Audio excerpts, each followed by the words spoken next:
damit einen wunderschönen guten Morgen, guten Mittag, guten Abend, egal welche Tageszeit gerade bei dir sein möge. Vielen lieben Dank fürs Einschalten. Fühl dich herzlich geknuddelt und umarmt. Hallo Kuro, hallo Glückskind. Ein wunderschönes Gude, lieber Koss. Dankeschön. Das Test triggert mich. Welcher Test? Das Test? Welches Test? Ah, wo steht hier Test? Ich weiß gar nicht, wo Test steht. Ich hoffe, ihr hattet einen wundervollen Samstag. Ich hoffe, er war einigermaßen mit entweder Decke oder sonst. Also hier war es ein bisschen kühl. Von daher hier wäre wahrscheinlich hier und da ein Deckchen nett gewesen. Ich habe diesmal überhaupt keinen Test gesagt. Ich war diesmal komplett ruhig während dem ganzen Vorspann. Ich hatte kurz überlegt, was würde ich denn jetzt sagen, aber hab's mir dann eigentlich verkniffen. Da stand Test, Test, Test. Ja, crazy. Jetzt klicke ich nochmal selbst raus. Sehe ich das noch? Nee, ich sehe das nicht. Schade. Okay, verrückt. Ich war noch die letzten Ostersachen tatsächlich einkaufen, weil morgen dann doch Patenkind 2 plus Brüderchen vorbeikommt und wir da dann wenigstens so ein bisschen Ostern dann auch hier ganz kurz mit Ostersuche und so verbringen. Mittags bin ich selbst bei Verwandtschaft zum Essen eingeladen und wenn ich dann zu Hause bin, der vorbei oder die vorbei, besser gesagt, die beiden. Und ja, dann wird es noch gemütlich hier, denke ich, weitergehen. Und für heute haben wir unser kleines finales Save the Last Mounts. Habe ich Save the Last Dance gesehen? Ich glaube, ich habe den mal nebenher gesehen. Ja, tatsächlich. Aber ich könnte jetzt auch nicht mehr wirklich was davon erzählen, Kuro. Aber da war mal was. Da war mal was. Durchaus. Decken. Es sind nur 7 Grad draußen. Da benutze ich bei 22 Grad Innentemperatur. Es ist so schön, dass Wärme nach oben steigt. Nur 2 Decken. Dann geht das ja noch. Wir haben gestern als Cuddles ein bisschen was herausgefunden. Cuddles hat jetzt auch endlich gerafft, dass der tote Edgar, der Sohnemann der beiden großen Größen des, wie heißt das? Kriminellen Milieus in dieser Stadt hier dann darstellt. Wir wissen, dass die beiden, ob sie sich da kennengelernt haben, wissen wir nicht, aber auch schon, also die beiden Eltern einen Film zusammen gedreht hatten. Da war offensichtlich Edgar noch in der Planung. Da war sie auf jeden Fall noch schwanger gewesen. Und ja, sind jetzt gleichzeitig dann hier plötzlich auch einem Handy, lautlos, danke, dem Drogendingsbums mit auf dem Weg. Also es geht nicht mehr nur darum, dass hier Nip, glaube ich, war das eine, was wir ja schon mal gefunden hatten, was ja so ein bisschen den Verdacht auf quasi die Mutter lenken sollte. Aber gleichzeitig sind nun auch Bilder aufgetaucht, wo es um Pflaumen ging und das sei natürlich noch eine weitaus schlimmere Droge und alle haben Angst davor, dass das auch noch zusätzlich diese Stadt hier treffen könnte. Wir sind nun als unsere Assistentin unterwegs, Tabby, glaube ich, war das, ne? Tabby. Und sind in dem Kostümladen angekommen. Denn wir hatten gesehen, dass dieses Pflaum und ein Player davon das Ganze verkauft, während er ein, ich sag mal, Mauskostüm anhatte. Er oder sie. Und die Quittung davon hat uns quasi hierher geführt. Wir hoffen jetzt sicherlich ein bisschen was herauszufinden, wer denn dieses Kostüm möglicherweise aktuell besitzt, gekauft hat, ausgeliehen hat, whatever. Wir schauen uns mal um. Piratenanzug. Oh, I must Let's tell Cuddles to come here for the rest of his pirate outfit. Mal gucken, ob Cuddles unbedingt ein A Piraten-Outfit whole möchte. lot of extra costumes. Yeah, those don't look very interesting. A whole lot of extra costumes. Okay, ist derselbe Punkt. Können wir die anlecken? It appears the last pirate to rent this spilt some hot sauce on it. Ist es zu früh, über den Täter zu spekulieren? Nö. Neglect. Lots of neglect. Also für mich ist es noch nicht zu früh, um drüber zu spekulieren. Ich habe auch eine Vermutung aktuell. Aber bin auch noch unsicher, was das angeht. Lass dich mal Capes and boots. vorraten. I have to give her credit. Those are the bits people always overlook on costumes. Ich finde, es kann auch in viele Richtungen gerade den Umschwung machen. Well, the capes wouldn't be too bad, but the boots? Ew.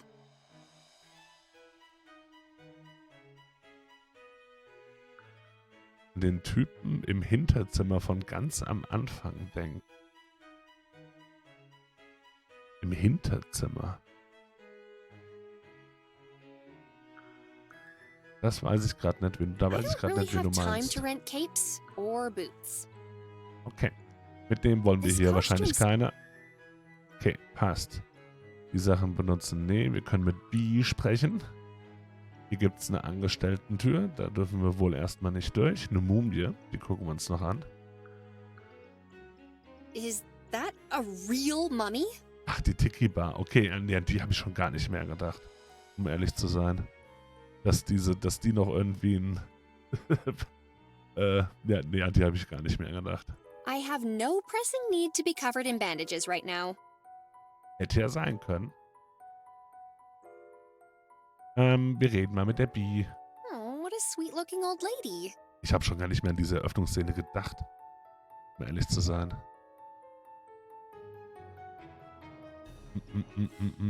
Mit ihr einfach reden. Das hier. Oh, hello. Oh, there you are.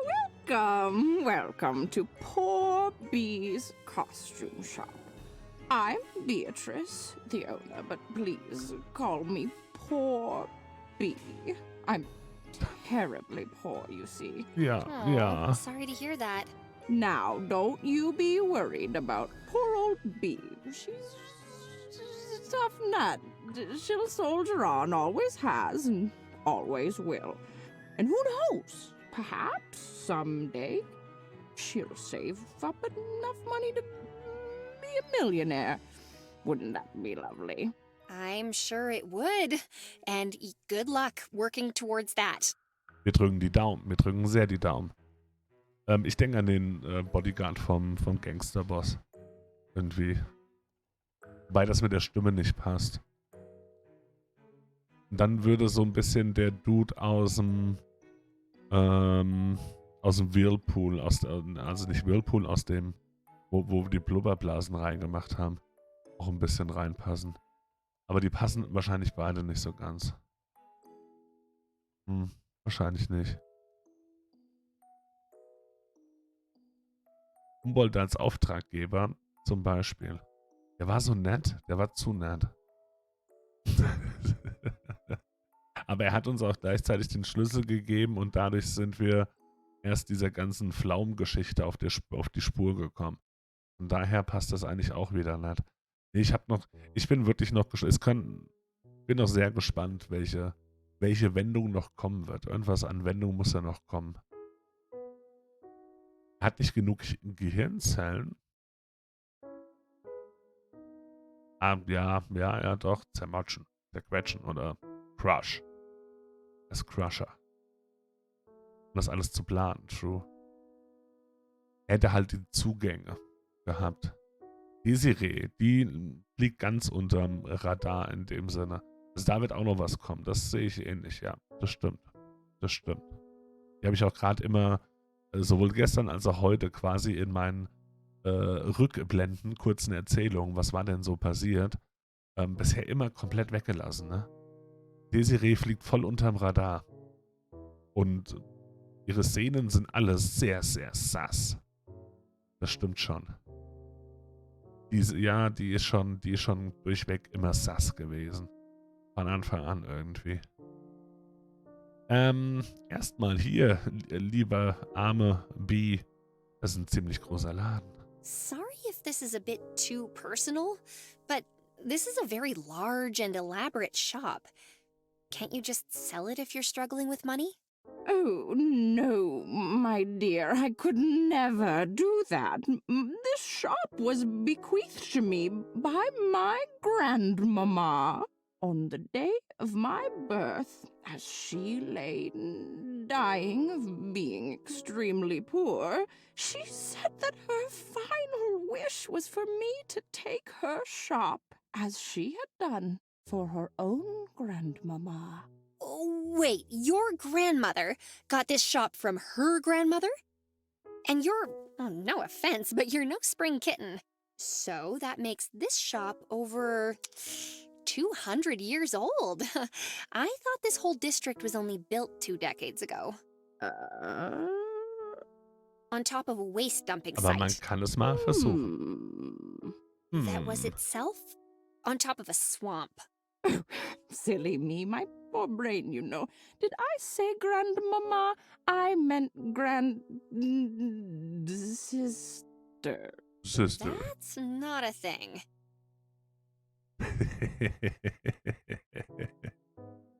Die liebe Bee. Hast du irgendwelche verdächtigen Kunden hier schon mal gesehen? Do cats of a suspicious disposition ever come here? Suspicious how, my dear?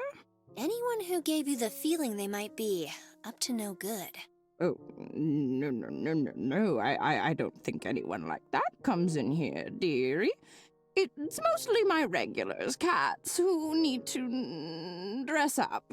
Such as? Mr. Drambo, the photographer, who loves to dress up like a tiger. He's so petite, but he does do his best to look intimidating. Bless him. Then there's Sir Alfonso with the monocle and the top hat. He's terribly proper. Sir Alfonso, since when? We don't have royalty anymore. Ugh, I'm starting to dislike him as much as Cuddles does. Das färbt ab. The Count the Guilty, Reicht. who always rents a skin-tight, black and white, striped number, a face mask, and a hemp bag with swag written on it. The Count the Guilty. I mean, come on. Oh, don't hold the name against him, dearie. It's not his fault. The De Guilties are part of the bedrock of this city. Have been for years. Their soirees are to die for.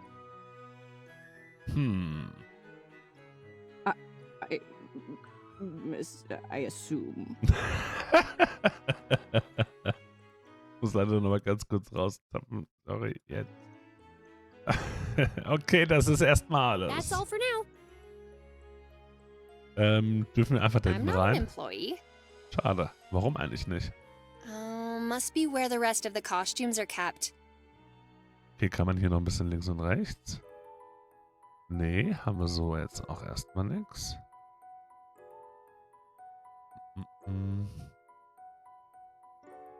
Schauen wir gerade mal hier, können wir noch die Umhänge? Doch, die hatten wir auch schon. Die Tür, die Maske dahinter. No Sabi mask. I'm disappointed. Disappointed. I really have no need to disguise myself. Okay, können wir hier noch irgendwas mitnehmen? Nee, I'd look very swashbuckling in this, I'm sure. absolut. Hmm. Okay, also mitnehmen ist auch nix. Was haben wir denn für eine Aufgabe gerade mit ihr? Aber die Eigentümerin des Kostümladens gefunden. Arme Bee. Seltsamer Name, seltsame alte Lady. Ich glaube, sie hat nicht viele Besucher. Und hier muss das Schild stammen, das Kandels gefunden hat. Hoffentlich lässt mich der Besitzer einen schnellen Blick in seine Aufzeichnung werfen. Das wäre dann das hier, wo wir wahrscheinlich gerne mal reingucken wollen würden. Those wrinkles. What is holding this cat together? Was? Hello again. Another? Oh, of course, dearie. Ja. That's all for Ja. Okay. Haben wir aber jetzt erstmal nichts, wo wir einfach so rein können. Oder Must was be where wir the rest of machen the können. costumes are kept. Wir wollen ja an für sich ihr Büchlein hier mal anschauen, dachte ich. Ist nicht so alt, wie sie aussieht. Ich würde eher mal sagen, sie ist nicht so arm, wie sie aussieht. Oder sich geben möchte. Das könnte ich mir ganz gut vorstellen. Was haben wir so dabei? Ah, wir können ihr das Schild noch zeigen. Na dann machen wir das mal natürlich. I'd just like to ask about this label if you don't mind. It's got the name of your shop on it. Oh, a lost label from poor Bee's costume shop? Well, it just says Bee's Costume Shop. I didn't know about your money troubles until now. Did you rename the shop to reflect your financial status? Oh, dearie me. Did I? Poor Bee just decided that since she's definitely not a millionaire, she'd let people know. In case someone came in here looking for an autograph from a rich person, like one of those wonderful Meg Thridens I'm always reading about in the newspapers. Right. So, this label is quite important. You didn't, did you? Expect a millionaire to be working here? Because I'm just poor Bee and awfully far from being wir a raffen's. millionaire. I can't even imagine what it's like to be rich. I assume you'd be able to buy the servants new clothes for every day, instead of only once a month. That's the dream. Yes, I expect it's quite nice. I mean, if I was from that terribly well-respected and very wealthy Meg Theridan clan, I wouldn't need to work another day in my life. Why would they even own a costume shop to fill with their long, empty days with? No, Bee works hard every day, scraping together a handful of monies to afford some Wasser. water. I think you were going to say langweilig. caviar. Was I? These terrible eyes of mine. I meant caviar water. Yes, just run-of-the-mill, everyday caviar water Wasser. for Ja, all ja, of ja. Wer kennt es nicht? Bees working hard. Of course. Of course. Ich denke, die Antwort ist ja, Kuro. Ich denke, die Antwort ist ja. Also wegen diesem Schild. So, I'm following up on this label as part of a murder investigation. It was attached to a mouse suit. A mouse suit? I don't, can I see it? Yes, of course. If you have a name or an address for me, that would be ideal. But if you don't keep records, I'd be okay with... My records? I keep meticulous records, dearie.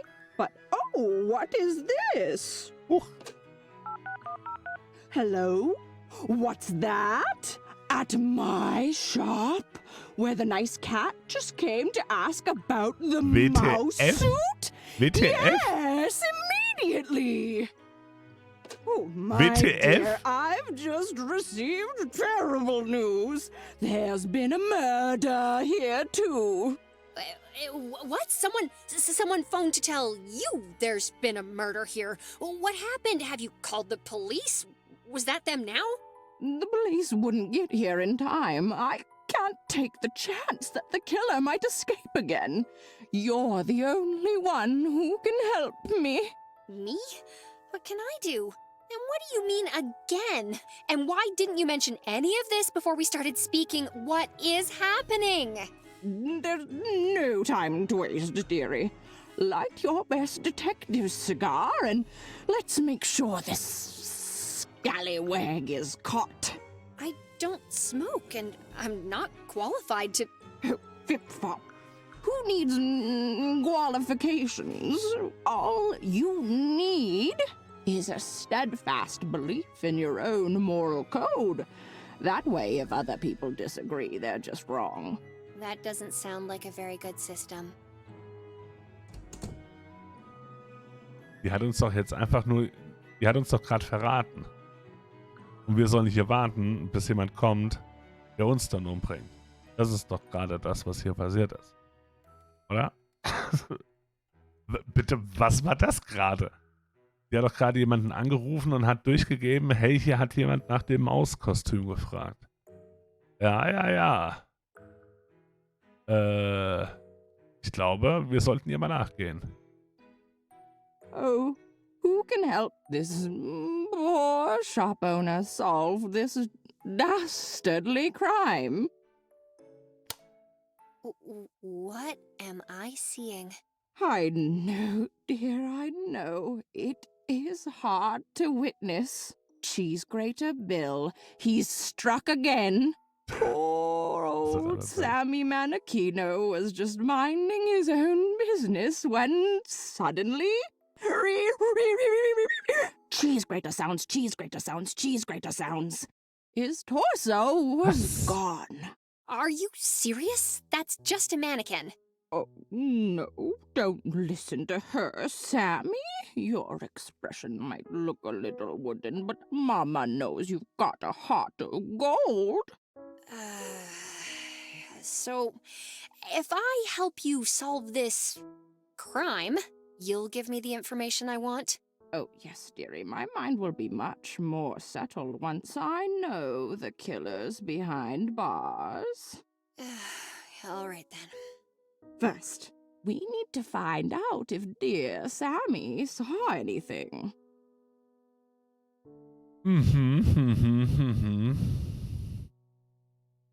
Wir können den Hintergrund auch benutzen. Immerhin. Wir können wieder rausrein. Das Schlauste wäre einfach abzuhauen gerade. To be honest. Schauen wir uns mal Sammy an. A dismembered mannequin. Daneben geht's auch noch weiter. Okay, Hintergrund. I guess that's the skyline of Melodrama City. Population 2. Plus 1 mannequin. Melodrama City. Bei der Bums. Käsestreuer. Convenient. Können wir den nehmen? I mean, this is clearly a thing. But who knows how much longer this will take if I interrupt the, investigation. Okay.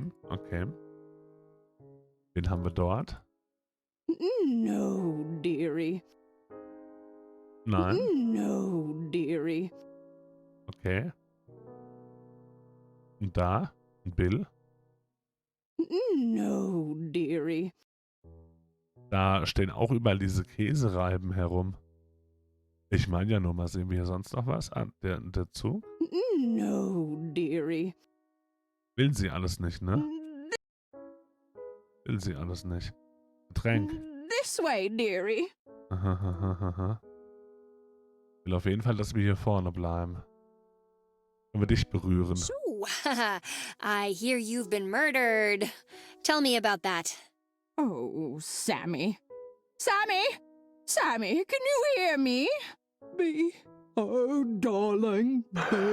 I can. I'm still here, B, but I think it got me. It's so dark, B. I can't see. How bad is it? Are you doing a voice? Oh, Sammy, it's just a scratch. You'll make it, don't you worry. He finally got me. B, like he said he would. All those years ago when we was both working in the kitchen. Bill was always jealous of my potato peeling gig, B. He knew people respected potato peelers more than those cheese wranglers. Perhaps it is more Müssen wir uns diese Geschichte merken? Ich zweifle noch ein bisschen dran. This, B. No, Sammy, please. Don't talk like that. I've got the smartest girl detective in the city on the case. We'll find Bill and make him ungrate you, and you'll be back to peeling taters in no time. Excuse me, girl detective? You do that, B. You find him and you make him. Also Sammy? ein 1A Oh, für die Sammy. Performance. No! Very moving. What now? Oh, I just can't bear to lose Sammy. Quickly now, quick! See if you can heal him. Heal him? He's missing a torso. And didn't he just die? Less wiffle waffle, girl. Sammy's bleeding out. Ja, ich würde sagen, der ist schon verblutet, wenn du mich fragst. Ich meine ja nur mal, können wir den Ooh, Hintergrund it's benutzen? barely propped up. It'll fall down if I mess with it. Das wollen wir natürlich nicht. Was ist, wenn wir Sammy Part of ansehen? me wants to swap places with him. Haben wir den Hinweis darauf, ob hier irgendwo ein Torso ist? Nicht wirklich. Aber anfassen war auch nicht, ne? Hey, so? How's things? Can't you see he's in pain? I see a light, Kay. Should I go Ja, bitte. towards Geh it? einfach Oh, still durch. alive. The healing powers of time, huh? Oh, Sammy, you stay away from those lights, Sammy. Don't you dare go to them. Don't you dare. No, no, no, no. You make them come for you, you hear? So, brother, we've got to save him. Hurry! Ja. Wir können das Licht ausmachen vielleicht. Können wir etwas mit ihm machen? This way, dearie. Nee, immer noch nicht. Möchte sie noch nicht. So, etwas müssen wir erst mit ihm da vorne erledigen. Können wir ihn zusammenschlagen. It's hard to imagine being able to threaten someone who doesn't have a body. Or is it? Hätte ja klappen können.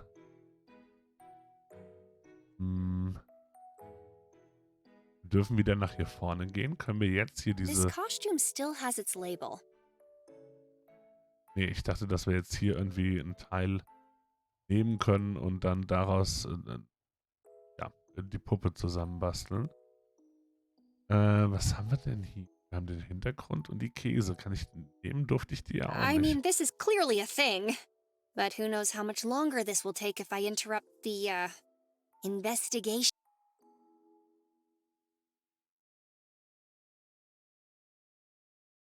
Bisher dürfen wir halt auch nicht allzu viel tun.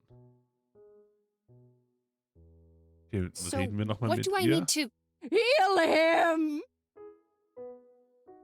Aufschlussreich, ja. Wir haben keinen Kleber oder so dabei. Nicht direkt. Okay, können wir vielleicht jetzt doch hier von der Mumie I was nehmen? suppose I can use these as makeshift Ja. bandages. Anything to get this over with faster. Ja. Gut, dann haben wir da was. Können wir die Masken noch irgendwie I nehmen? really have no need to disguise myself. Hätte ja sein I don't können. really Hier have irgendwas. Auch nicht. Gut, dann benutzen wir mal die Push Verbände through. an Sammy. There we go, Sammy. You're all patched up, just like your old self. Abby, I don't feel so good. It's time to touch the light. Shh, Sammy, you rest now. Did he just die a second time? Wait, I forgot. I don't care. What now? We need evidence to bring Cheese Gray to build justice. Search the crime scene, dearie. There's got to be something. Why do you need me to do all of this? Can't I just go wait in the... No, no, dearie. It's very important that you help me. Nobody else can. You have Natürlich to nicht. stay with me until this is fully solved. Why? What if the murderer came back? All right, whatever.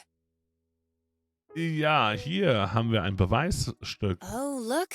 A cheese grater. Could this be a clue? Oh, I wonder. It must be. Look on the side. There's a maker's stamp. Why, this cheese grater was made by Snoutboggle Industries. But how can that be? As you know, my dear, as we all know, Duke Fenwick Snoutboggle only makes utensils for the very wealthy. There's no way Sammy could have afforded a high-end cheese Jeder weiß grater das. like this on his potato peeler's salary. Must be the murder weapon. There's only one villain that would dare wield it with such impunity. This is proof that Cheese Grater Bill has returned. Yes, naturally. But, alas! Oh, no. How will we find out where he is? There's only one thing for it, dearie. We'll have to confront Snoutboggle directly. We'll make him squeal. Let's... This way, dearie. Ich bin gespannt. Snoutboggle, oh, you rotter. You fiend. Sammy's dead, and I know you're involved. Tell me what you know about Cheese Grater Bill, or else I'll give you a paw cosh right up the old finagle alley. Be, you hideous old poor person. How dare you accuse me of impropriety? Cannot you see how much money I have? Of course I'm innocent. As innocent as a thieving chambermaid. Why, I ought to write a stern letter about you to all the papers. Ist das eine günstige Art, einfach mit einer Synchronstimme noch eine ganze Story mit dran zu hängen? Get him to tell us where Cheese Grater Bill is. Wir reden mal mit Snoutboggle. You know stuff. Gimme. You cannot prove nothing. Wir haben als Beweis diese Käsereibe. Behold, a cheese grater. You see this, you sassy hornflogger? It's got your name all over it. Das tut sie. The name's just in the corner. A cheese grater? Pa! Why, there must be Deeks cheese graters in this city. The poor are simply riddled with la grater du fromage. You'll never pin that on me. You leave us with no choice then, Snoutboggle. He knows where Bill is, dearie. I know he does. We'll have to wrap him up a little. And by we, you mean me? Ja. If you would, dearie, I'm just so poor and old and poor. Old and poor and old and poor. Was sollen wir tun? Ich habe nicht zugehört kurz. I have said my piece. Get. Okay, darf ich He'll anlecken? taste like a mannequin. 'Cause he is one. How dare you impugn the legacy of this Snoutboggle? That's it. Offer blubber. Bring me my dueling glove. Okay. Sehen wir einfach hier in der Nähe daneben. Wir stehen genau davor. Was ist denn mit dem Getränk? You leave my morning juice alone, swan. Okay, da sollen wir nicht rangehen. Haben auch nichts, was wir... Hier, bitteschön. Huh. It will take more than that to make me talk. Really? More than the loss of your head. I feel like we've almost broken him, dearie. Again. We've very clearly broken him quite a lot, actually, but sure. No, please, s'il vous plaît, not the toes, or the hands, or the split. All right, I'll tell you everything. Hurry up, then. Cheese Grater Bill is forming la gang. A gang. He's got big ambitions. Soon, nobody will be able to buy cheese in this city without Bill getting a slice of the money, not the cheese. Although, since he'll control all the cheese as well. I mean, that is implied. Truly a monster. Where is he, I wonder? Could it possibly be in this suspiciously dark area next to us? I'll never tell! Jamais! All right, you convinced me. He's old up at the old Cheddar House, near the old train tracks. Oh, dearie, you did it. We've tracked Bill down. Time to face this curdled villain and avenge Sie ist dear auf jeden Fall Sammy. sehr allein, die gute Dame. Hooray! When we started this journey all those minutes ago, I hardly believed we'd ever get here. To the Cheddar House. Yeah, to the place. Or wherever.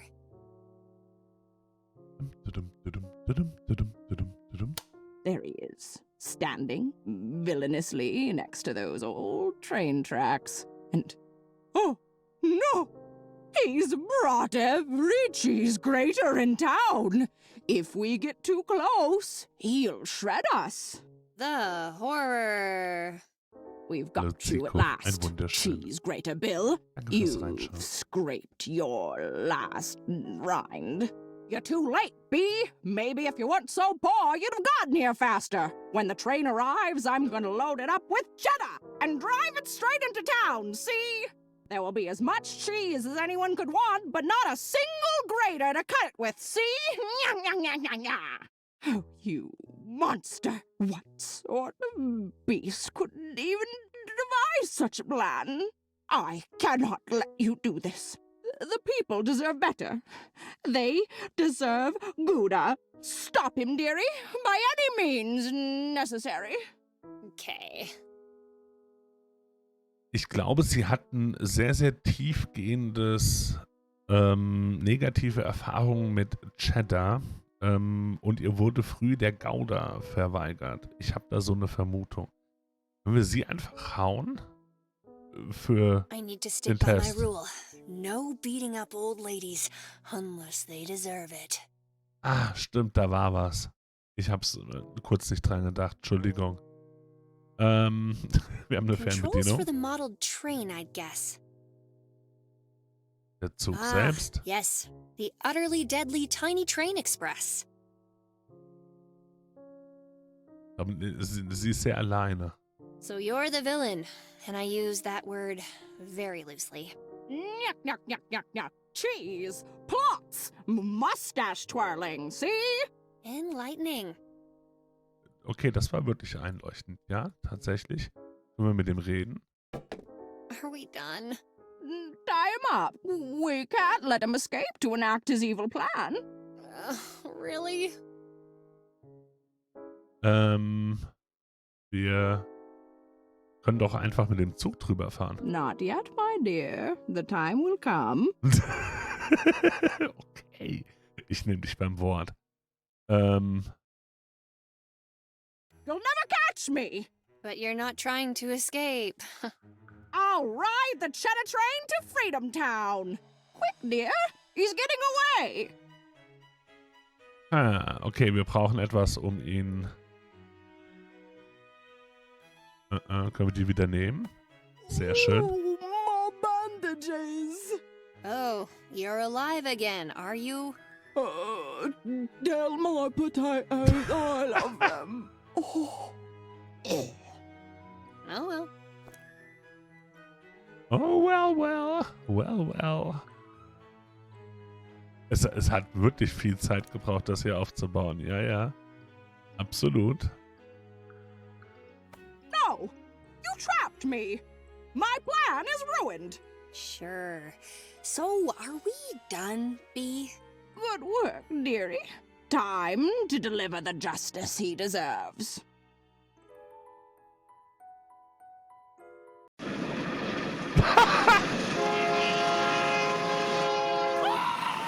Wow!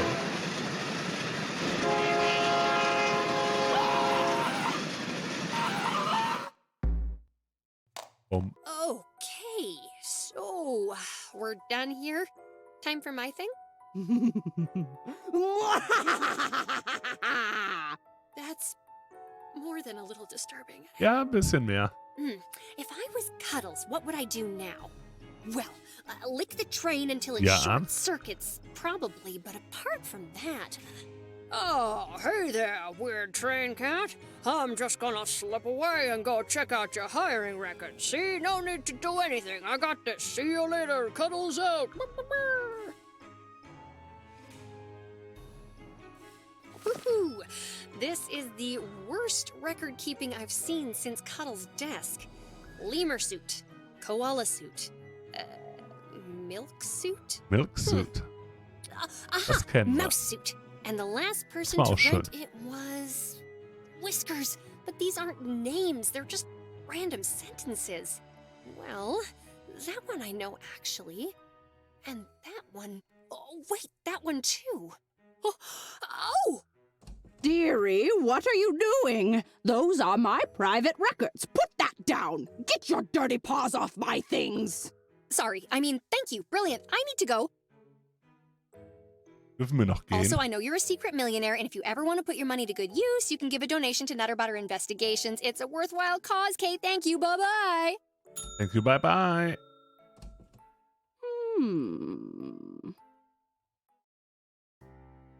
Sir, Cuddles. Ah, shush. Hey, Tabby, not too loudly, okay?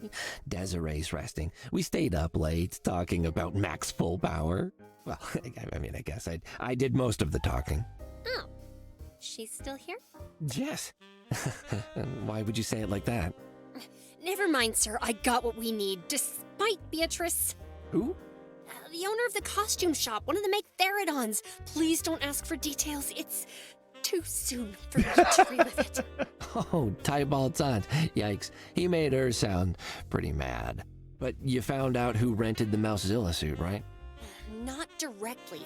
Beatrice's records were terrible, but she did have papers naming all the suits she has, and apart from Mousezilla, get this, she also rents out a milk suit. Oh, Duncan, of course! He rents his suit from a suit rental shop. That monster. What? No, sir, I don't think that... Oh, never mind. It means that Duncan is probably Mousezilla. Oh, of course, yeah, that would make sense. Of course he'd get all his suits from the same place. Was his name on the list of renters? That's just it, sir. It wasn't. The page just had a long list of random phrases written down. Or so I thought until I got to the end. The very latest entry? A gentle cat in the desert. His real name is a gentle cat in the desert? Oh, this naming crisis in the city has really gotten quite a lot out of control. No, sir. When I saw that, I double-checked all the other phrases on the list and remembered some of them from my trip to the university. They were all film titles. Then I remembered you saying that Duncan seems to have a scrambled memory. Understatement of the year. Right. So think about it, sir. A cat with memory issues who sells drugs on the side and rents a suit from the same place every time to do it. Now, this next bit is conjecture, right? But from what I know from friends, drug dealers literally always have a password you need to know before they'll sell to you. Yeah, the cat at the Emporium mentioned he needed a password when he dealt Fluff. Yes, I knew it. And those get changed often for security, I bet. So whoever gives Duncan the stuff to sell probably hammers the passphrases into his head to make sure he remembers. And then, when he rents suits, he writes down film titles instead of his name, as if... They're stuck in his head. Tabby, you genius. The Fluff supplier uses film titles as passphrases. That's, well... Actually, how does that help? A gentle cat in the desert, sir.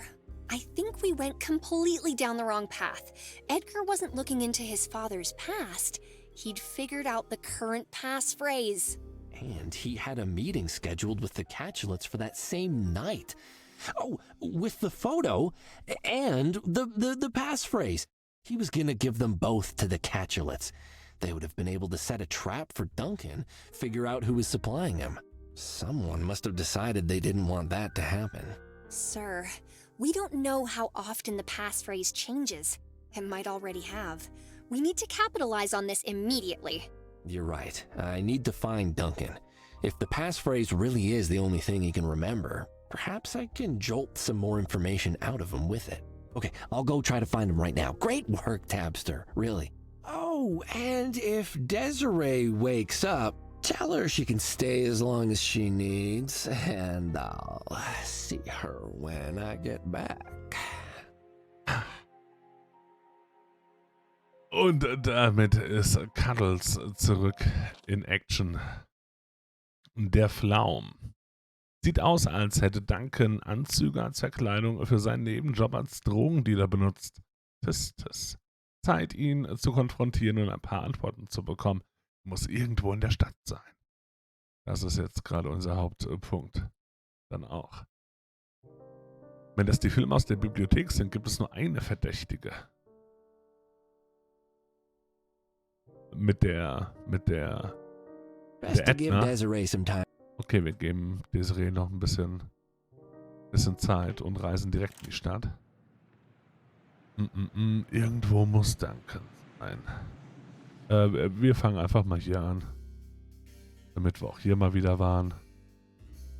So direkt. Sieht das so aus wie vorher eigentlich, okay.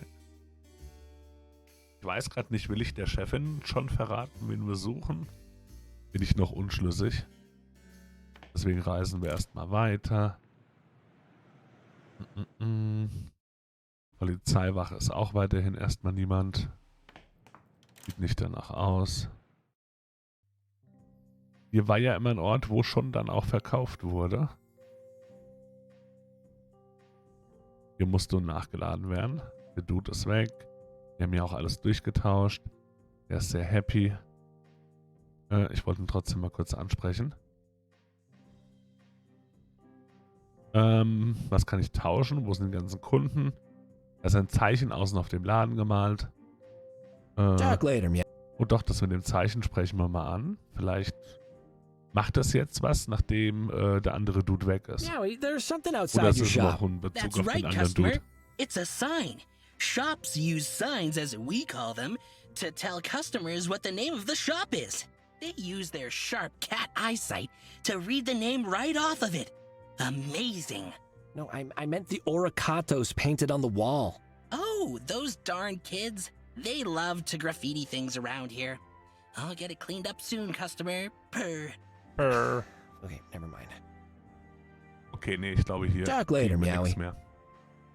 In der Richtung. Dann gucken wir beim Kitty Club vorbei. Da mal in die Hintergasse. Und reden Duncan mal an. Well. Snow Jumble? Enough lies, Duncan. Do you see any snow around here? And a jumble? Ha! As if the cats of this city have time for jumble sales when they're cowering in fear from giant mice. Laptop? Don't try to distract me, Duncan. I know the truth. You are Mousezilla. Kipper! Gripper! Sag mir, für wen du arbeitest.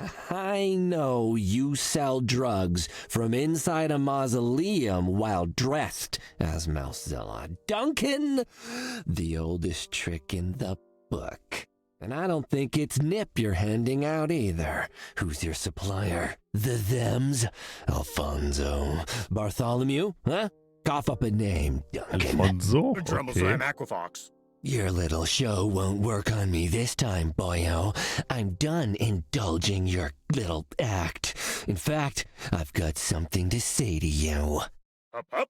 Do you like films, Duncan? I do, and I recently saw a gentle cat in the desert. Mark Shrimp! Bam, bam, bam. Jetzt müssen wir nach, oder? Whiskers! He can really move when he wants to. Where'd he go? Ramon, I told Duncan the passphrase, and he fled to a junkyard. I followed his leaking milk trail here. That suit sure holds a ton of milk. Anyway, let's find out what secrets he's hiding here. Wo sind wir denn hier? Eine Krallenziehmaschine. Oh mein Gott. Oh mein Gott. Ramon, it's real. The decline machine. It's horrible. Buzzsaws and unpadded restraints and fear. What sort of sadistic beast is running the show here? Who could ever sink to this level? Den A Schuppen selbst. shoddy-looking shack straight out of a horror movie. Gibt's eine Tür, wir können da reingehen. Okay. Und es gibt noch einen unteren Bereich. Gucken wir erstmal What in die is Höhle. that?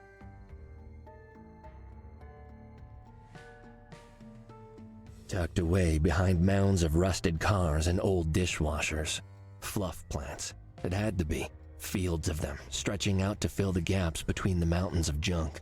I'd found the heart of the operation. Alles klar. Hier kommt also der Pflaum her. Duncan, it's Cuddles. I followed you here. This is a lovely, junkyard you have. I'm coming in now. Please don't panic or anything, all right? It's just to talk. Just want to talk to you. Duncan, there you are. Oh, er versteckt sich in seinem Kostüm. Das ist süß. Stuhl benutzen, Kamin benutzen. Da haben wir auch das Mauskostüm da vorne. Fotos. Wir schauen uns mal hier die Fotos an. Duncan in a lab coat? How on earth? Hat er etwa Fluff hergestellt, erfunden? Ist dann so ein bisschen drauf abgegangen. Looks like an old prop from a stage performance or something. A simple wood fireplace is really not enough to handle winters in this city. He must get freezing cold. Brr, der Arme. I can rest when I'm done. I have to get Duncan to talk. Ich dachte, wir können hier das Ding mitnehmen. Okay, wir sprechen mal Duncan an. Duncan! Hey, there you are. Duncan? Oh. Duncan, what are you doing? Er atmet aber noch, Just oder? because you can't see me doesn't mean I can't see you. Ooh, not even nonsense responses. He must be afraid. Okay, Mausanzug. I don't have time to play with that suit right now. Schade. Dann, If Duncan's been Für die inside Wissenschaft. that, it's extremely risky to let my mouth get near it. das eine hat mit dem anderen ja Soot nichts leaves my zu tongue tun. all black and Risiko crunchy. ist unser I've been zweiter down that Vorname. road before. Tadam. The covering of that couch is more stained than fabric. It's very unlikely I want to find out what stained it. I'm probably going to regret this, but can I lick you? Free from me, moo. Definitely not, you say. Well, I tried. Y'all saw me. Y'all saw me. Okay. Und die Fotos lecken wir auch Duncan. noch ab. Nein, das wollten wir nicht. Okay, doch. Ablecken. Hier geht's eh nicht. Okay. Und hier? That's not something I want to lick. Na gut, dann schauen wir erstmal uns hier noch ein bisschen um wohl. Oh, that stinks. Ugh, it smells like fluff seeds and chemicals and all the equipment. Oh, I guess this is how they refined it. If it smells that bad being made, the final result really can't be good for you. Die haben oftmals zwei Dialoge, zwei Texte, die er aufsagt bei Sachen. Das ist mir schon ein paar Mal The telephone. aufgefallen. Perfect. Okay, better let Tabby know what the situation is. Okay, wir können Tabby anrufen. Oh, fancy equations. Sweet. Schauen wir dann nochmal, ja. Was? Moment, was? A reminder stuck to the inside of a fridge. That's not how you do that. There is a head in the fridge? A mannequin's head, but still. Okay. Können wir It's das not an irgendwie... ice hook, sadly. It barely scratches the surface. Okay. Können wir die Notiz mitnehmen? What's this? Encouragement B. What a charming motivational tool. The B must be the big boss? Bartholomew. Erster Verdacht.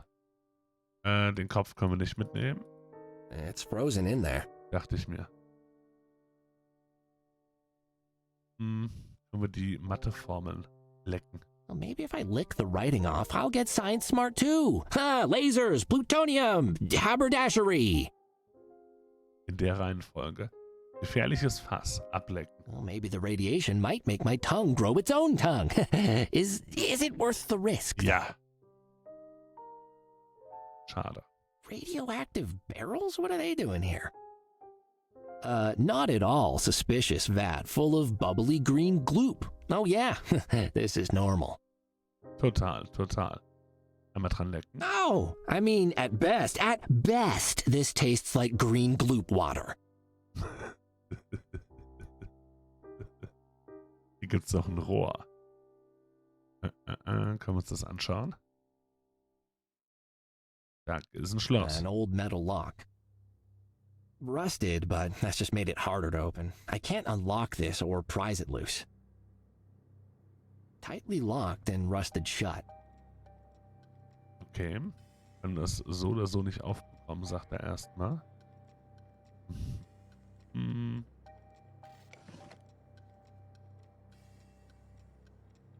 Wenn wir die Beize drüber hauen. I'm not wasting this drink.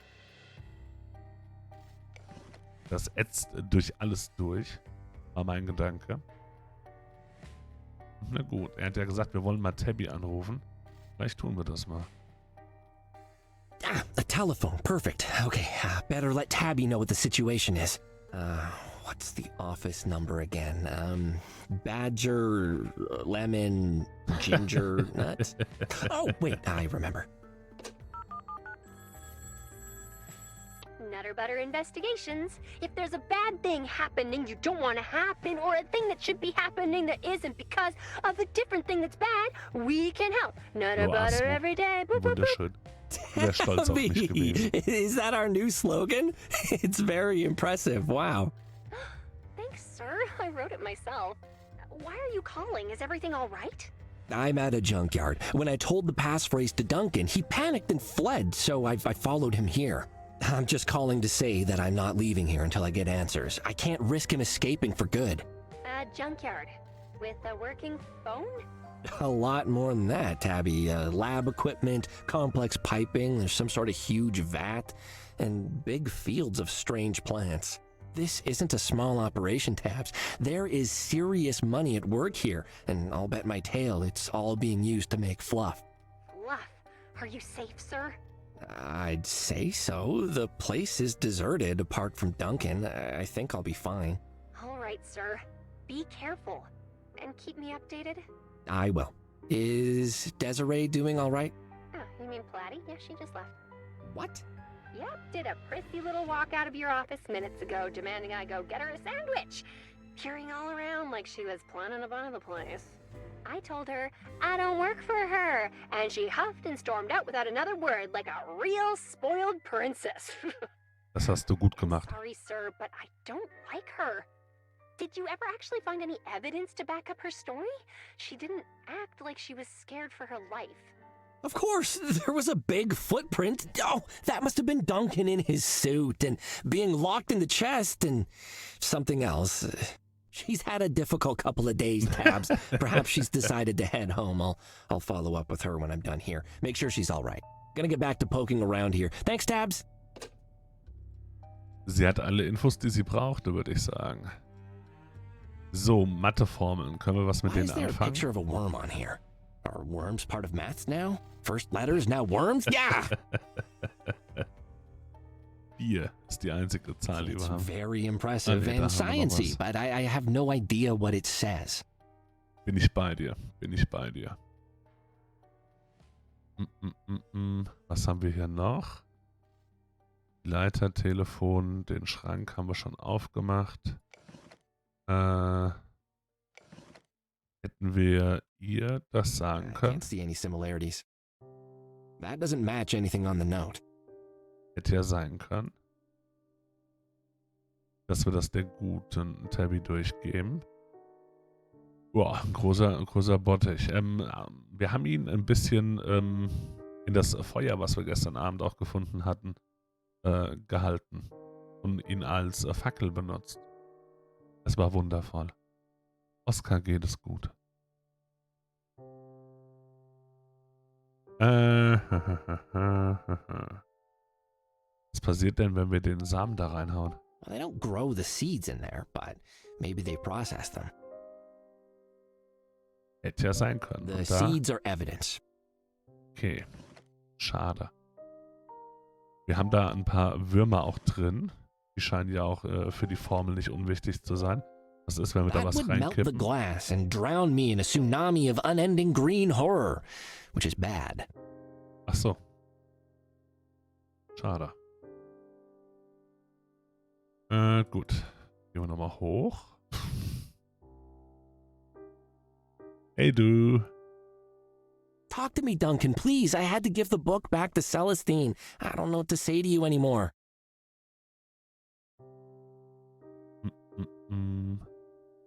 Mag er nicht. I can rest when I'm done. I have to get Duncan to... Wo hatten wir ihn dazu gebracht zu reden? Das weiß ich gar nicht mehr. Wenn ich ehrlich bin. Looks like an old prop from... What is your story, you weird, crazy cat? Although, I could ask that about half the cats in this city. What is your... Bei den Fotos. That's not something I want to lick. Schade. That's not... Duncan in a lab coat? How on earth?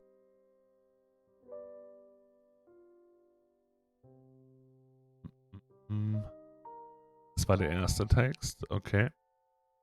Duncan, looking all professional in a laboratory. What happened between then and now? Der Fluff draußen. So als wilde Vermutung. Okay, wir müssen ihm irgendwie die Angst nehmen. Wie können wir ihm die Angst nehmen? Mugais Rover. He doesn't seem interested. Hätte ja sein können. Don't think Duncan will care about that. Danny said simple, Abba.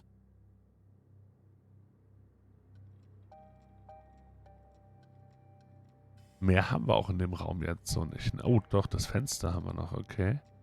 Was können wir damit machen? A window for checking on the fluff fields, I guess. Und das Let's open öffnen. this. Okay. Ändert immerhin schon mal was.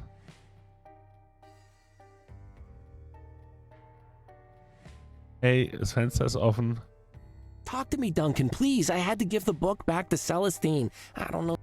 Hatten wir. Okay. Können wir hier von außen, können wir es nicht benutzen. Aber hier haben wir auch einen Pfosten. It's the sharp tip of a railing support post. Das auch. It's the sharp tip of a railing support post. I don't think I can do anything with that on its own. I don't think I can do it. Können wir da was drauf packen? I don't want to stick Mini Oscar on that. Hätte ja sein können. Beziehungsweise die irgendwie zum Brennen bringen. War auch eine I Überlegung. don't think that has any. Da haben wir auch noch einen Pfosten. Lauter Pfosten. It's the sharp tip of a railing support post.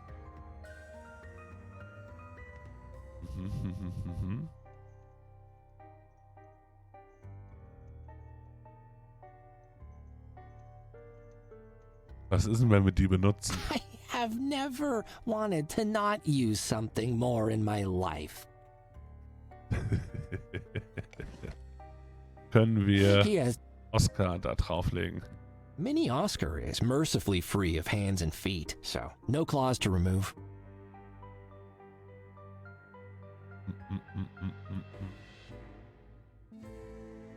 Vielleicht sollten wir das. Also hier haben wir auch so jetzt einfach sonst erstmal nichts. Aber, mich überhaupt nicht. Doch da. I can't leave until I Wir figure kommen this noch nicht out. raus. Duncan came here, so this must be relevant to Fluff. Irgendwas müssen wir also erst herausfinden. Nutter Butter Investigations. If there's a bad... Hey again, Tabs. It's me. Hi, sir. Ich habe Duncan gefunden. Tabby, I found Duncan. He's in a shack, hiding in his milk suit. Wie man aber What schon did he gesagt. say? That's the problem. He's refusing to speak to me at all. He was almost incomprehensible before, but at least he spoke. Now, nothing. Sounds like you'll need to get creative. Can you lure him out with something? What is he like? Milk. Definitely milk. Like, oh, you have no idea. Like, he gets a cut of every cow milked or something. Remind me to tell you sometime about what I had to go through at the establishment. I guess that's a starting point. Any cows or goats around? This strikes me as a pretty milk-free environment, but I'll see what I can think up. You know, Tabs, some days I really regret not becoming a librarian like Mom suggested. Also er ist immer noch nicht ansprechbar. Duncan is still giving me the silent treatment. Well, there has to be something you can do. What about something milk-related? Milk-based? Milk equivalent? The word milk is starting to sound really weird now. Milk. Milk. Milk. Milk. Milk. Do you want to milk me? I want to milk you. Milky, milky, milk, milk. Bitte was? I think you're on the right track. I need to get creative. Actually. All right, I see how it is. Whatever, I don't care. Bye, sir.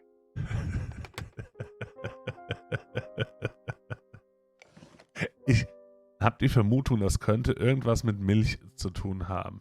Ich bin mir noch nicht ganz sicher, aber irgendwas könnte das Ganze gerade mit Milch zu tun haben. Oder etwas Milchähnliches. Ähnlichem.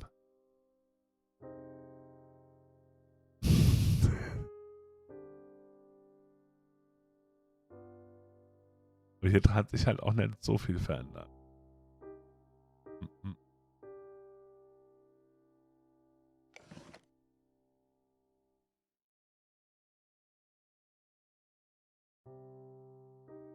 Geh noch mal runter.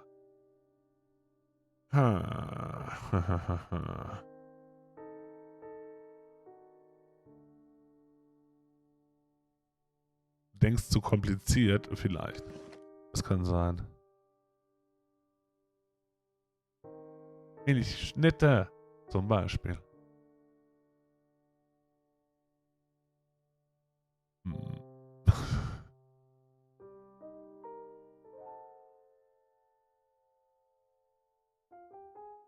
Gucken noch mal oben bei ihm.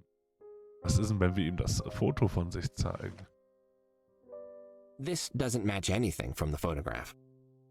Okay. I don't see this in the photograph. Okay.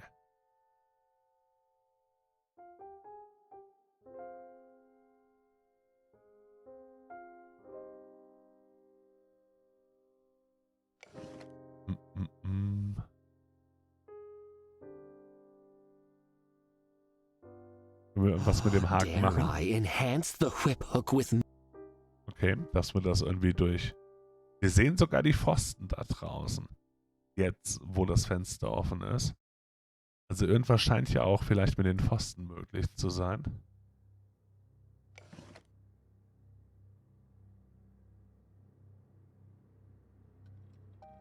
That Da. doesn't deserve... Okay.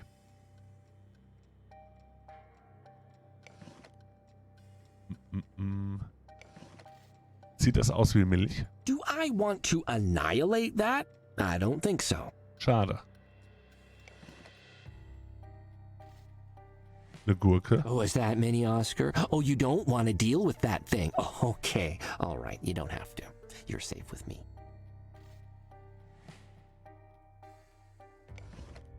Oh Gott, was wollt ihr gerade von mir? Cramming a seed... I wonder if these... It's a note that just says encouragement. I might as well have... Warte, ihm das geben. Duncan, check this out. Yeah, guru!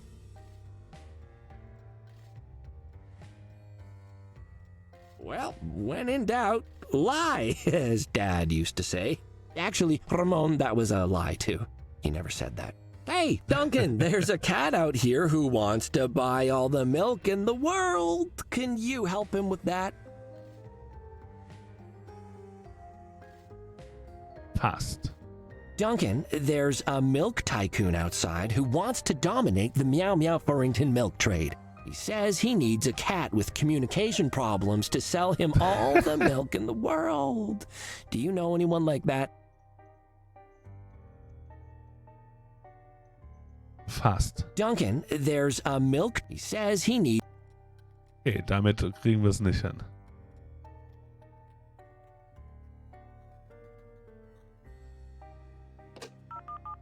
Welche Idee hast du noch, Tabby? Nutter Butter investigate. Hey again, Tabs. It's me. Hi, sir. Duncan is still giving me the silent treatment. Well, there has to be something you can do. What about something milk-related? Milk-based? Milk-equivalent? Okay, immer noch. The word. I think you're on the right track. I need to get creative. Wir müssen doch kreativer werden. All right, I see how it is.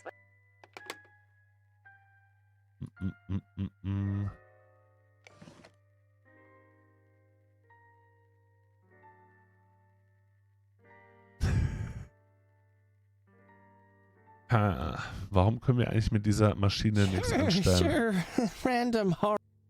Können wir dran It decken? removes claws, not tongues, but it's still got sharp metal edges and an aura of dread.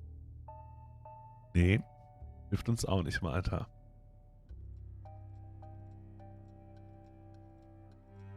Wenn wir draußen sein Kostüm hätten hinlegen können, dass es so aussieht, als ob hier einer steht. Das wäre noch so ein Gedanke von mir gerade.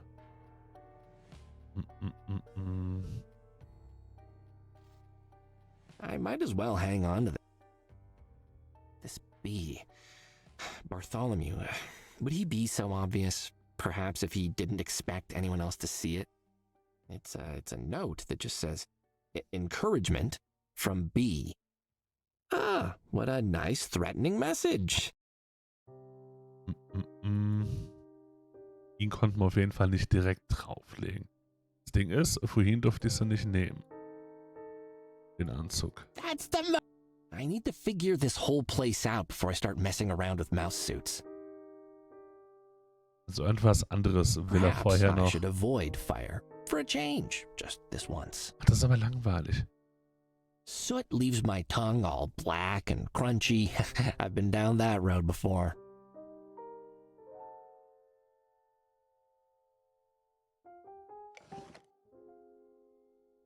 Bildet mir auch ein, dass ich ihn da schon mal drauf drücken wollte.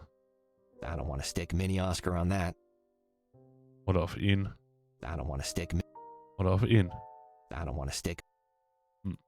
Wollen wir nicht. Niesen.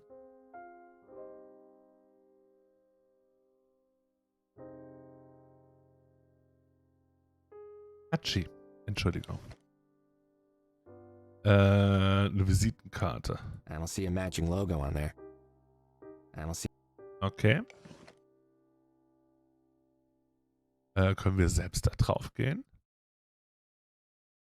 I don't think I can do anything with that on its own. I don't think I can do anything with that on its own.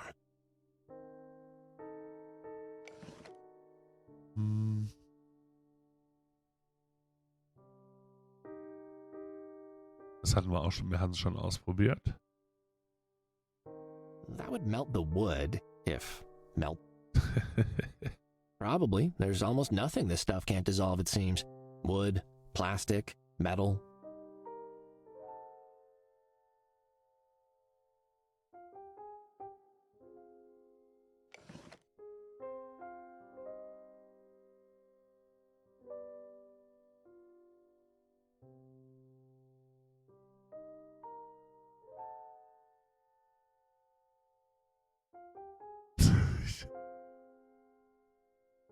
Ich habe null Ahnung, was du meinst, Kuro. Ich sehe gerade erstmal nur uns als Katze und ihn als Katze. Sonst sehe ich keine Katze. Der Eisschrank. Dass wir ihn jetzt nehmen dürfen, den Kopf. Weil wir ihn vorhin nicht nehmen durften, war ich an dem Kopf mäßig gar nicht mehr dran. It's frozen in. Wäre also die Frage, wie wir ihn rauskriegen. Wie wir es da drin warm bekommen.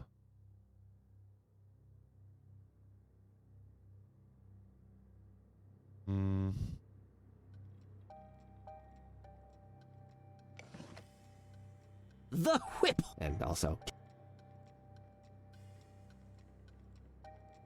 it's not. Das ist kein Eishaken, stimmt? Das hatten wir vorhin auch schon mal. Können wir den rausbeizen? This would melt the ice, sure, and the thing inside, and the fridge, and maybe the ground a little bit.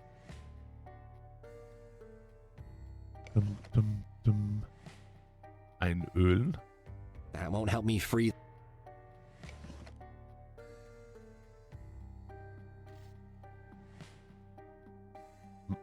That won't help me.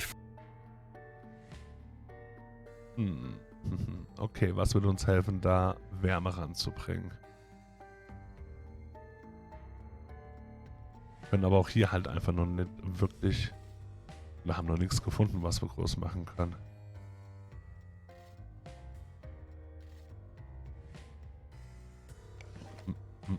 Können wir das irgendwie The hook isn't verbinden? strong enough to be able to prise this open. Hätte ja sein können.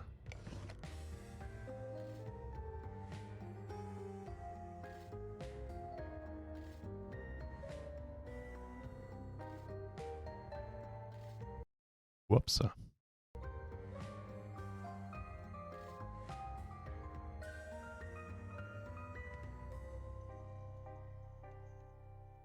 Damit machen sie mich fertig. Tatsächlich.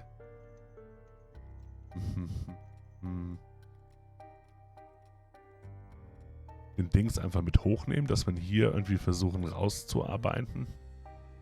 Den Eisschrank. Wahrscheinlich auch nicht. Guckt er immer rein.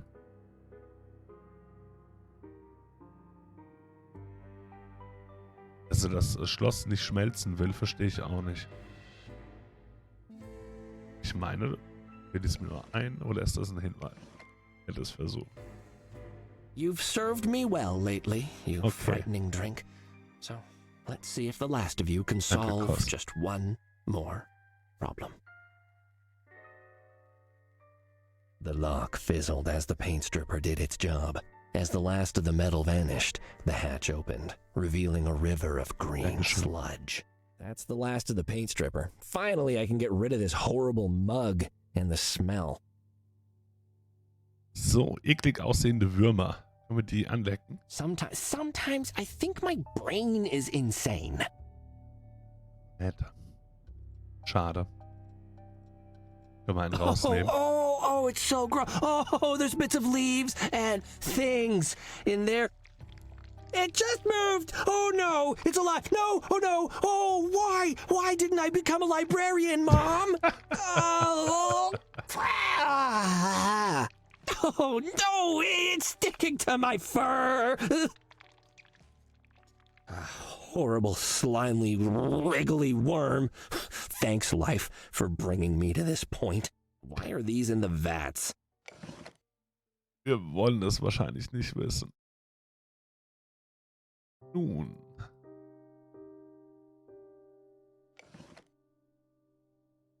Können wir die miteinander verbinden? Können wir das mit unserem Haken Hey, verbinden? want to be friends with this worm? I thought not. Hätte ja sein können. Okay, wir haben einen Wurm.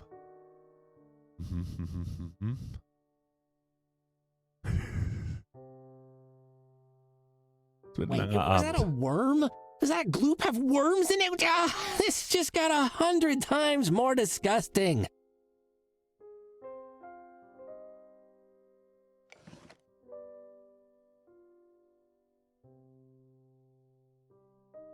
Wenn wir Oscar nochmal anzünden, der Arme.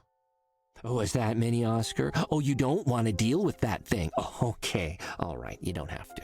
You're safe with me. Zurzeit sehe ich noch keine Feuermöglichkeit. Ich hatte auch schon mal überlegt, ob wir drin halt den Ofen irgendwie anmachen wollen müssen, damit es noch heimlicher wird. Das ging mir auch schon mal durch It's den a Kopf. barrel with a big warning sticker on it. Not going close to it. It's a barrel with Ja, du musst ja nicht rangehen. Es reicht ja, wenn du was It's a reinhältst. barrel with a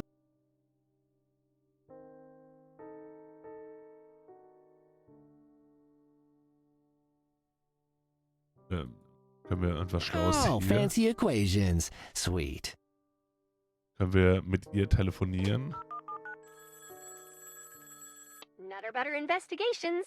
If there's... Hey again, Tabs. It's me. Hi, sir. Kann sie uns sagen, was das hier an der Tafel ist? Ich habe einen Wurm in einem Fass gefunden. Tabby, there's a vat here filled with bits of leaf and goopy fluid and worms. That sounds disgusting, sir. You should probably stay away from... I stuck my paw into it. Right, of course you did. Are you okay? I've still got goop in my fur, but yeah, I pulled one of the worms out, but I can't see anything special about it. You said there were bits of leaf in the fluid? Are they the same as the plants you think are being farmed to make fluff? Oh, definitely, yeah. Oh, then perhaps Professor Huggy would have some ideas. She knew what the seeds were after all. Let me give her a call and patch her in. Oh, cool. Hello? Hallo. Good evening, Professor. It's Tabby here. Oh, good morning, Tabby. You caught me just before my post-breakfast constitutional. It is a marvelous sunny day here in Pishon. Hi, Professor. It's also Cuddles. I'm here too. Ah, Cinnamon, hello.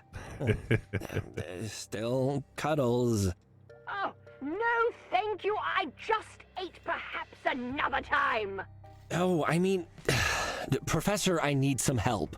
Don't we all, wird wohl nie Cinnamon? alt. I'll need some wird. help replacing honey traps later, for example. I can see from here that we caught 2 tigers overnight. One of them is making a very rude gesture at me.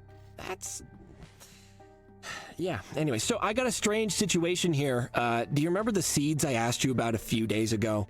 Ah, yes, the incredibly toxic Cablor seeds. You're not having any symptoms, are you? Exploding toes, fur falling out, whiskers turning into bananas? What? Bananas? No, thanks. I'm doing fine. But I found the place where the seeds are being grown, and based on what your contact told me, they're being turned into fluff. Fluff? Yes, you know of it? Oh, not at all, but you built it up so dramatically. What is fluff? A new drug. It's much worse than nip. Someone that isn't the Catulets is making it, and I think they killed my victim. Scandalous! There's a vat here filled with goopy fluid, crushed leaves, fluff seeds, and worms. I pulled one of them out. It's green. Do you have any idea what they're doing with all this? Interesting. Bits of plant matter in a fluid suspension. And a green worm, you say? Light green on dark. Yeah, green as can be. Oh, why then, that must be one of millions of possible worm species on the planet. I need more cinnamon. How does it taste? Oh, no. I am not licking a worm. It has goop on it, and it's a worm. Stop being hysterical, Cinnamon. Goop is good for you, and hardly any Kaum worms einer. are poisonous. Anyway, science is about truth. Do you want the truth about what's going on there? Then lick that worm! Tabby, help! What can I do, sir? If that's what the professor says it will take. Lick that worm! Lick it! Lick the worm, Cuddles! Goodness! Lick that worm! Lick that worm! I just want to point out, before my probable death by worm, that I have regretted not becoming a librarian twice already today, and this makes 3 times. Wir lecken den Wurm. Cuddles? Am I dead? I don't think so, sir. Then I wish I was. I think my tongue will be broken forever, Tabby. All I taste is worm. What's the flavor, Cinnamon? The flavor! Worm flavor. I don't know. It's a bit buttery. Ah, good! You can put the antidote down then. What? You never mentioned an antidote. Focus, Cinnamon. You've confirmed my suspicions. Those are McClorian greed worms. They're obviously using worms to extract the hallucinogenic compounds from the plants. Ingenious! Crushing the worms later would let them recover the concentrated compounds, and then they simply need to dry it and sell it. So, these worms can extract fluff? Tabby, do you think that... I was just thinking the same, sir. Professor, could these worms extract fluff from another source? Say, a person? Oh. I suppose they might. What an interesting idea. You would simply need a lot more worms, of course, and it would have to be in a confined space. Such as a vat full of them? Yes, indeed, Cinnamon. That would definitely do it. Thanks for your help, Professor. Oh, only a pleasure, Tabby, and if you... There it goes! After it, boys! Don't let the claws touch you, you'll be turned into... Professor? Oh, God. I'm sure she's fine. So, exposing Duncan to a lot of these worms may make him lucid? Seems like, sir. Okay, all right, I'm gonna see what I can do to pull that off then. Nun.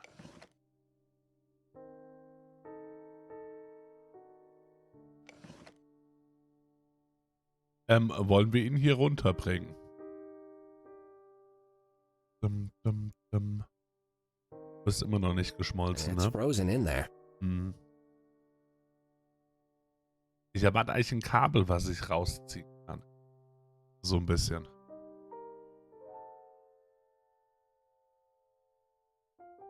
Duncan, there's a milk Okay, das ist tycoon erstmal das Gleiche. outside who wants to dominate the Meow Meow Furrington milk trade. He says he needs a cat with communication problems to sell him all the milk in the world. Do you know anyone? Da guckt er und er sieht ihn draußen nicht. Ja, okay. Ah.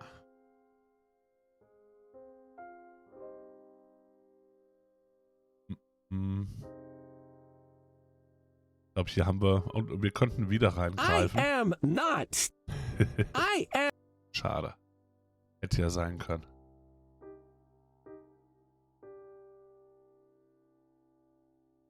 Bam, bam, bam.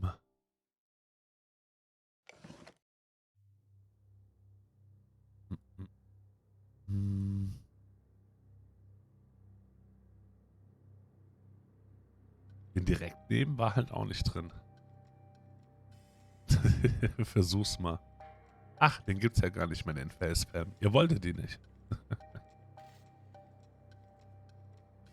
Ja, auftauen, das dachte ich mir auch schon.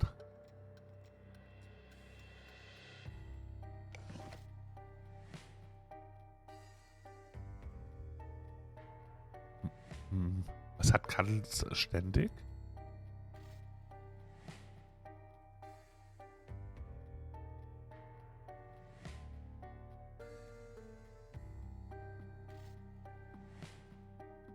Oh. Lol. I don't. Lol. Ja, jetzt denke ich gerade dasselbe, was du denkst. I need to free the mannequin head before I can lick it. Okay. Ach so, weil ich am Kopf war. Am Eis müssen wir lecken. Mhm. My tongue is getting numb now. Mhm. Path numb now. The ice is melting, and soon I'll have a mannequin's head. Yay. Yay! I need to free the man. Ja, wo ist das Eis da? It melted some more. Ah, Free of the ice. At last. passt. The head's already loose enough to just grab. The head's... Okay, wir dürfen den Kopf nehmen, okay. Never know when Zack. you might need a mannequin head. Let's grab it. Okay. Können wir den jetzt schon ohne weitere Präparation? Tippt nicht mal auf den, eigentlich auf den mittleren. Aber ich weiß es auch nicht sicher. Da draufhauen? Da. Yeah, sticking this mannequin's head on a pole is a bit grotesque, but I'm sure he won't complain. Hey, that doesn't look half bad. I bet that I could win the student art prize at Meow Meow Furrington University. Ich will aber, wir gucken gerade mal. Und doch, von da aus sieht man den dann schon. Mhm. Die Dekorieren wir den noch? Warum auch immer mit dem Wurm? Congratulations, now you're coated in worm goop. Anscheinend nicht. Machen wir hier irgendwie Stolperfalle, dass der da runterfällt? That doesn't need the... Okay. Dann reden wir mal mit ihm. Duncan, there's a milk tycoon outside who wants to dominate the Meow Meow Furrington milk trade. He says he needs a cat with communication problems to sell him all the milk in the world.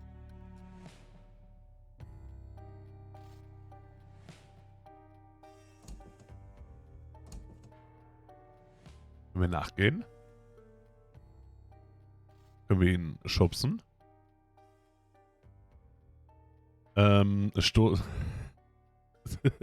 Reden wir erst noch mit ihm. Wir reden noch mit ihm. Vielleicht.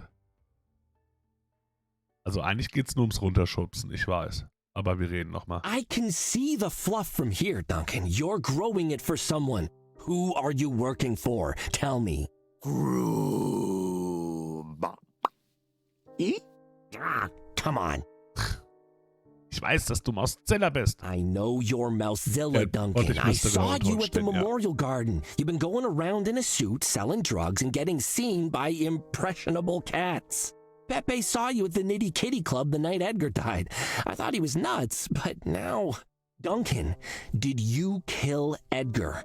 Linwin, don't understand Grego. You're making fluff here somehow, but there's no way you're running this operation by yourself. Who's the boss of you, Duncan? Flup, Angilak, Semissimitam. It had to be the fluff he was surrounded by that had scrambled his thoughts. I could smell it in the air, making even my brain fizz a little. Knowing that didn't help me figure out how to get through to him, though. I couldn't just send him to the cops. They wouldn't treat him well. As annoying as he was, I felt like he needed my help as much as I needed his. Let's go. If I can't bring the worms to Duncan, maybe I can introduce Duncan to the worms. This is to help you, Duncan. Don't hate me. Or drown, okay?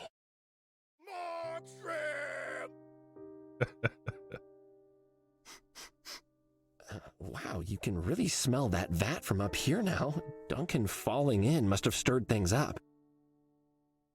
Oh oh. Gehen wir mal gucken. Und damit ihr, ja, geht's dir gut, Duncan? Hoffe doch. What? Where am I? Duncan, Hey. you're lucid! Oh, hooray for worms! Worms? Who are you? You don't remember me? The establishment? The garden? Being Mousezilla? I remember. Suits. So many suits. So many And- suits. Yes, you chased me. Yes, I'm Cuddles Nutter Butter. I've been investigating a murder and, well, you're right in the middle of the mess. Who are you making fluff for? Do you remember killing a white cat? Killing? No, never. I only did what they said. Who, Scarlet or Bartholomew? I'll get hurt again if I tell. No, Duncan, whomever is behind this, I can protect you from them, I promise you. You will be safe. But I need to know, what is their name?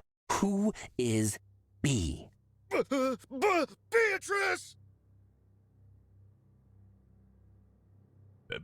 Beatrice? Beatrice? Wait, what? That's not a common name, and I've heard it tonight already. Beatrice Magtheridon? Tybald's aunt? The cat that owns the costume shop that you... Oh, yeah, okay. But why? She's richer than 10 fat monkeys and a golden jacuzzi. Why make fluff? I don't know. She's scary. You make her mad, or don't do as she says, she sends hench tigers after you, or her lackeys will hit you and call you names. And if you need to disappear, she takes you out to the train tracks, and then... I saw the head in the fridge, I think. I can imagine. Oh, so that's what happened to Cosmo's supplier, I guess. Yikes. Well, arresting an old lady shouldn't be too difficult, at least. Wie ist all das denn überhaupt passiert? What happened to you, Duncan? How did you end up like you were? I was a scientist. She came to me with an idea, and she paid a lot of money. I was greedy. With her funding, I set up this factory, experimented on plants, figured out how to make something more addictive than nip. Fluff hurts cats, Duncan. Fluff gets people killed. Gumdrop, Edgar, who knows how many others? I know. I knew. I didn't think they mattered. Lowlifes, I thought. Addicts. Nobody cares. But I've been stuck in a fluff trip for so long, Cuddles. In that world, it's horrible. You can't escape. All you can think is more fluff.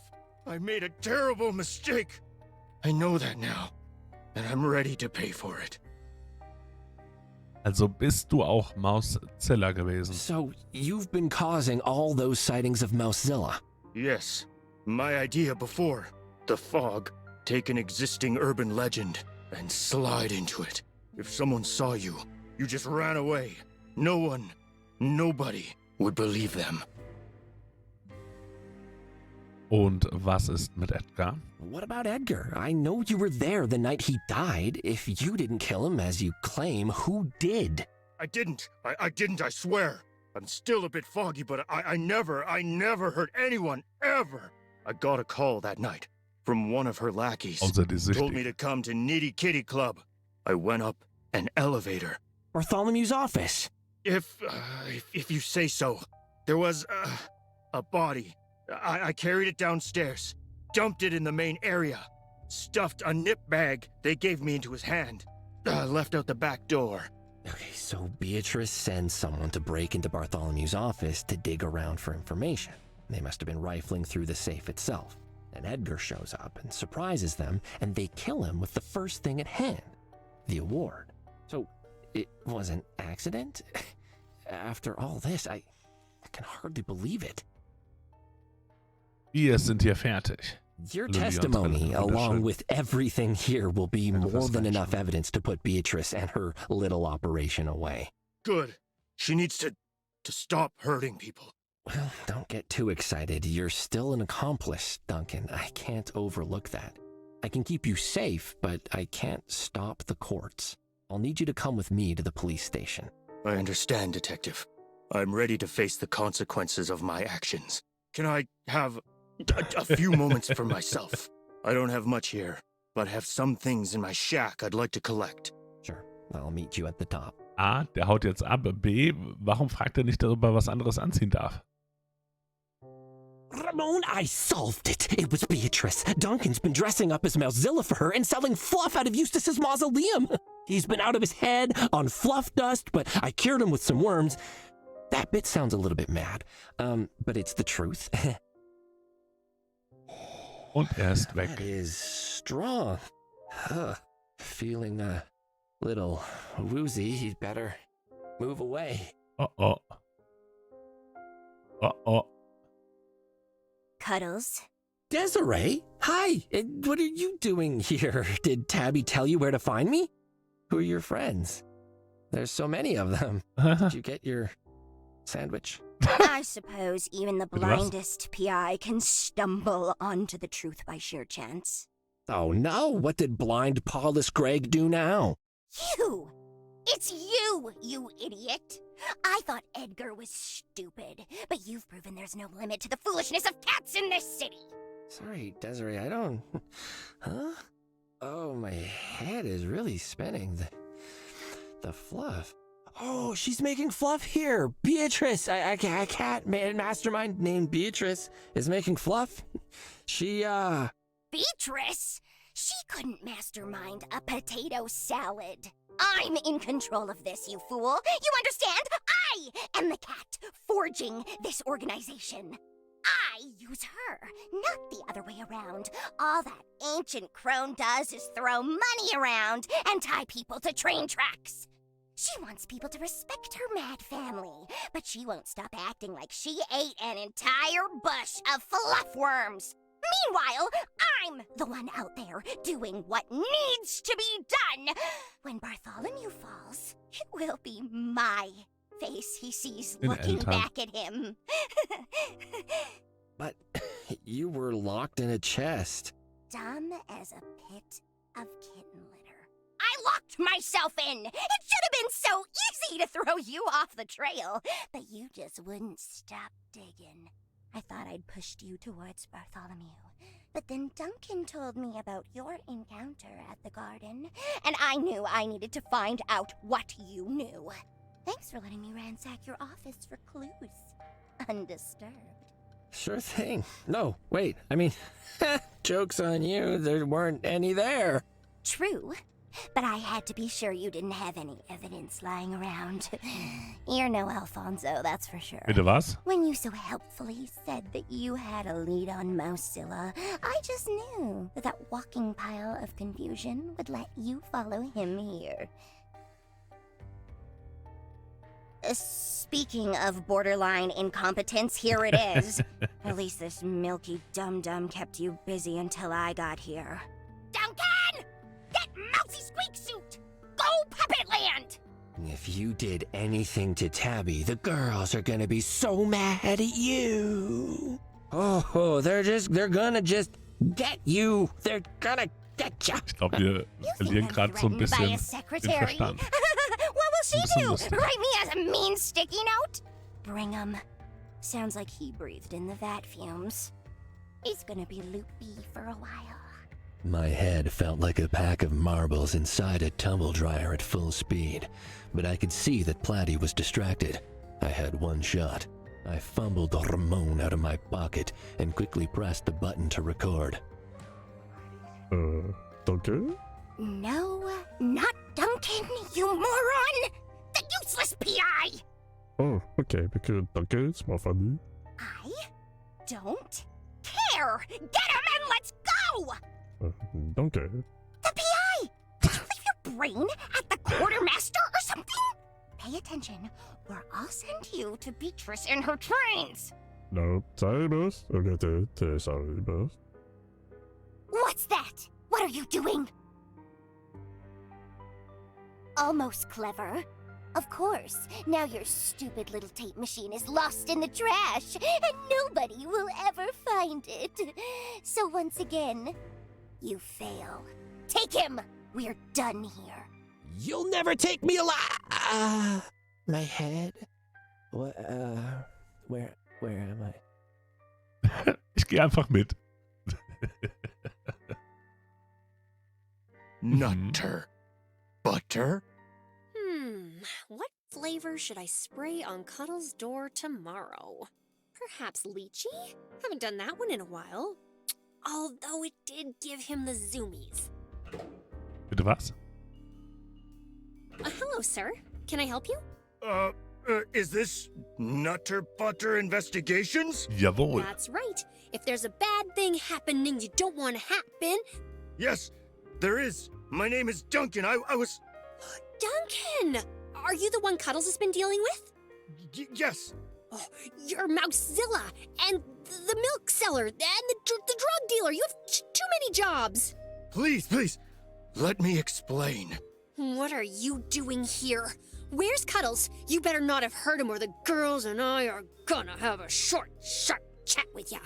I'm sorry. Cuddles is gone. She took him. What? Who did? Duncan, tell me. My head, it's still so confused. He dropped this. Oh, cool. Er bringt's direkt mit. Das ist nett. I've done it, Ramon! I figured out the best place for a nap and meow. Come on, sir.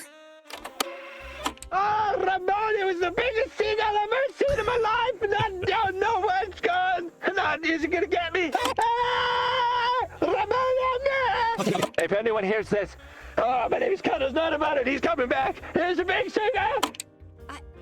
I just... I took a quick lick of Tabby's sandwich. Bitte was? When she wasn't looking.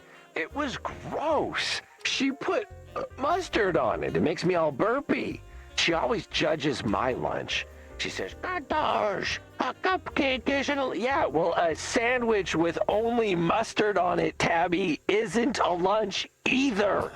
Would you quit judging me for buying cupcakes? It's not like I do it every day. Make sure to, I'll make a note to not tell Tabby that it was gross. Why don't you put mustard, just mustard on bread? Thank you, Ramon. What? I'm making a mental note to discuss that at some point. Desiree's here, and she's got thugs with her. She's working with Beatrice. Oh, they're so big and scary. Tabby, if you find this, call the police. Call the police. It's Desiree, Tabby. Cuddles. That lying little Molly, pretending she was so scared for her well-being. Oh, and Beatrice, her stupid fake murder and her stupid trains.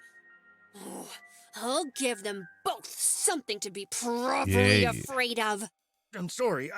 I didn't know what was happening. I think Cuddles thought I tricked him.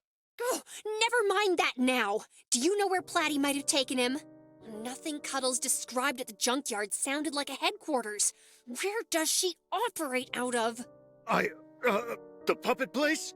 Scary puppets? What? Scary puppets? You mean Lappy and Geronimo? Oh, I'm so sad that I know that. Yes, the big tent. A big tent? Like, oh, the abandoned amusement park? Lappy and Geronimo's land of nightmares or whatever. Yes. Right. You, listen. Go to the police. Ask for Fuzzball. Tell him everything. Do you understand? Police. Fuzzball. Everything. Tell them to come to the abandoned amusement park right now. Yes. Do you still have that Mousezilla suit? It's right here. Hand it over. What are you going to do? The police might be too late. I need to make sure he's all right. I'm going to rescue Cuddles!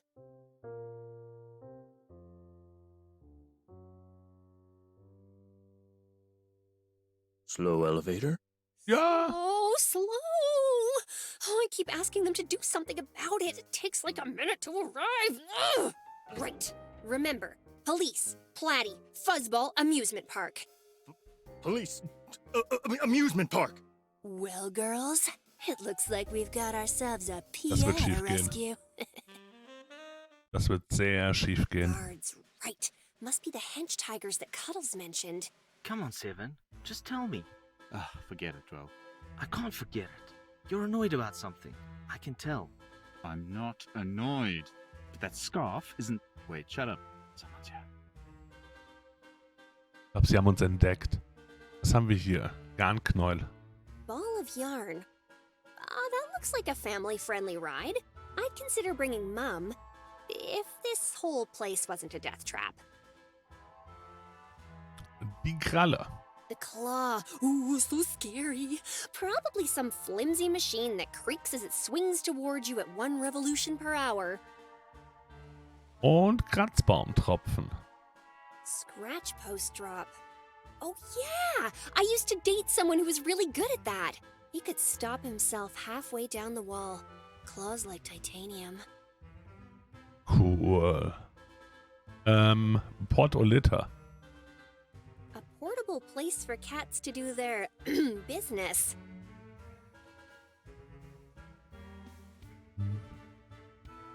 Kurz nebenher ein bisschen knuddeln. Ist jemand wach geworden?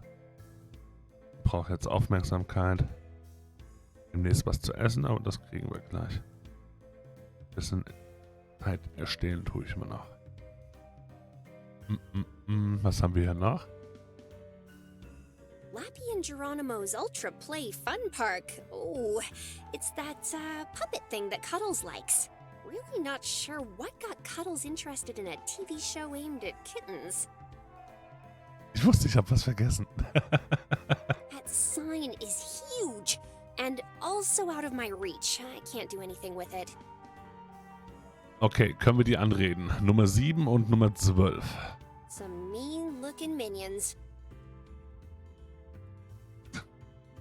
So.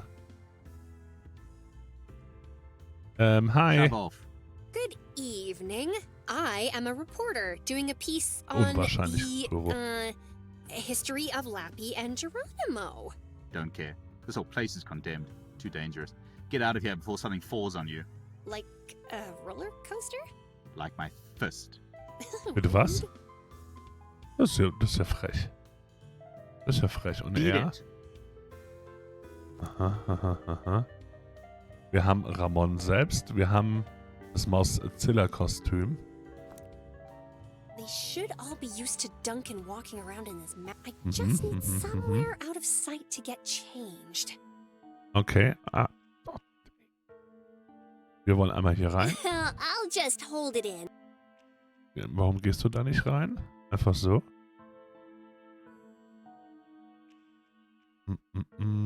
Okay. Verwenden wir das Kostüm damit? Should be able to change unseen Alles klar. inside here. Time to see if this suit works as well as I hope. All right, she's gone.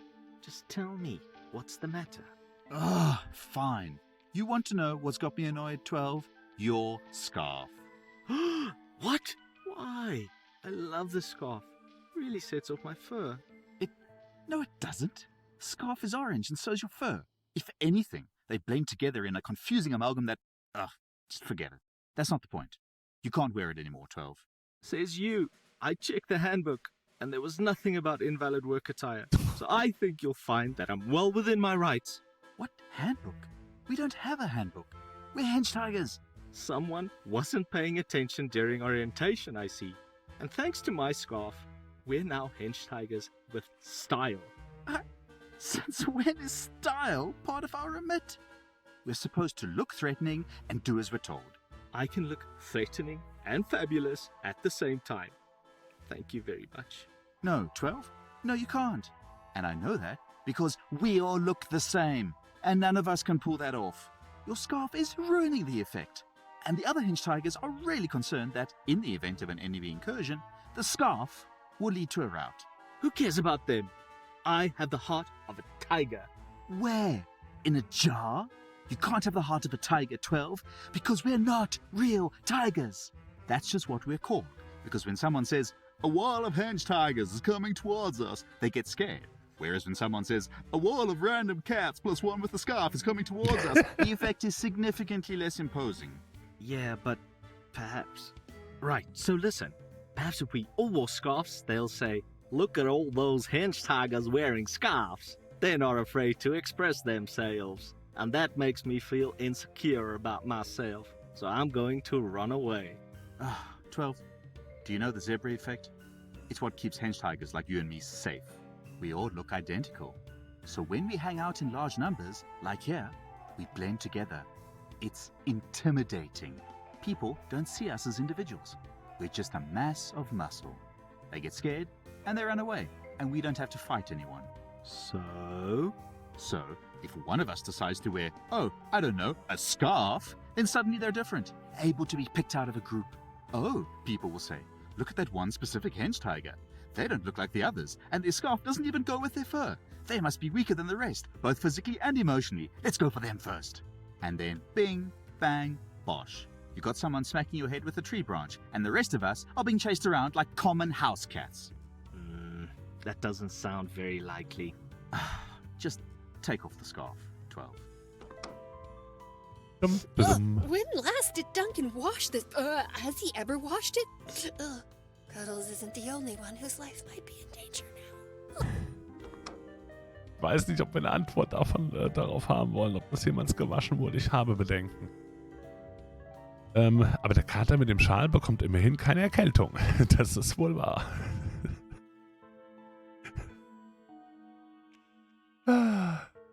Aber jetzt wissen wir Bescheid, warum die immer alle im selben Anzug gefühlt rumlaufen und gleich aussehen. Damit sie als eine große gefährliche Masse wahrgenommen werden. Ich habe auch hier eine große gefährliche Masse vor mir sitzen, der definitiv der gerade sehr viel Aufmerksamkeit haben möchte, wollte ich sagen. Und dann machen wir das. Dann machen wir gerade, jetzt haben wir 21 Uhr, machen wir gerade die 10 Minuten. Dann einfach mal kurz Unterbrechung, dann bekommt der hier ein bisschen Aufmerksamkeit und bekommt auch noch sein Abendessen.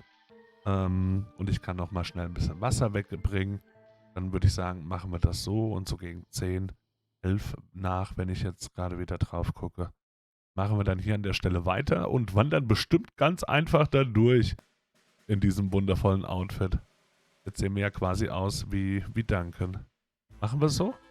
Machen wir so. Kurze Unterbrechung. Gleich geht's weiter.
So.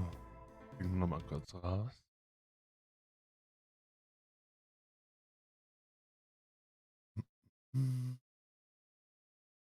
Fast pünktlich. Natürlich hat er so gut wie nichts gefressen. Wird also bald wieder da sein. So, das BRB machen wir weg. Und dann wären wir an für sich überpünktlich. Tatsächlich, überraschenderweise. Gar nicht mein Stil, aber hat hingehauen.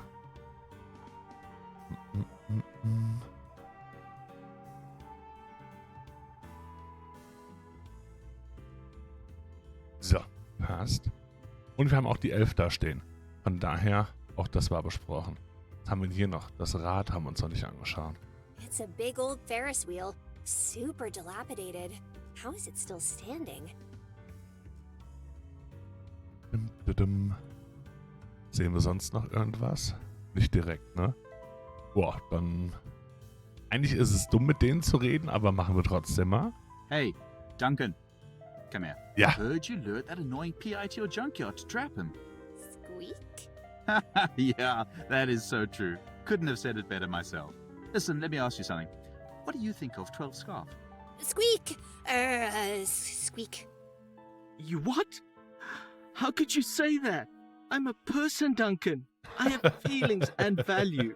Whiskers, Duncan? I was trying to be more diplomatic than that. But he's right, 12. You're all meanies. I'm going to the tent. Truth hurts, 12. You'll get over it. That was pretty harsh, Duncan. Something got you in a bad mood today? Someone drink all your milk? Anyway, guess you're looking for Desiree? She's inside somewhere. Dann dürfen wir wahrscheinlich einfach mal da reingehen. Oh Gott, was haben wir ihm gesagt? Scheinbar war das sehr verletzend. Das tut mir natürlich leid. Squeak. Whoa, don't have to bite my head off. Fine, no more questions. But since you're here, you'll need to come to the tent later.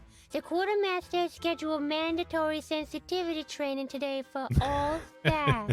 She heard someone say she's more of a don't, and now we all have to listen to a lecture on not disrespecting people's mass.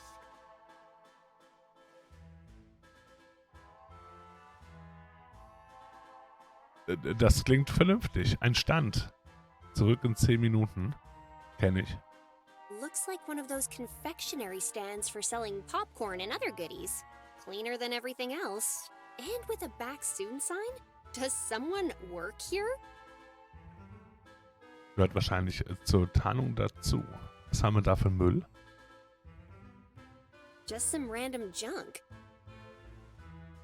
Okay, irgendwas random. Wird bestimmt kein Problem. Ha? Gucken wir mal. Riesenrad. This thing looks even worse up close. They could torture people just by pushing them onto all the jagged, rusted metal. Okay, kuriose Fälle. Gucken wir mal da rein. Alfonsos kuriose Fälle. And that's why you'll never get me to talk. I don't want you to talk for the 10th time. Shut up. Oh, you just love that, wouldn't you, Platty? Yes! And stop calling me that. Well, I don't want to. Platty, Platty, Platty. Meow, meow, meow. Who would ever take the Cremiston crime family seriously, huh? What are you gonna do? Gonna rob bake sales, Platty? Can't we measure him, boss? We could, but someone didn't bring anything to gag him with. Was it me? Okay, but I said I had to take my sister to her drama class, so I was in a rush, but I don't hear so good under my ear holes. So when you yelled at me over the phone, I got flustered, and I just... Remind me, what did you bring instead of a gag? Oops. A tag from my shirt. Right. So, we won't be muzzling him, and your punishment is to stay here and listen to him spouting fluff-induced madness!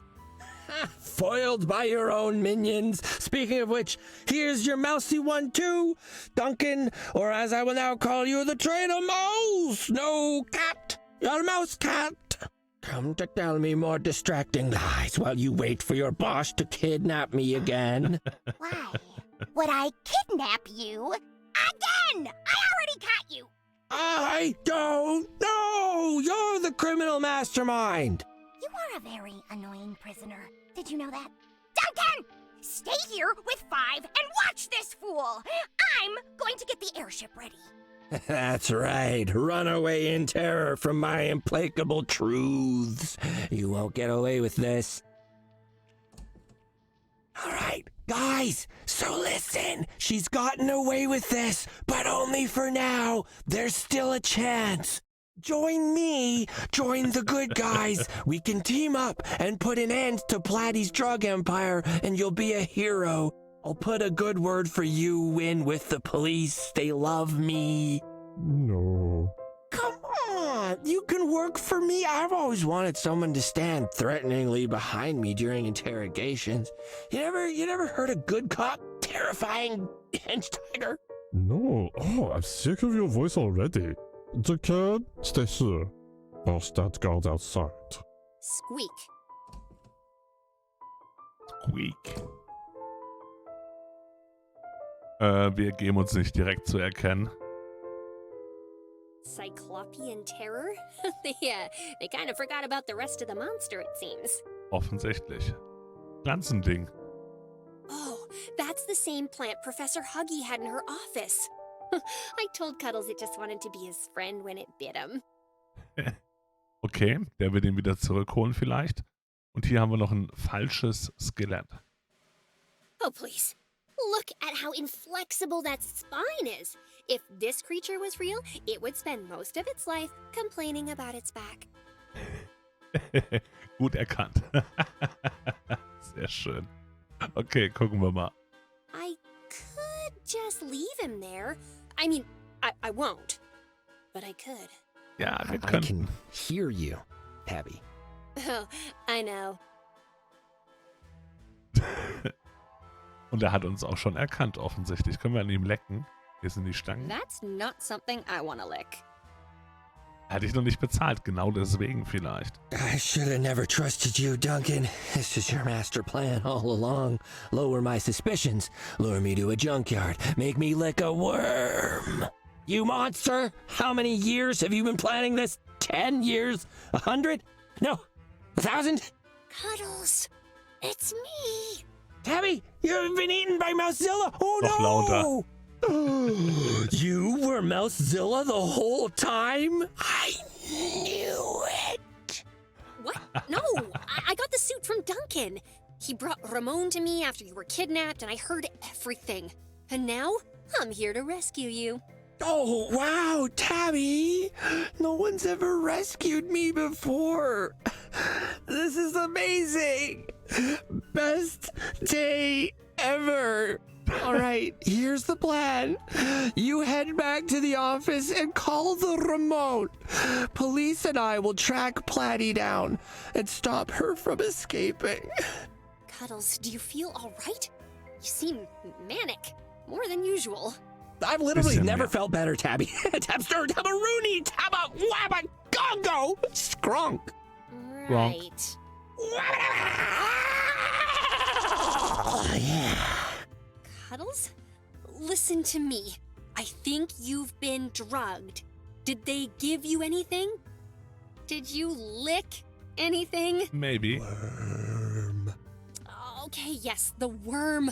Sorry about that. But the professor said that would be safe, so please tell me you didn't lick anything else. I don't need to lick things, Tabby. Oh, the air is my drug. Of course. The air at the junkyard must be saturated with raw fluff powder. Oh, I hope you didn't breathe in too much of it. Hey, Tabby. I'm in a cage. Can you see? Look at me. Yes, sir. And I'm gonna get you out of there. Somehow.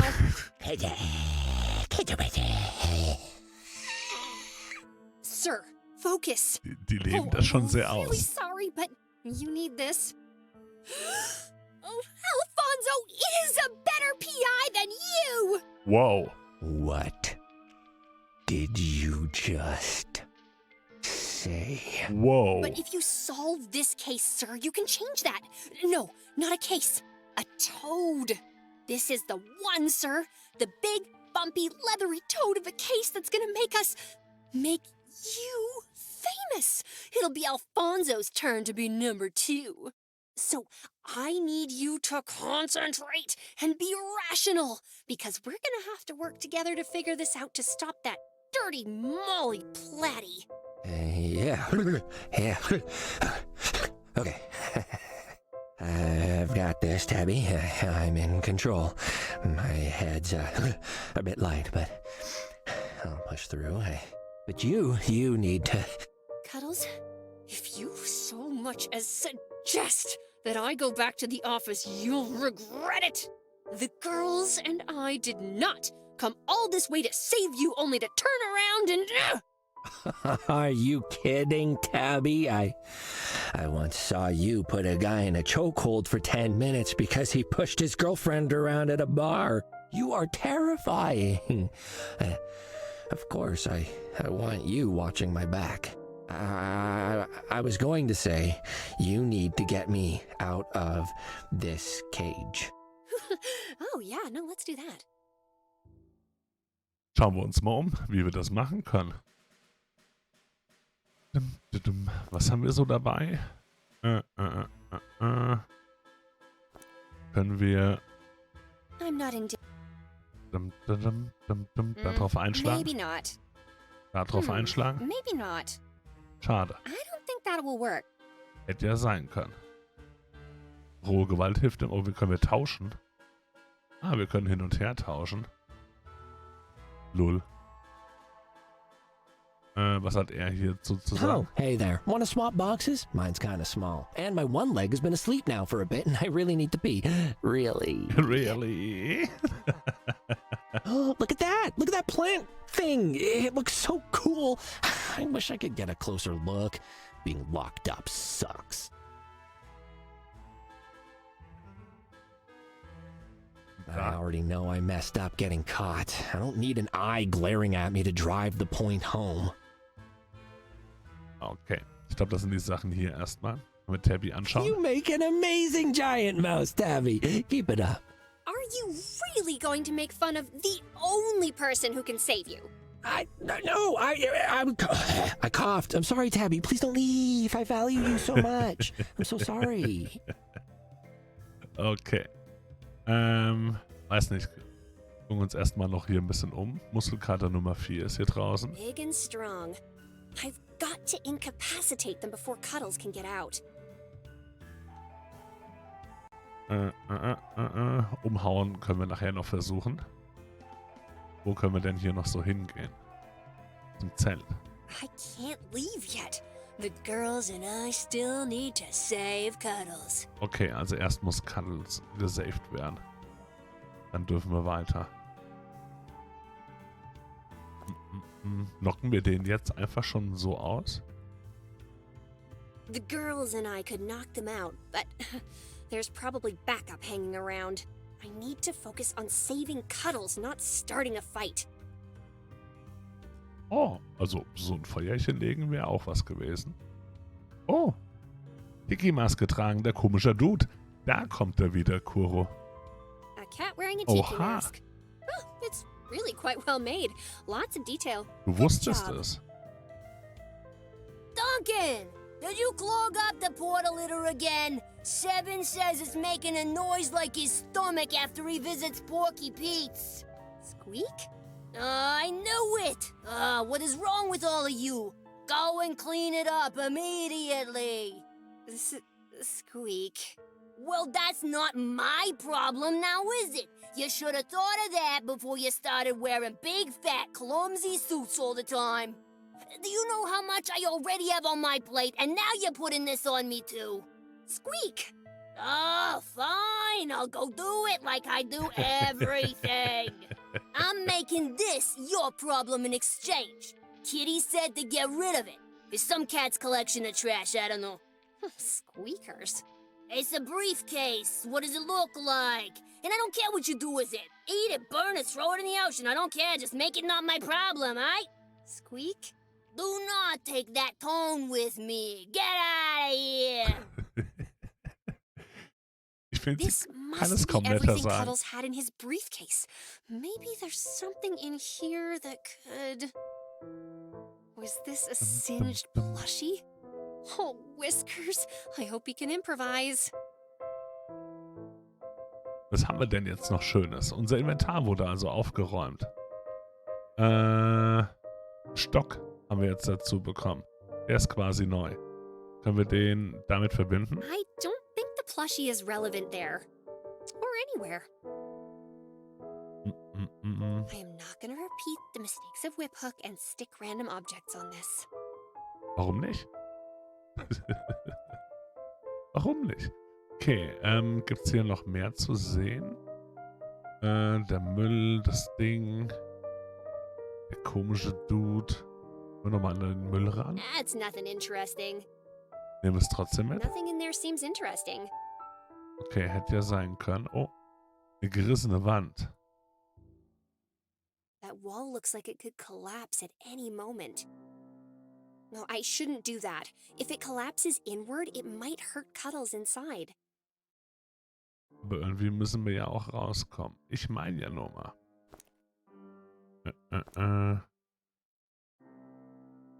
Und wir trotzdem einfach pieksen. I am not gonna repeat the mistake.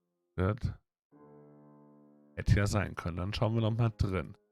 Haben wir ja ein paar Sachen mehr. Fangen wir an mit dem Haken. Und nicht Cuddles, sondern Stange. Cuddles can manage on his own, I'm sure. Schade. This looks useful. I told you, Tabby. We need to patent the whip hook before someone else invents it. Right after we stop the murderer, sir. Right, yes. But straight after that. Oh, haben wir es ihm jetzt gegeben, oder was? Hä?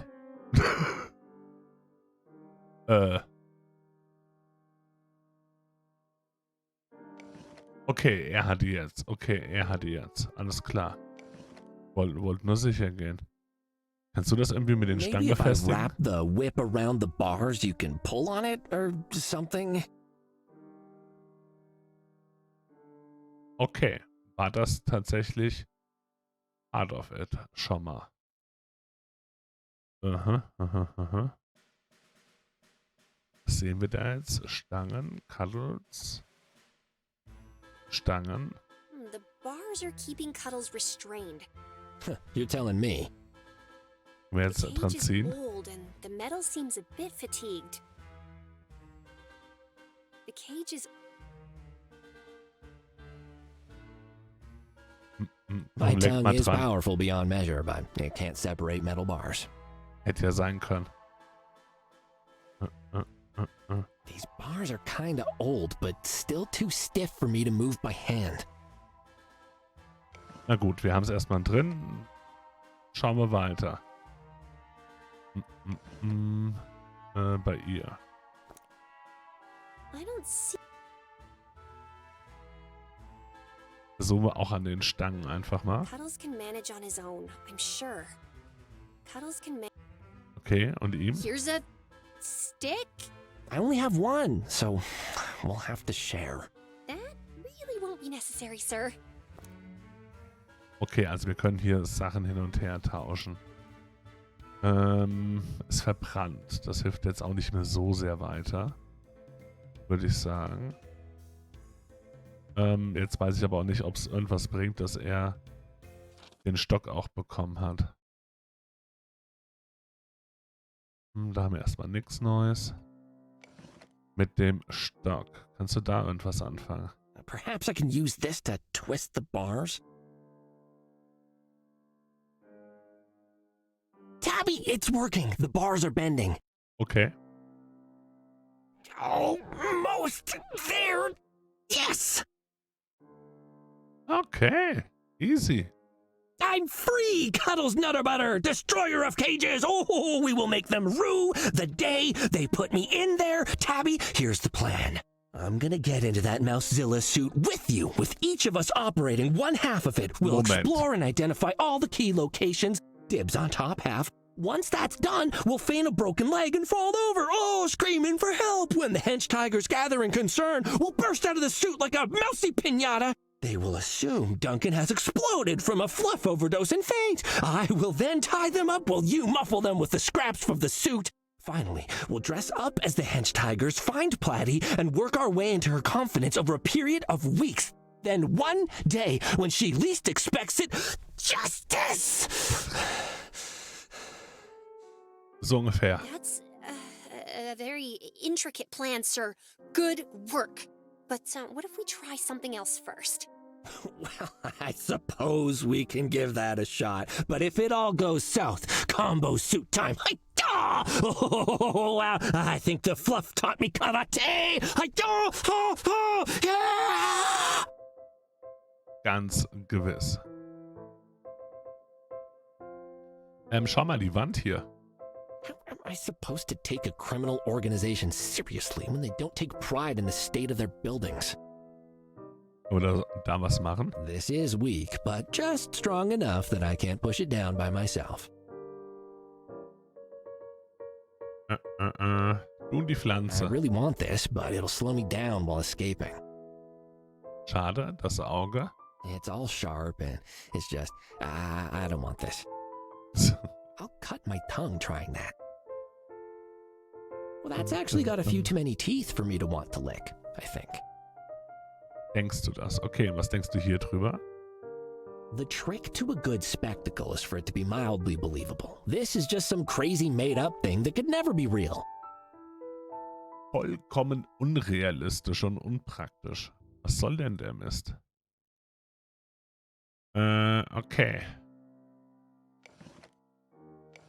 Kannst du da jetzt eigentlich noch was nehmen wieder? Nee, ne? Die Sachen sind weg. Die Sachen sind weg. Rausgehen wäre ein Problem.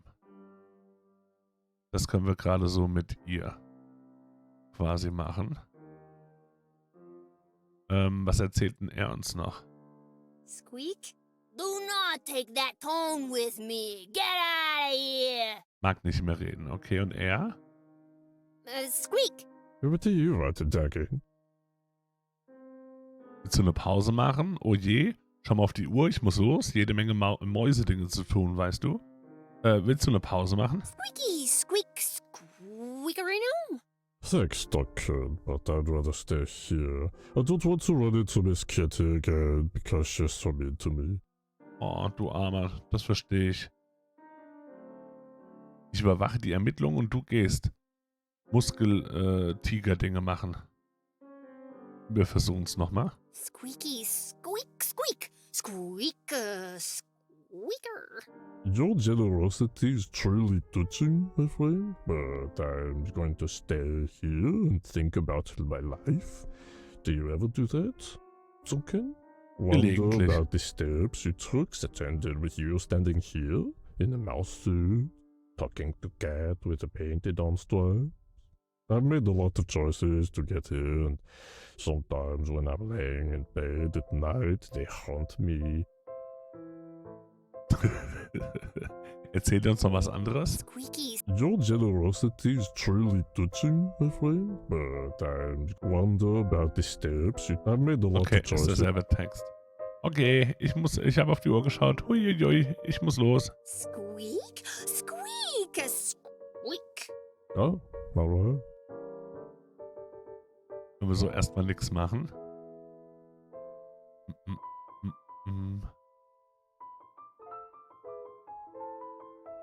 Wir wollen ihn irgendwie ablenken. So eine eingerissene Wand wäre da doch eine Möglichkeit. Kriegen wir das hin? Wenn wir von hier aus draufhauen? Von innen dann vielleicht? Müssen wir noch versuchen. Wir hätten ihm auch noch mehr Sachen wahrscheinlich geben dürfen. Er steht auch noch direkt dort. Geben das mal rüber. I have no idea what to do with this. Should I throw it away? Nein! That's Mini Oscar, my little plush buddy. He got a bit singed when I covered him in oil and lit him on fire, but he's a champion. He pulled through. Got a fighter's spirit. Okay, und wir geben ihm auch mal seine Marke zurück. Here's your badge, sir. Ah, good. Now I can be officially imprisoned. Und last but not least auch. Ramon, little buddy, oh, I missed you. You didn't happen to listen to any of my recordings, did you? We'll talk later, sir. Oh ja, das werden wir. Oh ja. Okay, wir versuchen es nochmal I selbst. don't think that will work. Weitergeben tun wir das auch nicht, oder? You need to borrow the girls, sir, in case that guard comes back. Oh, they're probably far too small for my paws, Tabby. Actually, I think they'll fit you perfectly. Yes, thank you, Tabby. Best you keep them. Okay. Die gehen wir also nicht hin und her.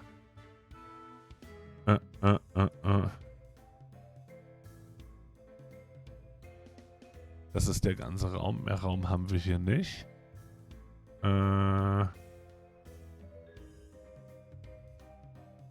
Müssen den Typ draußen irgendwie ablenken. Weiß nicht, mit ihr machen wir nichts, ne? I don't see how this could help free. Okay.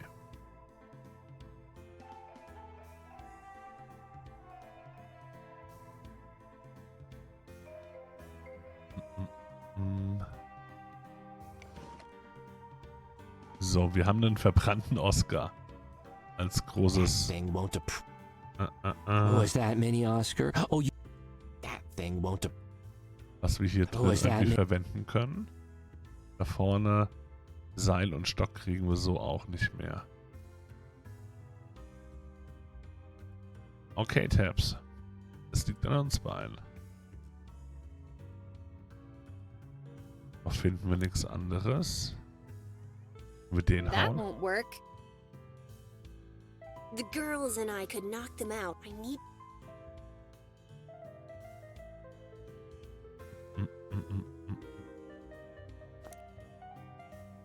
Just some random. Der There's Müll? barely any structural strength left. No, I shouldn't do that. If it collapses inward, it might hurt Cuddles inside. Also machen wir dasselbe von innen. If I had some help, I could push this wall over, but I'll need a good reason to do so.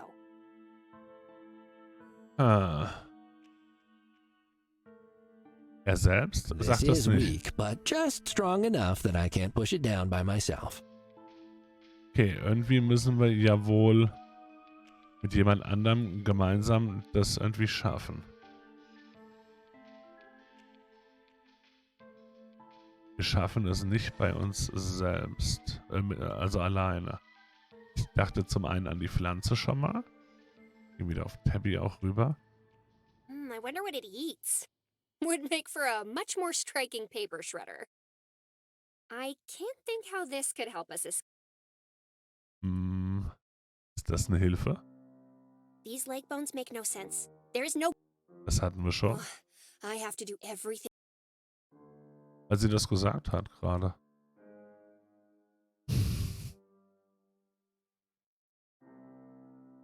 So, Alternative ist, wie kriegen wir den Dude da erstmal weg, ohne I need to report this to the city ihn zu safety hauen. council as soon as we get back to the office. If we get back. Als wir jemals zurückkommen.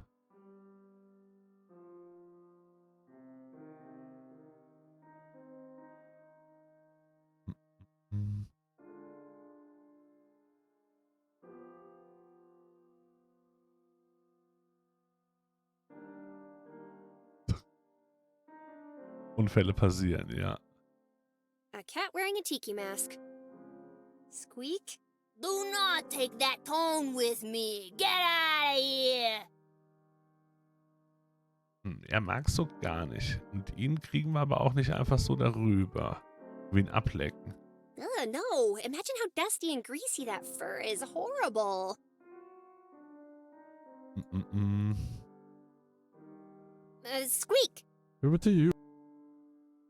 Nee, können ihm auch nicht sagen, dass er sich rüberstellen soll. Das funktioniert auch nicht. I need to report this to the city's safety council as soon as we get back to the office, if we get back. I don't know how low I'd have to sink to do that, but I'm not there yet. Okay, dann machen wir mal so und gehen einfach mal mit ihm raus. That hench tiger is outside. They'll just throw me back in the cage or worse. Davon gehen wir eigentlich auch aus.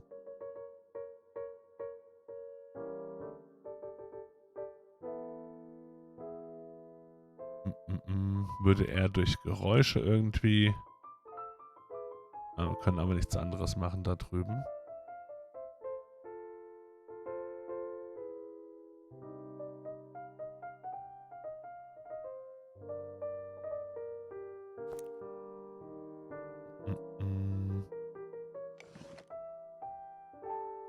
That thing won't appreciate a mini-on. Oh, is that mini-on? Oscar hatten wir schon versucht.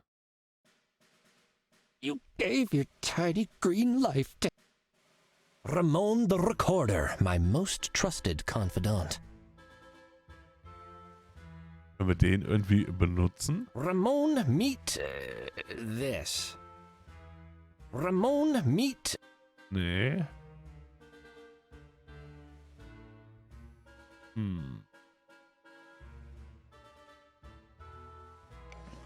Wenn wir den doch nochmal rübergeben. Tabby, take Ramon. I can't do anything with him in here, and you might need him. Like if I see a really big seagull? Or a good place for a nap? Yes, exactly! Yeah! Wow, how did you know? I feel so seen. Gut, dann haben wir das mal drüben. Und wenn wir den jetzt hier in das Ding reinlegen, geht er vielleicht hierher. Well, this should draw the hench tiger's attention. I just need to pick a suitably attention-grabbing statement. Can you put some watermelon on that for me? Yeah. Yes, I know it's a hot dog. I guess the watermelon thing? Sure. Sure.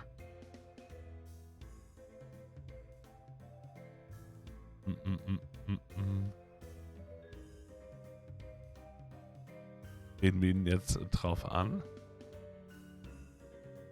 Squeak! What do you want, Jackie? Ich habe eine Stimme von der Seite des Gebäudes gehört. Squeaky, squeak, squeak! He can't have escaped. No. Wait, what's that? Oh, Ramon, it was the biggest seagull I've ever seen in my life, and I don't know where it's gone. And is it gonna get me? What?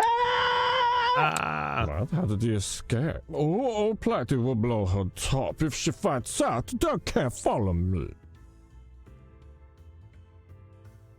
He must be hiding in here, Duncan. You keep an eye out while I look for him. Jawohl, machen wir. Gucken wir jetzt gemeinsam.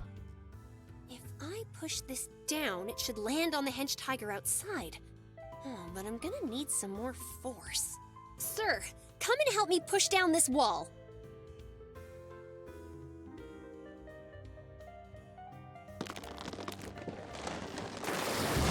Nein! Did you hear that? I think it landed on the hench tiger outside. He's not going anywhere, right? Yay! Ja, nice. Wollen wir mit dem reden? As a bird! Right, let's go find Platty. Ich kann hier rausgehen und du? Können wir nochmal gucken. Entschuldigung.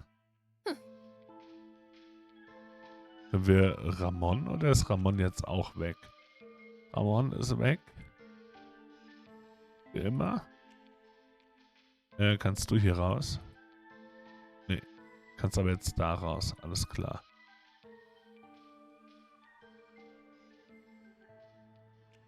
Maybe when he wakes up, he'll reconsider his life. Ganz or he'll go straight to the hospital because those bricks look heavy. Wir ihn ablecken. I'm making up a personal rule right now. I don't lick hench cats. Warum nicht? I want to kick him, but I won't. But I want to, but I won't. So, dann gehen wir mal rüber zum Zelt. It seems like all the hench tigers are in there, sir. Some kind of meeting. I can hear Platy too. I'll sneak in quickly and see what's going on. Be careful, Tabby. I will, sir. Take all the things I've got on me in case they make a noise. I need to keep a low profile. Oh, good thinking. Yeah, you're like a super spy. So remember, management expects you to be the best hench tiger you can be. And if you can't, Beatrice will tie you down and run a train over you. Next agenda point. There have been more complaints of certain henches consuming other henches' lunches. Was? Now, I don't want to point claws, 6. But if we could all just be respectful of one another's food, it will certainly help to maintain a positive work environment. Oh, Duncan, come here for a minute. So guys, I know we've been having a tough time the last few days, what with the dead Montemute making the customers jittery and all. I spoke to Miss K and Miss B and got permission for a little entertainment. They've been working on a new strain of fluff, and from what I've seen, it's gonna be a hit. Take a look at this. Duncan, breathe in. What? Squeak.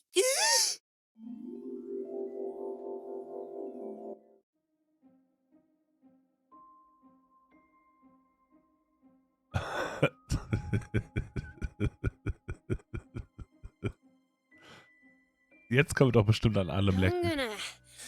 I'm gonna lick you. Let me lick it. Oh, friend, you taste so good. So gut, so gut. I'm gonna... Was haben wir hier noch? Anschauen. Best friends at the balloon party. Yeah. Pow! Tell my kittens, I love them. Cool. Tun wir die jetzt hier so drauf, wie wir sind, einfach alle umnocken. Pow! Pow! Ami! Und pow! Bam! Slam! My spleen! Pow! Not in the face! Er kommt wieder und ist geplatzt. Tabby, can you hear me? Cuddles? Why are you a floating head? Gosh, your eyes, Tabby. I think they blew some fluff into your face. Here, sit down, Tabs. Deep breaths. That was incredible, though, Tabs. I heard screaming, and I ran in to save you, but you knocked them all out. What? Who? The floating inflatable clown, maybe? Oh, I don't feel good, sir. Setz dich noch eine Weile hin. Let's get you out of Nur that kein suit. Stress. It's covered in the stuff. Sehr geil. Big breaths, okay? Okay, there you go, Tabs. Thanks for getting the fluff off me, sir. Oh, I didn't like that. Are you feeling all right, Tabs? I feel more like myself again, sir, but my head's still swimming, and... What's wrong?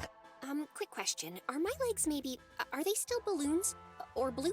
Wow, okay, you keep resting, Tabs. I'll poke around. Ach, eine kleine Pause, nur kein Stress. Wir gucken uns mal die Leute an. Out for the count. Tabby's punches landed like boulders. True. Leg dich nicht mit Out ihr for an. the count. Okay. Können wir die irgendwie benutzen? Nee. Haben wir hier... Was haben wir denn hier? Schon grundsätzlich die Leute selbst und auch... Tabby war das. Okay. Terminal. A whole bunch of screens full of information. I bet this is where all the intel on the drug operation is stored. That looks technical. Maybe there's some info on there. Tabby, look at this. I mean, no, don't. Stay there and rest. But it's all here. The junkyard, manufacturing numbers, equipment designs. Oh, Platy's been using an airship to shuttle the fluff from the junkyard to here for distribution right across the bay at night. An airship? Sir, she said she was going to get the airship ready when I found you in the cage. Oh, Whiskers, she's probably going to try to use that to get away. That exit there has to lead to the airship. Sinn. Quick, help me up. We'll make sure she doesn't... Ooh, my head. Tabby! I'm fine. Let's go. The girls and I have a few things we want to say to that kidnapping little cucumber head. Tabby, you're not fine. You just sucked in a small child's weight in fluff. I barely breathed in any at the junkyard, and you saw what it did to me. It doesn't matter how I feel, sir. We can't let her get away. I know, and I won't. Cuddles. You've helped me more than enough on this case already, Tabby, and you're in no shape to do anything until the fluff wears off. Don't worry. I've got this. I have a brilliant plan. Uh-oh. Does it in any way involve disguising yourself as Mousezilla and working your way into her confidence over a period of weeks? Not this time, Tabster, I promise. You keep resting and catch the police up on everything when they get here. I'm going to stop Platy. I don't like you doing this alone, sir, but I trust you. Go get her. Okay, Luftschiff haben wir daneben. Haben wir hier noch irgendwas anderes? Nicht direkt. Nee, dann gehen wir mal Richtung Luftschiff. Thanks for all your help, Tabs. Danke, On Tabs. everything. I'll see you soon, okay? Remember, deep breaths. This isn't the first time I've been accidentally dosed with hallucinogens in a tent, sir. Bitte was? Oh, that's good to hear. Wait, what? I don't get it. Just go.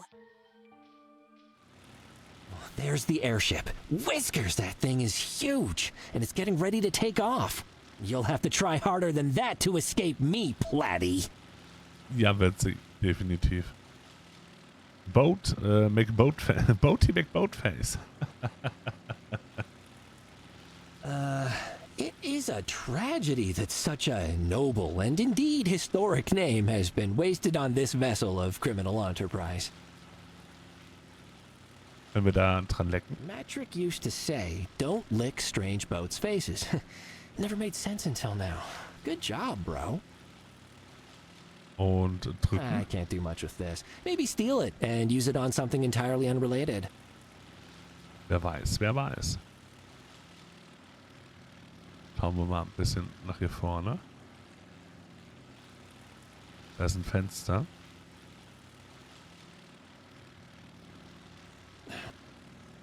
Nochmal, schön. Windows? There must be a lower deck inside. There's a ladder right there. I don't need to climb in through the windows. Schade. Hätte ich gut gefunden.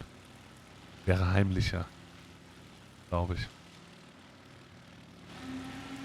Oh. Oh, Platy, Bo Batty. Come out wherever you are. This is what I get for relying on other people. I suppose the hench tigers simply let you out when you asked? I escaped, actually, with my skills and a stick and a sexy whip. No, not a sexy whip. Forget that bit. Point is, it's over now, Platy. You've got nowhere to go, and the police are heading our way. Nowhere to go? How you tracked me this far, I'll never understand. Do you even have a brain? I'm on an airship, you buffoon. I can go anywhere I like. As for the police, well, they're welcome to all the hench tigers they can round up at that decrepit park. I'll be long gone before the sun rises. You won't get away with this? I already have, you moron. I have an airship full of fluff, a bag of bees' money, and a pocket full of seeds. You and your meddling have ultimately achieved nothing. So I can't go back to Meow Meow Furrington. So what? I can take my pick of other countries and simply start over. I'll treat this whole escapade as a learning opportunity. As for you, well, your body can be a cautionary tale for this traitorous city when it washes up on shore tomorrow. What? Hey, whoa there, I see. Okay. Gun time. Already. Fair enough, but indulge me a little bit first.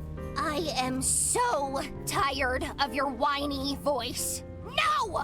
You're done! Take a good look out at the city you've worked so tirelessly to help. It doesn't care. It barely knows you exist.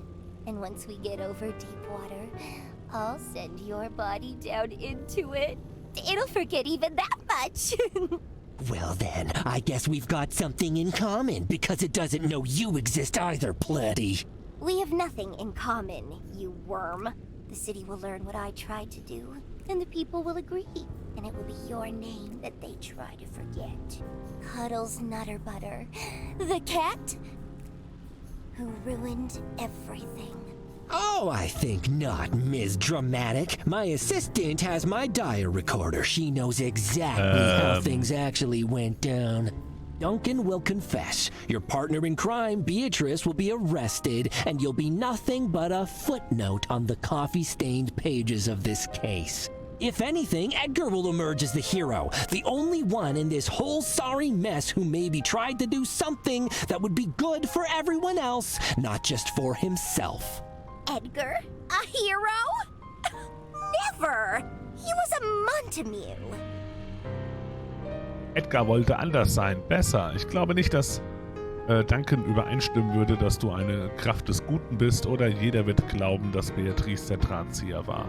Das könnte tatsächlich auch passieren. Wir fangen erstmal oben an. Edgar wollte anders sein. Besser. Just because Edgar was a Montague doesn't mean he was just treading the same path. He had lost someone he cared about. He was trying to make things better. He could have united the families, Montague and Capulet, under one person.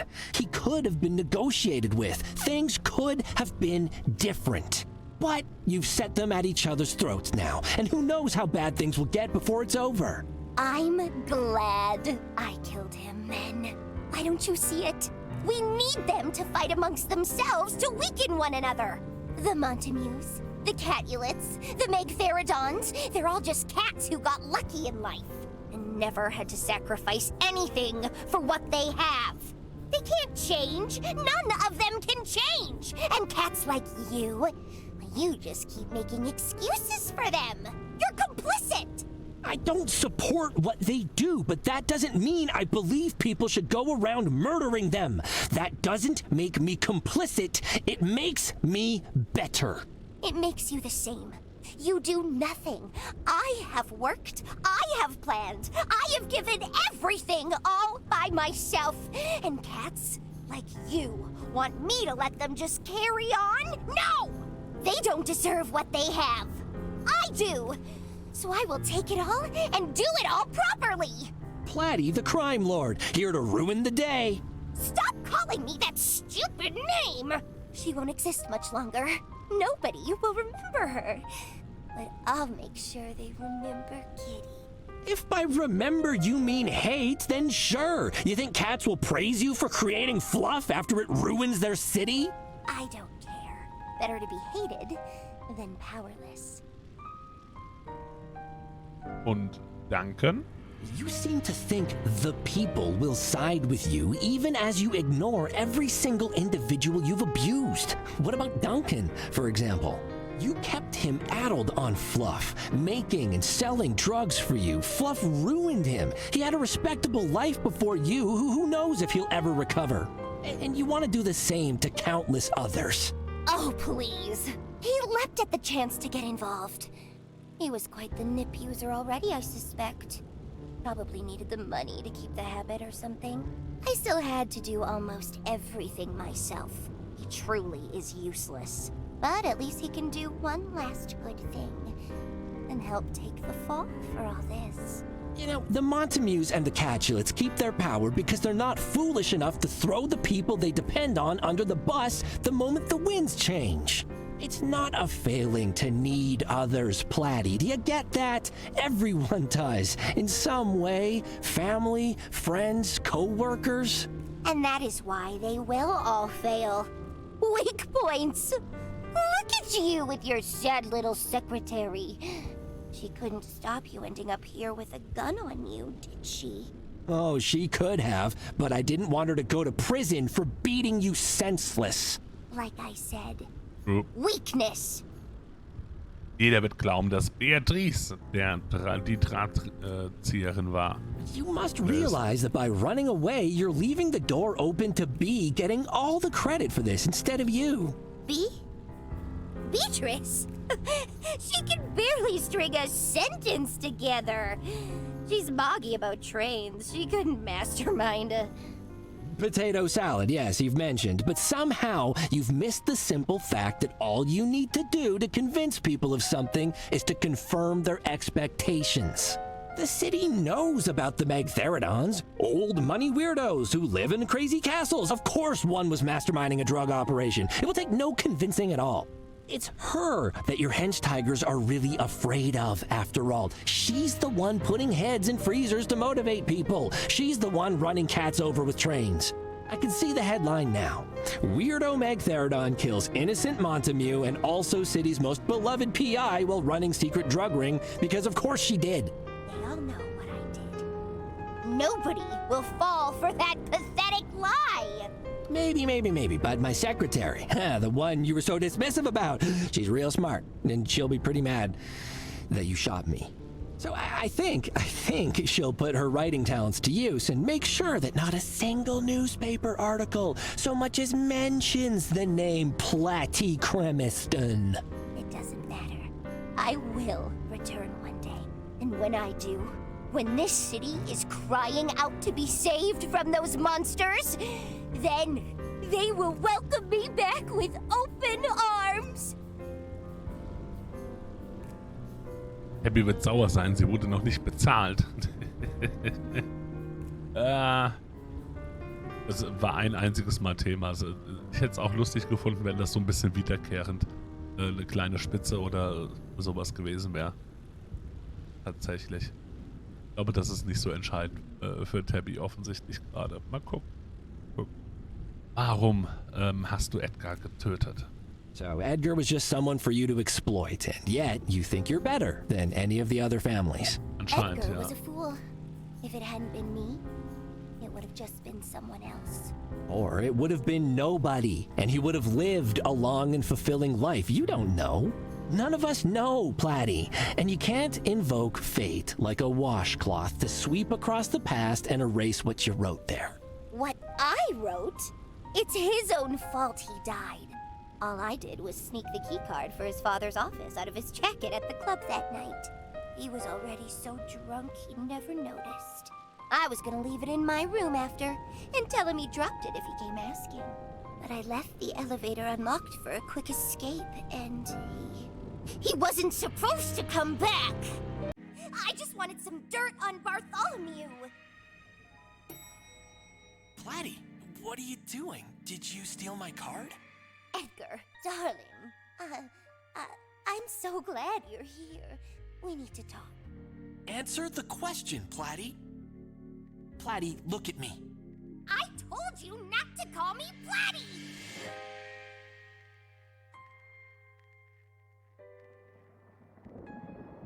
Bam.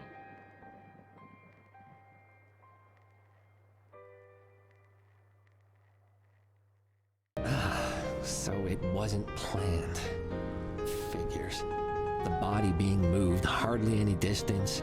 The messy clues left all over, leaving the murder weapon in Bartholomew's safe. Very you, all in all. Well done for sticking to your brand, Platty. Selfish short-sightedness. Your stupidity is truly incredible. Are you insulting me while I have a gun on you? For that matter, do you really think you could just climb on board and stop me?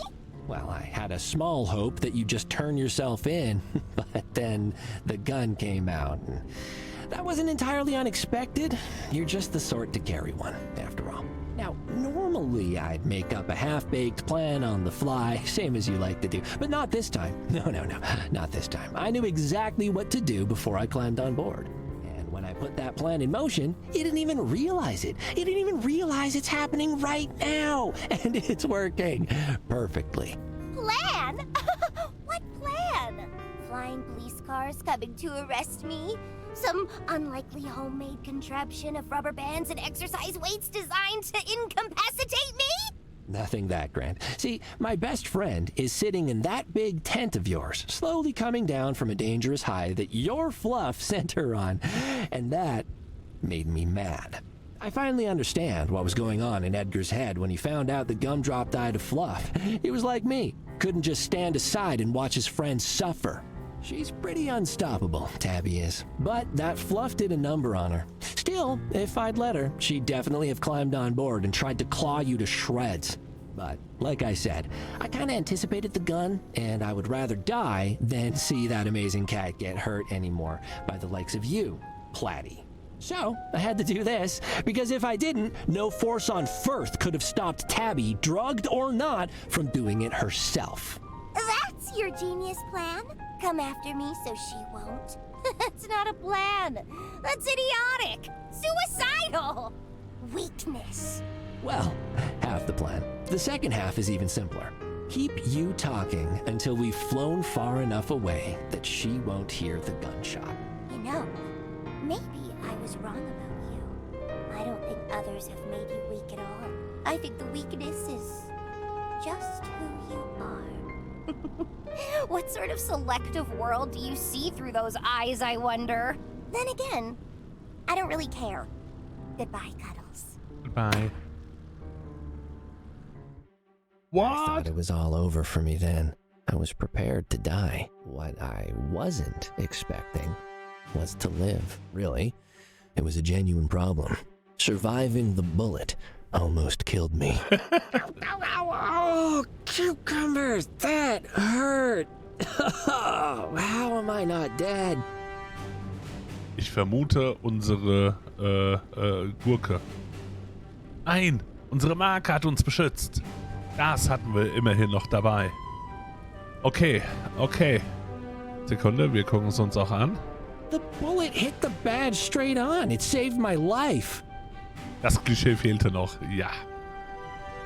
Da wollen wir hin. Open, I can climb through. Na dann, einmal hier I rüber. need to shimmy closer first. Just keep shimmying. Just keep shimmying. And don't die. Don't die. It'd be pretty depressing to survive being shot and then fall to my death right after. Das wäre echt traurig, sind wir mal ehrlich. Just wide enough to not get stuck. Made it. Almost there. The bullet hit my badge head on. Oh, wow. I will never again complain about how heavy it is. So, wir könnten den Hebel benutzen und umdrehen. Den Müll. Okay, wir gucken uns mal um. Broken barrels and other trash. Aha, eine Kiste. This crate is full of processed fluff. Ui, okay. Das war das andere Müll. Boxes of old... Alles Müll. Was haben wir hier? A lever of some kind. Just what an evildoer needs for their flying lair. Eine Looks like some sort of speaking tube. Feeds down from the upper deck. Some sort of... Können wir die Tür benutzen? Platty's up there. Better not. I have to find another way out of this. Na dann, lecken wir mal am Hebel. It's got engine grease all over the handle. Ugh. Da dran? That's probably had a few hundred hench tiger ears pressed to it. Earwax equals no. An den Drogen? Wie gut, dass das Fenster offen war, absolut. Oh, no. What happened at the junkyard was bad enough, and that wasn't even a full dose. Na gut, können wir den umlegen. Den Hebel. Nicht uns. Hey! Who's there? Oh, whiskers.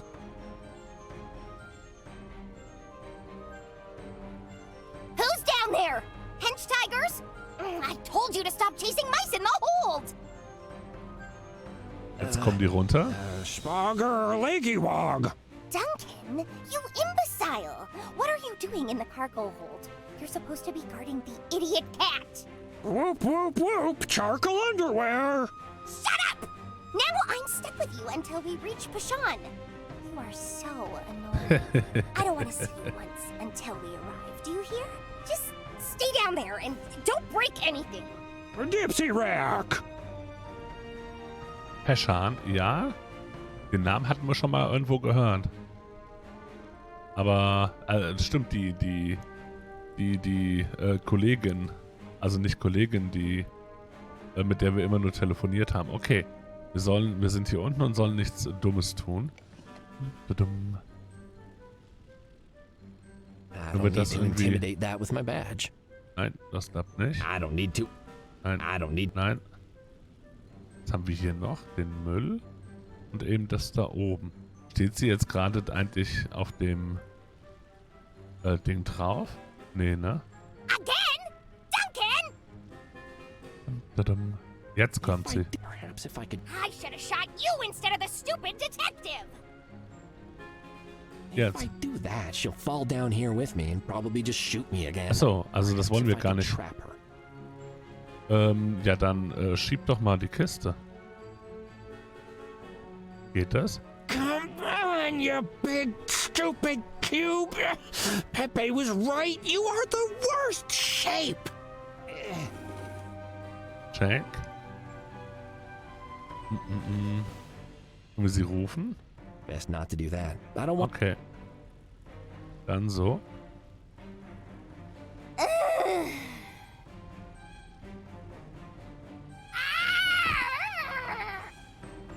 Und es verteilt sich überall, auch wir werden There we high. go, Platty. All snug in that box.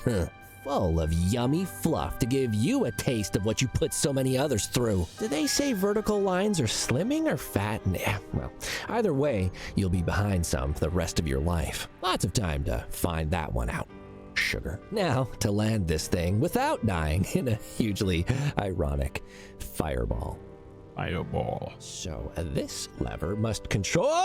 Oh, what are you doing? Ship, stop turning upside down, friend. Ah! Now turn the other way. Yes. So, okay. Thank you. Just stay like that. Why are you going up? I want to go down. Oh, Tabby, Ramon, Edna, someone help me! The ship has gone mad. Oh, wait a minute. No, it's fine. I was pulling the up lever. Anyway, sorry, that's on me. The labeling here is terrible. All right, down we go. Steady does it. Why am I upside down again? Okay. I got it. Yeah, that's okay. I'm almost there. Carefully, gently. Yeah. So, in my rush to deliver the criminal straight into your paws, I aggressively deflighted the airship. But there you go. One selfish and very kidnappy murderer as requested. And then you arrived, and here we all are. The chief's not gonna believe this. It does sound pretty crazy when I explain the whole thing like that. Well, yeah, but mostly that you solved it. Hey, I am competent, you know. You know? Yeah, you got your moments, sure, but this was a tough one. That's all I'm saying, Cuddles. Genuinely good work, though. I hope you find yourself something really nice to lick after this. I might just finish the whole bottle, but there's a couple stops I need to make first. The adrenaline from the murder attempt and the airship crash had worn off by the time I reached Scarlett's Theater. I felt exhausted. I was still a little dizzy from the fluff, and my chest ached where Platty's bullet had hit me. All I really wanted to do was go back to the office, have a sip from Billy, and give Tabby a huge hug. But I needed to end it. Edgar's death had been a cut, deep into an already wounded family, and the bleeding had to be stopped before it drowned this whole city. Scarlett looked like I felt, as if a ghost had stepped inside one of the many costumes around us, giving it life but lacking substance. Yet as she watched me approach, an invisible weight seemed to lift from her shoulders. You solved it, Chaton. I see it in your eyes. It was an accident. One of Bartholomew's people had ambitions. She was the one making and supplying Fluff, with some help from a rich backer. Edgar surprised her in Bartholomew's office, digging for dirt on him. She panicked, she hit him, and her eyes closed and she took a deep breath in. It was not Bartholomew. No. So you can call back your assassins or poisonous frogs or whatever. Nobody else has to die over this. Her breath escaped in an explosive rush, and her shoulders sagged. She suddenly seemed far older. Thank you, Chaton. Gerne. I turned to leave. Also, paused. so indirekt. You've been very insistent that Nip isn't that bad, and that you're not to blame for any of this. And I'll give you credit for this. You were smart enough to recognize that Edgar had a better plan than either of his parents had had in 30 years. Oh, Chaton. No, I brought your son's killer to justice. The least you can do is be quiet and listen. The market for Fluff, the whole reason Platty and Beatrice were able to operate their scheme in the first place is because of you. You and Bartholomew, your ambitions to outdo one another have been blinding you to the consequences of your actions for so long. It is not ambition to want to be a good mother. You cannot begin to imagine what it has cost me every day to ensure he could live a good life. I don't have to imagine anything. I can walk out of here and see the city you two have twisted into your own image. The cats you've hurt. Edgar saw it, and he had a plan to fix, to at least try. That's more than either you or Bartholomew ever considered, apparently. But we'll never know if it would have worked, because in the end, he became just another victim. He only cared this time because he was your son. She was crying by then, her expression twisted and furious. How dare you! I dare, because this is not your city. It belongs to all the cats who live here, not just the powerful ones. And maybe if I hammer that point home enough, I can crack open that stone wall around your heart and give us all hope for the future. Think about your son. Think about him constantly until the loss burns inside you like a sun, and then think about doing his memory justice. Her look broke, and I saw I'd finally reached the young cat who had walked down the red carpet all those years ago. I don't know if I... Edgar didn't know either. He only believed it could be done. Do you? The tears coursed down a face full of fear, uncertainty, and pain. I turned and left, my footsteps the only sound in the deserted theater. I had one more stop. Auch da dürfen wir noch vorbei. If visiting Scarlet had been a challenge, it was nothing compared to arriving at the Nitty Kitty. Edgar's face waited for me. Forever young, forever gone. I stood there for I don't know how long, looking at him, at all the flowers around his memorial. Who else had he touched in all those months? Who had he helped? Had I done this unknown cat justice? I tried, at least, as I promised I would. It was time. Bartholomew was looking out of the window when I entered, but he'd clearly been expecting me. He stood tall and steady. No whiskey in the air this time. Nothing but the scent of expectation. Cuddles? Bartholomew? I've heard. Desiree. If all she wanted was money, she could have just asked. Money was only the start. What Platty really wanted was power. A Magtheridon was bankrolling her, but she saw that as just a temporary arrangement. A Magtheridon, confusing wealth with influence once more. They will need a reminder of what happened the last time they tried that. All right. Anyway, I came here because I thought you might have some questions that I could answer. I have just one. Why? Why would Desiree have done this? Why go after Edgar? Why? Just bad luck, an accident. She wasn't interested in Edgar except as a means to get closer to you. You were always her goal. He simply showed up at the wrong time. She wanted to kill me? No, not kill, just break down, I guess. She's jealous of what you have and she wanted it for herself. She felt you hadn't earned it and wanted to see you lose it so she could take the remains for herself. Hadn't earned it? Oh, Desiree, you fool. All these decades on, and I've learned nothing. I see into people, Cuddles. I find what drives them, and I use that to control them. And it works! Until it doesn't. Do you think I don't see that now? It's become painfully obvious that I have a blind spot for a certain type of cat. I tell myself I know their secrets, but I do not. One of them gave me Edgar all those long years ago, and now another has taken him away. I've answered my own question, it seems. Ach, das ist aber auch ein bisschen einfach. Edgar died because of me. Honestly, Bartholomew? Yeah. The cat snorted in shocked disbelief at my calm agreement, but I was past caring. Edgar died because of your hubris. Would all of this have happened if you weren't who you are? Unlikely. One more thrust, Cuddles.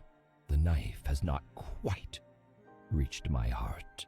Tough! I am not here to offer you absolution. Your actions, your choices to become this, to treat the city like your plaything, to slice it up between yourself and Scarlet, have made the cats of this city suffer for years. Don't expect any of us to open our hearts to you now, unless you think you can threaten the pain to make it go away if you consider your power over us so complete. You know, I think that if you had a chance to give it all up to get him back, but lose everything else in the process, I don't think you would. I finally saw what I had been hunting with my sharp words. Anguish. Not the look of loss or fury, but self-doubt and fear. For the first time, the cat before me looked as weak and mortal as I did, and in exchange for the small satisfaction that gave me, I had a balm. I was wrong about one thing when we last spoke. The note I found near Edgar, a gentle cat in the desert. It wasn't your fault. Well, it was, but that wasn't why he hid it before he confronted Platy. It was a password. He was gonna deliver it to the Catulets to help them bring down the Fluff Ring to win their support. Support? From the Catulets? I don't. To put an end to the rivalry between your families, Bartholomew. He didn't know who Scarlet was or your past history. She kept that from him, just as you did. Scarlet says he just wanted peace between the two families, a union to end the constant threat of conflict and make for a better city. I don't think he had any idea it would inadvertently have brought his parents back together. He was simply trying to make things better. For all of us. The cat went silent for a long while, and I kept my expression neutral as I watched the tears streaming down his face. He was our son, and he was the best of both of us. He turned from me, facing the city, head bowed. I made to leave, but a final thought made me pause and turn back. Your son wanted peace between you and Scarlet. May I suggest trying to finish what he started? The big cat did not respond, but as I turned to leave, I saw his bowed head lift, just a little. And then I left, tossed the club key on the floor on my way out. I won't be going back. I'm done with him, with both of them. Wow, that's an incredible story when you put it all together like that, sir. I still can't believe how quickly you subdued Platy. What a novel use of a pile of rubber bands and exercise weights.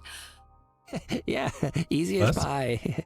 And what luck that she was just standing right next to that open crate of fluff to fall into. I'm just glad you weren't in any danger. None at all, Tabby. I had a plan the whole time. Don't need to worry about me one bit. Better keep it that way, mister. Do you think any of this will get through to Bartholomew or Scarlet? Make them reconsider what they do to the city? I honestly don't know, Tabs. I don't think they'll stay as they are, but whether things from here get better or worse, who knows? The whole city waits breathlessly to see. Did Fuzzball call while I was out, by the way? He said he was gonna send some people around to grab Beatrice at the costume shop. No dice on that, sir. The chief called. With congratulations, by the way. But he said that when they got to the costume shop, it was already cleared out. The only thing left was mannequins posed in, rude positions. Beatrice was apparently competent enough to know when the jig was up. Probably skipped town the moment she got wind of Platy's arrest. With her resources, she could be anywhere by now. Whiskers. At least we've stopped the supply of fluff, but it feels like we've missed the bigger fish. We didn't just stop Fluff, sir. We caught a murderer. You did good. Don't beat yourself up. Yeah, for sure. I just mean... Tabby, is there something wrong with me? Wrong with you? Oh, Nur sir, etwas? Of course not. Why are you saying that? No reason, really. Just something someone said. I guess I do feel... I mean, I just worry that I don't see the city like everyone else. Like, when I go out there, I see a different world. I feel like maybe I don't see the grime and the mess and the worst in people. I mean, like, I see it, but I also don't, if that makes sense. Maybe if I'd been more focused and less helpful, I could have caught Platy sooner. Maybe then they would have caught Beatrice. I don't know. Tabby, do I choose not to see how bad things really are in the city sometimes? And does that make me worse at my job? No. Listen to me, Cuddles. I chose to work for you because you don't see the world like everyone else. It was clear from Mit der day one, Bratpfanne voll believe drauf. me. The way you see everything in the world as an Nicht dabei. opportunity. The way you talk and listen to the cats you meet as if they exist. As if they matter. The way you don't stop trying until you find a way. Other people see it too, sir. They see how you act, how you shine a light into the city's dark places. And that gives them hope. And they need hope, sir. If you had to be less you to catch Beatrice, well, I don't like that trade. Because you, as you are what the city needs more of. More cats taking on the criminals. More cats helping the little guy. More cats getting excited about the little things that happen every day. More cuddles. Oh, Tabs. You're gonna make me tear up. Thank you. That's actually made me feel better. Kinda feel like you know me better than I know myself sometimes. Anytime, sir. But with all that said, you do have some faults. One in particular comes to mind. Ihre Bezahlung. Okay, Cuddles, I'll need a truthful answer to this question. Did you lick the mustard off my sandwich one day? You said as much on Ramon, Cuddles. I heard it very clearly. Ramon, you betrayer! I mean that... I was terrified. Yeah, there was a thing. I didn't know what I was saying. Fluff madness. Oh, my head. Come on, Tabs, do you really think I'm capable of that? I respect your sandwiches too much. Cuddles, you are absolutely capable of licking anything in the entire world. So I need to know if I ate a sandwich that you had previously licked.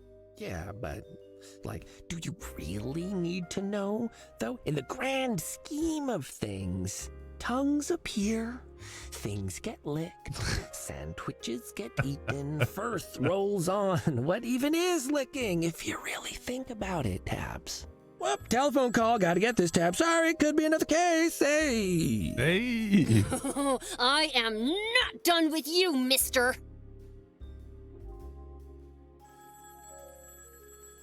Nutter Butter Investigations. We don't like sandwiches. How can I help you? Hi there. I'm looking for a short cat who can't keep his tongue in his mouth. Trick! Oh, so good to hear from you. Tabby, it's Trick. Hi, Trick. How's things in Pashan? Well, that's What's up, why I'm Huda? calling, bro. I think I need your help. Something is happening here, something big, and I need help investigating it, because I don't think the honey's going to be enough this time.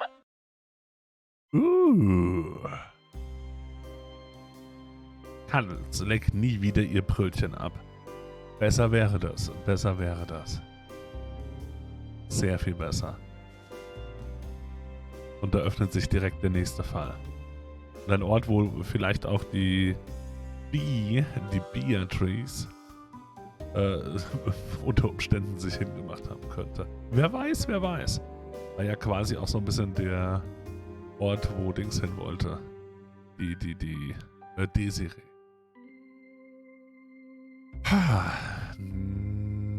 Nein, Noir Lives. Jetzt muss ich gerade wieder nachgucken. Beziehungsweise überleben. Alles in allem bin ich beim Spiel etwas gespalten, um ehrlich zu sein. Etwas, ja. Alles muss abgeleckt werden. Also mein Hauptding, meine Hauptspaltung ist, es ist kein gutes Stream-Spiel, um das mal so auszudrücken. Weil die sehr viel reden. Auch jetzt hier, ich glaube, das waren fast, gefühlt waren es 10 Minuten, wo ich immer nur ganz kurze kleine Momente dazwischen hatte, um nicht fett drüber zu reden. Ähnlich war es am Anfang, wenn wir uns zurück erinnern, gefühlt, und in vielen, vielen Gesprächen. Der Mittelpart, gestern der Part, der hat mir insgesamt mit Abstand am besten gefallen. Der hat echt Spaß gemacht. Und heute, der Einstieg mit dieser verrückten Bee, wo man einfach auch wirklich so gemerkt hat, okay. Oh, Ramon, it was the biggest scene I've ever seen in my life! Rest in peace, Ramon. Vielen Dank, dass ihr uns auf unserer Reise begleitet habt. Es war ein sehr langer Weg. 5 Jahre langer Self-Funded Passion Project. Was an vielen Abenden, Wochenenden und wann immer man einen freien Moment hatte, entstanden ist.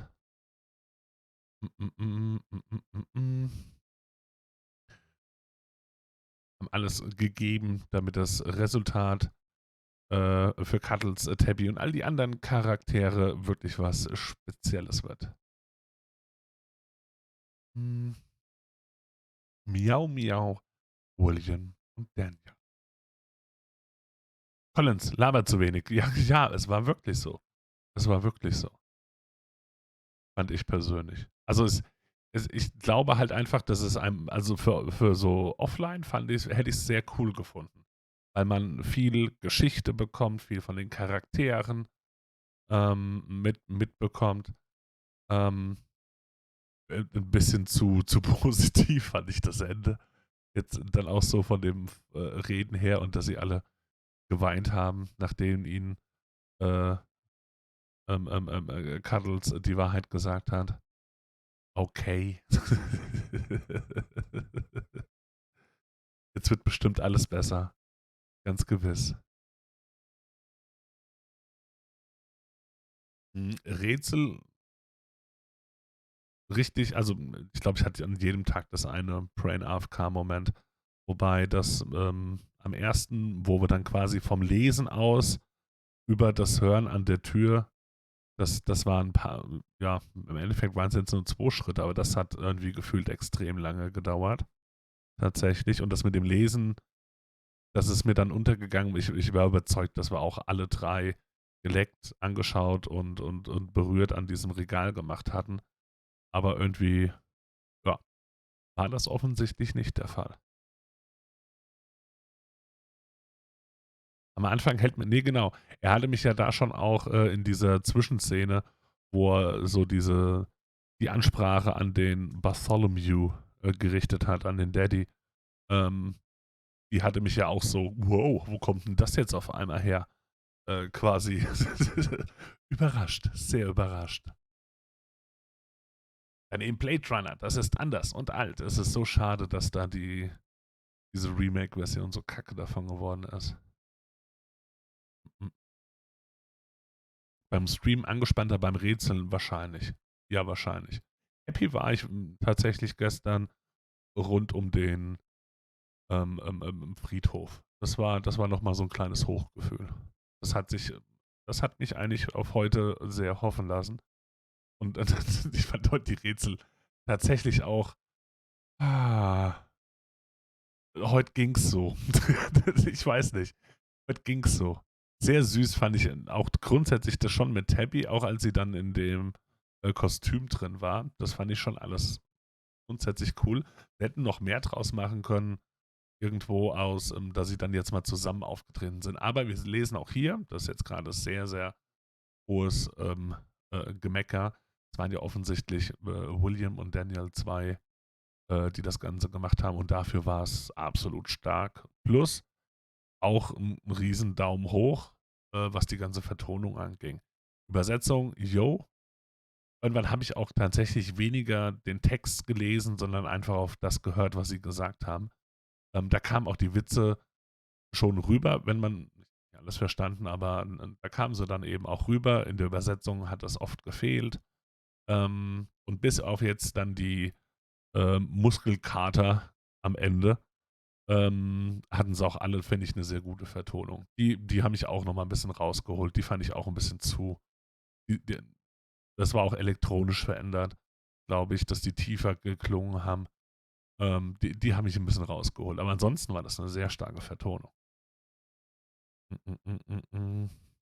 Wie gesagt.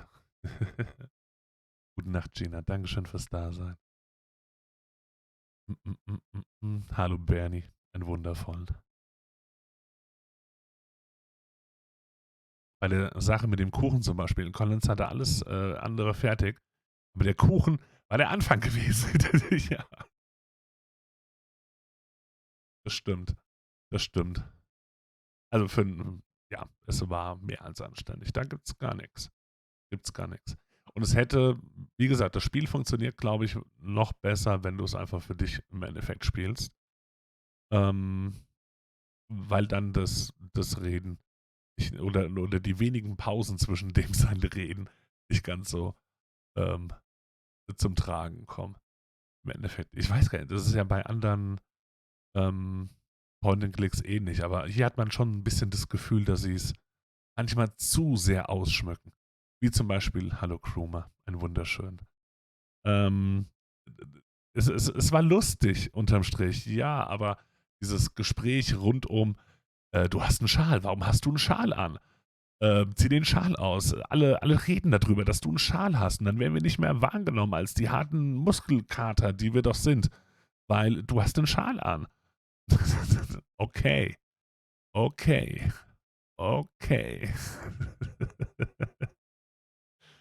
Als sie noch einmal, ja, man kann ja immer drauf aufbauen. Und dann streamen wir auch Teil 2, gewiss.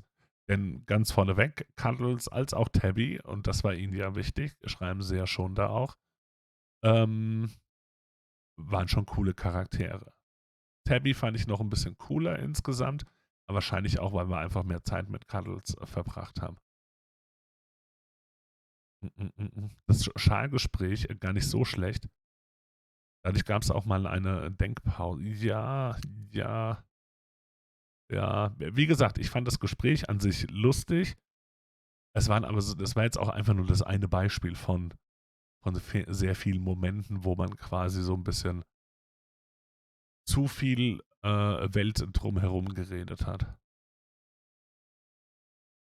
Alles immer natürlich auch aus den Streamer-Augen. Dass man eben ja in der Zeit hauptsächlich zuhört oder drüber redet.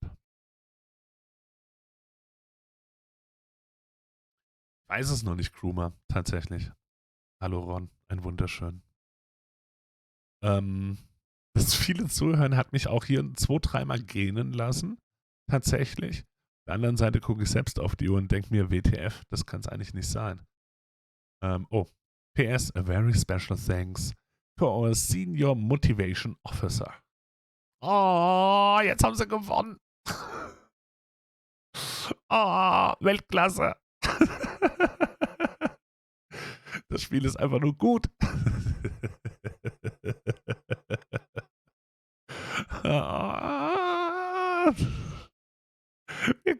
Ich kann nicht weiterklicken. Das geht nicht. Die bestechen die Nutzer. Ja, ist wirklich so. Sie nutzen auf jeden Fall einen Firefox. Das kann ich erkennen. Das rechts daneben kann ich nicht erkennen, um ehrlich zu sein. Bonuspunkte, ganz klar. Ganz klar.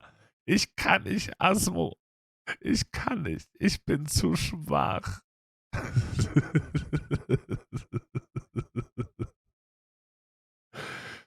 Tu es! Oh, ist schon süß. Ist schon süß. Können wir ja auch lecken dran? Wir dürfen tatsächlich. Leck. War das Origin? Okay. Ich dachte es mir, aber ich habe mir gedacht, das kann nicht Origin sein. Okay. Wir hätten noch circa 90 Minuten, oder? Oder?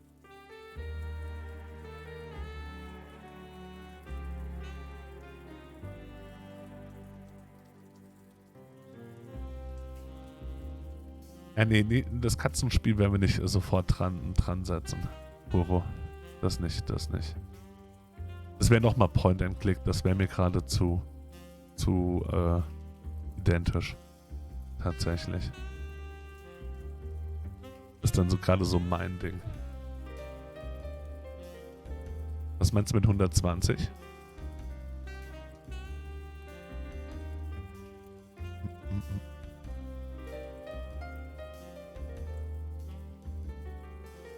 Minuten. Nein, Noir Lives. Dankeschön. Auf jeden Fall auch da nochmal an den lieben Kos für den Hinweis für das Spiel. Ich denke nicht, dass jetzt hier irgendwie durchgekommen wäre, dass es zu negativ. Im Gegenteil, auf jeden Fall schön, war eine schöne Geschichte. Und hat auch Spaß gemacht. War wieder ein schönes Point and Click. Definitiv. Die anderen Punkte hatte ich ja schon gesagt. Dankeschön, Costa, für den Vorschlag.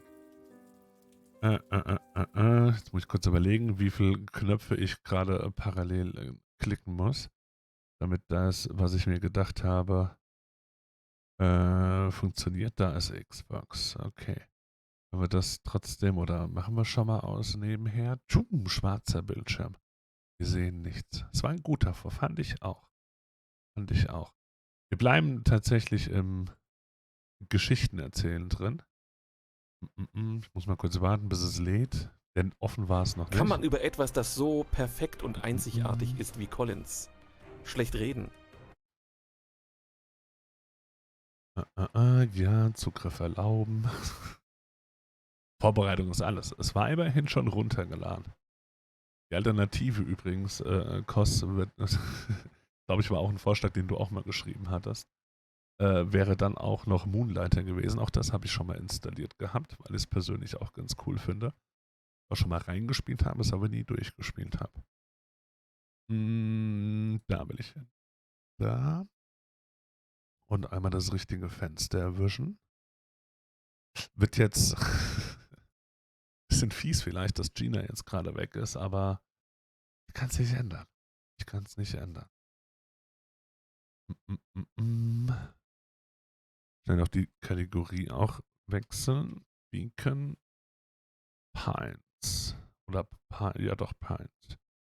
Den Text lassen wir ansonsten stehen, weil ich mir jetzt gerade nichts Neues für dieses Spiel ausdenken kann. Was ist das? Das werden wir jetzt gemeinsam herausfinden. Hatte viel Spaß mit Moon. Ja, auf jeden Fall. Lol, lustig. Ich habe es auch auf der Switch gespielt bis dato. Kos. Sind uns so ähnlich. Also ich kenne es auch ich habe es auch auf der Switch hauptsächlich gespielt gehabt bis dato. Aber es gab es auch irgendwann mal, glaube ich, entweder bei Epic oder irgendwo hatte ich es auch so. Ich habe es auch für einen PC. Und deswegen hatte ich auch da den Daumen direkt hoch gemacht.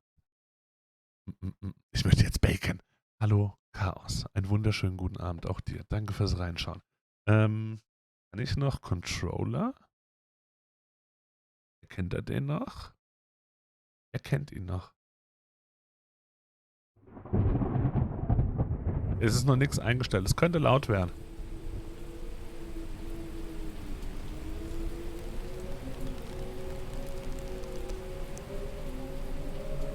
Der kleine Helfer mobbt schon wieder. Ein bisschen. Dear Reader. Ich hoffe, wir können es gleich noch auf Deutsch umstellen. Kann ich? Ja, warte mal. Socials. Weiß ich nicht. Audio.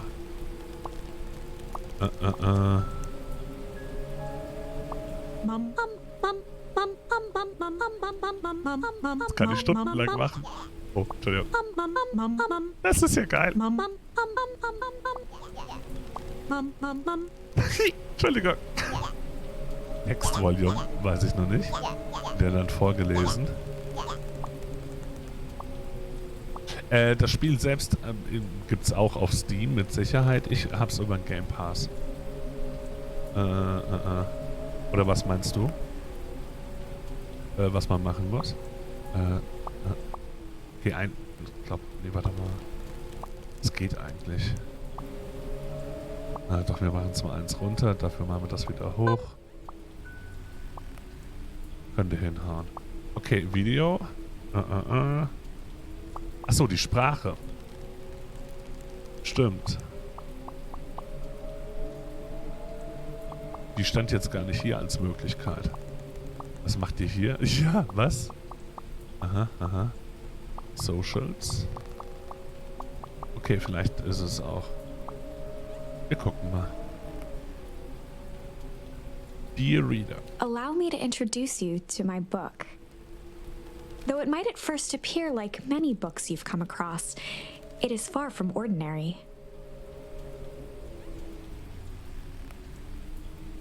In der Regel kann man es einstellen bei den Spielen, beziehungsweise meine Windows ist auf Deutsch gestellt. Also wenn es damit zusammenliegen würde, wäre es auf jeden Fall auf Deutsch. You may therefore have some misunderstandings about its nature. The story that awaits you has not been fully told. In fact, its conclusion is not yet known, even to myself. Im Endeffekt sagt sie gerade und da führt sie uns darin ein, dass wir mit unseren Entscheidungen diese Geschichte hier mitschreiben werden. It is in that way that my book is special. It is in that way that you are special. Ich bin was Besonderes. Without you, there is no story. Was sehr Besonderes. Chapter 1. Normal isn't what it used to be. Normal ist nicht das, was es sein sollte. This is a story about change. Nestled in a shallow valley is the town of Beacon Pines. Far from the town square, across the river, past the neglected welcome sign, a young boy walks alone at dawn. Ich bin besonders, Kuro. Das ist schon okay. Oder? Weiter? Oh, da kommt er. His name is Luca Van Horn, and like you, dear reader, he's here for a reason.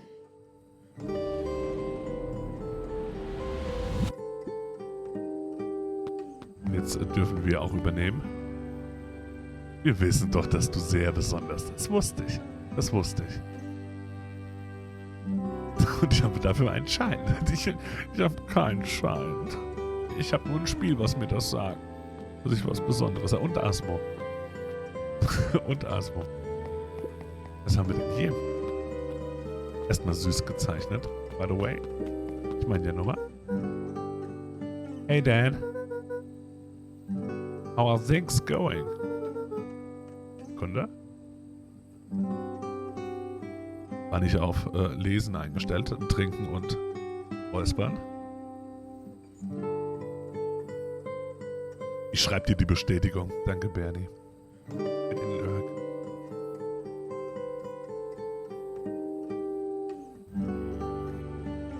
Wie die Viecher bei dem Scharfspielen Cult of the Lamb. Heute ist der erste Tag der Sommerferien. Und nächstes Jahr starte ich in der Mittelschule, glaube ich. Ich war 6 Jahre alt, als du gestorben bist. Und das ist jetzt 6 Jahre her.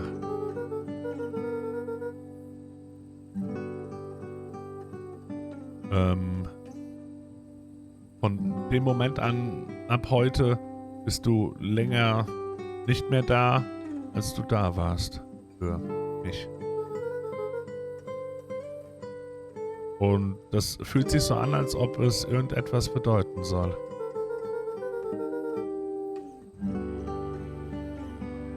Mutter hat immer gesagt, dass dieser Baum hier dein Lieblingsort auf der ganzen Welt war. Meiner ebenso. Hey, Luca!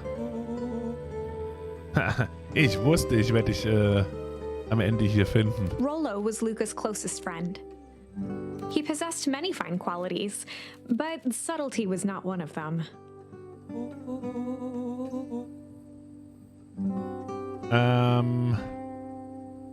Well, after I banged on your... als ich an deine Tür geklopft habe und es keine Antwort gab. Und ich habe den Pond gecheckt. Ich weiß nicht, was Pond ist. Und ich bin hoch ins Baumhaus geklettert. Dann wusste ich, dass ich dich hier finden werde. Teich, danke. Rollo finally noticed the tears welling in his friend's eyes and the flowers on the grave. Danke, Kuro, fürs Gucken. Ja, oh, ja, richtig. Du und deine Mutter habt das immer gemacht, wenn dein Vater Geburtstag hatte. Ja. Ich hätte nicht gedacht, ich wusste nicht, dass du das weiterhin tust, jetzt wo auch deine Mutter gegangen ist. Die ist nicht gegangen. Die ist nur vermisst. Entschuldige. I meant to say since she went. Ich wollte sagen, seitdem sie vermisst wurde, nicht seitdem sie gegangen ist. Sie wird zurückkommen, Rollo. Auf jeden Fall wird sie das.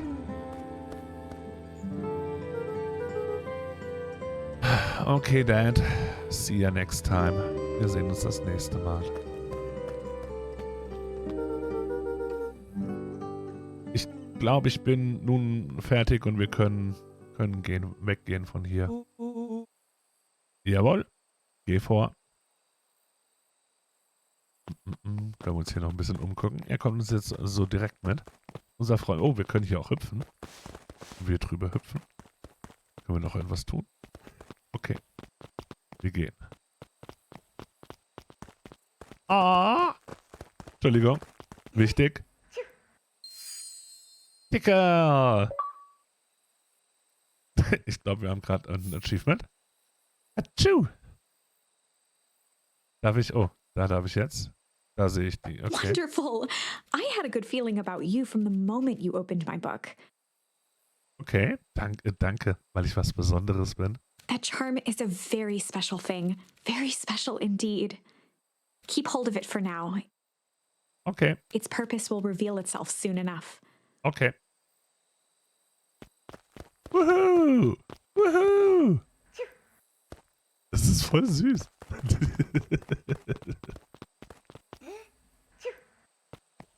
Waren jetzt nicht so viele. Ich hatte gehofft, wir kriegen vielleicht alle noch weg. Nee, schaffe ich nicht. Nicht mehr. Wobei wir ganz gut unterwegs waren. Nee.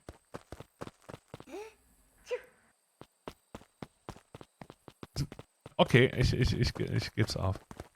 Wir gucken mal kurz. Links, rechts. Gibt's hier noch was? Offensichtlich nicht. Oh, ja, etwas, was ich fast vergessen hätte. Der ganze Grund, warum ich nach dir geschaut habe.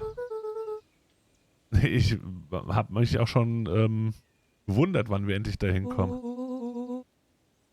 Ich habe den perfekten Start für unseren Sommer. Und das wäre was? Rollo looked to the side suspiciously. Nicht hier. Sie könnten uns beobachten. Oh nein, nicht schon wieder sie. Sie wer? Sch, nicht so laut. Wir müssen uns in an einen sicheren Ort begeben. Mission Control. Alright. Ich sag nur eben Cran Bescheid, dass wir weggehen. Und dann können wir los. Und was willst du ihr erzählen? Weiß ich noch nicht. Ich denke mir etwas aus. Okay, wenn du alles erledigt hast, treffen wir uns beim Willkommensschild. Deine Cran winkt mir immer auch zum Gehen. Ich mache ja nicht so, achso, nee, winks me out, keine Ahnung. Fragt mich immer aus und ich bin nicht so gut mit Menschen. Sie ist jetzt vor einem halben Jahr hier eingezogen.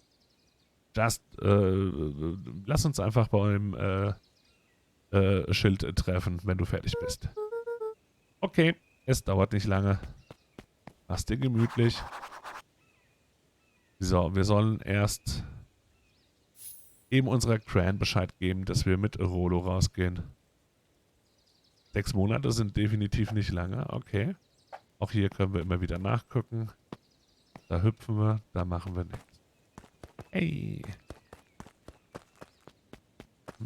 Jetzt ein bisschen links und rechts gucken. Ob es hier auch immer noch etwas anderes zu finden gibt. Glaube aber erstmal nicht. Okay, einmal rein. Dear reader, forgive me for this interlude. Remember that charm you found in the dandelion patch? Ja. There are more of those special charms to discover throughout Beacon Pines. Okay. They've been known to reveal themselves to those who are willing. Okay. Some of them can be found in this very house. Also sollten wir uns hier auch vielleicht ein bisschen umgucken. Da können Since wir gucken. Gran had moved in, the house was more peaceful, more orderly, and more covered in flowery fabric. Ich hab's auch noch nicht gefunden, Asmo. Ich hab's noch nicht gefunden. Nach 6 Jahren gewöhnt man sich vielleicht aneinander. Vielleicht. Es ist einfacher, wenn man jünger ist, dass sich dran gewöhnt. One of his father's old stethoscopes. Luca had spent countless hours listening to anything and everything with it. Not for years, though. Nehmen wir das auch mit? Nee, ne? Okay. Eine Brille. Gucken wir auch mal. Oh. Chillen wir mal. Hallo, Ponda.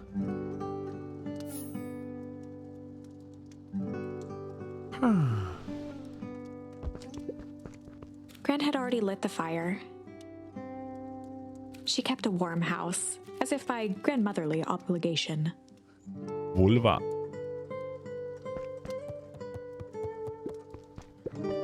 So. Hoch oder nach hinten? Wir gucken mal, ob wir hochgehen dürfen. Dürfen wir. Dürfen hier auch in die Räume rein.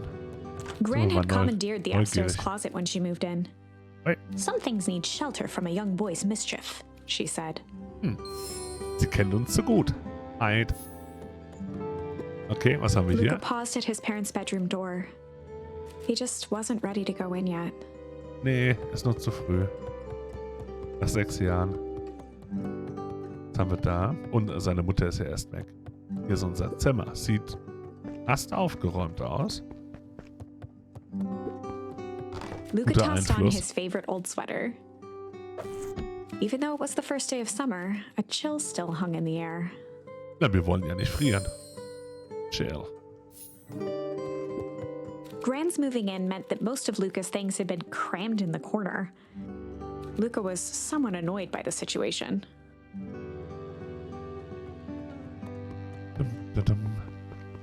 Haben wir hier sonst noch was? Ich vermute mal, dass das hier dann die Möglichkeiten sind, die wir dann wählen dürfen in irgendeiner Form. Und damit dann die Geschichte Gran's beeinflussen. bed was undisturbed. Oh, wir schlafen im selben Raum. Luca didn't mind that she had a habit of falling asleep in front of the fireplace. Wir sind jetzt 12 und wir sind mit unserer Oma zusammen. Okay, ich stelle keine Fragen. Was ganz Besonderes. It meant that he could read late into the night.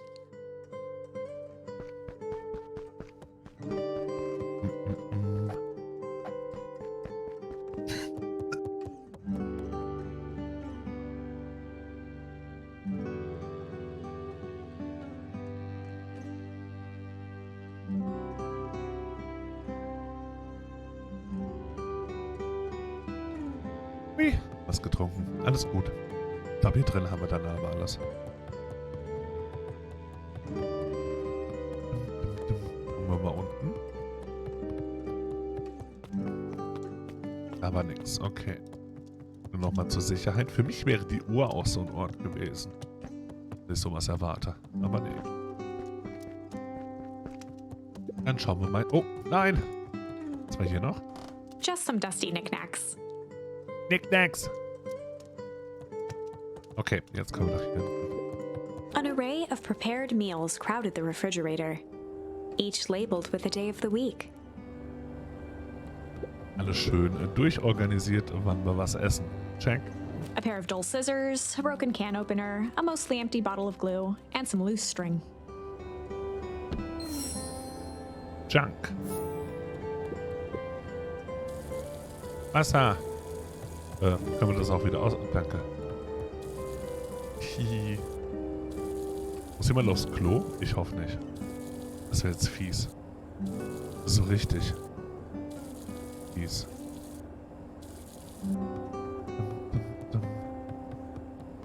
Sonst haben wir erstmal nichts. Was haben wir hier noch?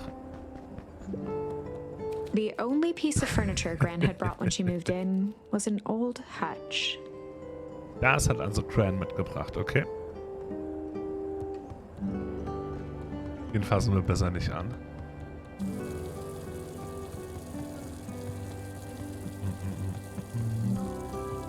Ja, haben wir hier aber auch nicht, ne? Na gut. Oh my, this is quite exciting. Der ist voll schön, der Garten. I am now certain that you are the one I've been waiting for all these years.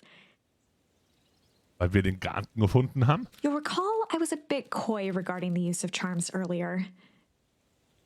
Excuse me, I tend to have a flair for the dramatic. You are about to encounter your first turning point. Turning point, okay. There are certain times in this tale when everything hinges on a single word. Okay. Step forth, dear reader. On the other hand, I suppose there's no reason to rush things. Gran will be waiting when you return. Das wollte ich gar nicht. Ich wollte hier gucken. A sturdy old wheelbarrow. Entschuldigung, können wir damit dann unsere Oma... Young Luca would spend hours hiding in the bushes, waiting for a chance to jump out and startle his mother. She always enjoyed humoring him by feigning terror. Okay, also sie findet es lustig, wenn wir sie erschrecken. Oder war das unsere Mutter? Weiß ich gerade nicht mehr. A beginner's guide to gardening laid open on the bench.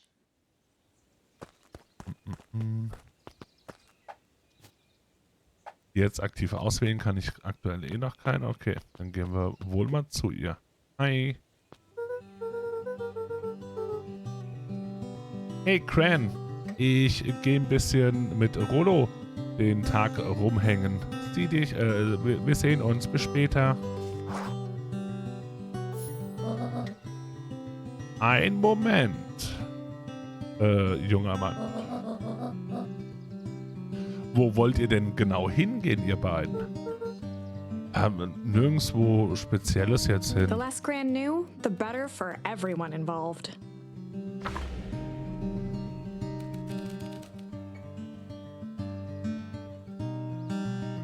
We were gonna go hard for the day.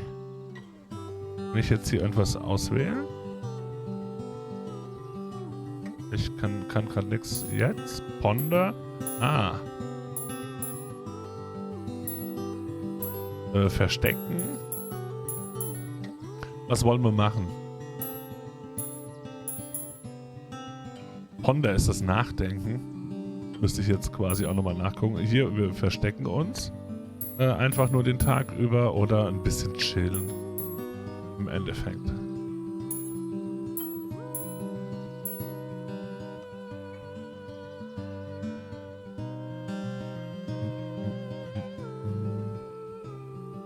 Grübeln, nachdenken. Okay, dann hat's gepasst, was ich mir da gedacht habe.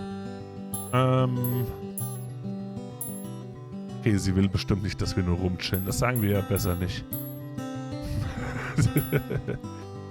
Verstecken. Warum sollten wir uns verstecken?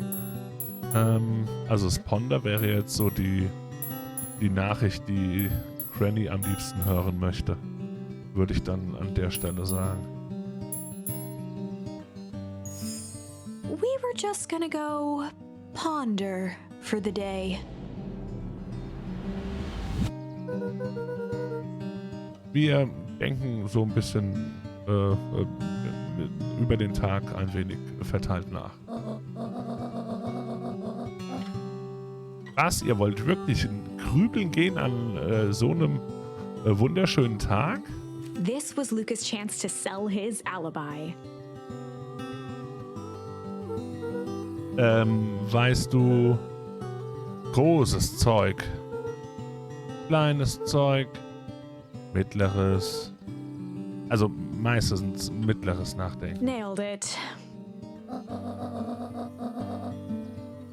Na, dann sei nur dir der Gefahr bewusst, dass du dich nicht überdenkst bei der ganzen Sache.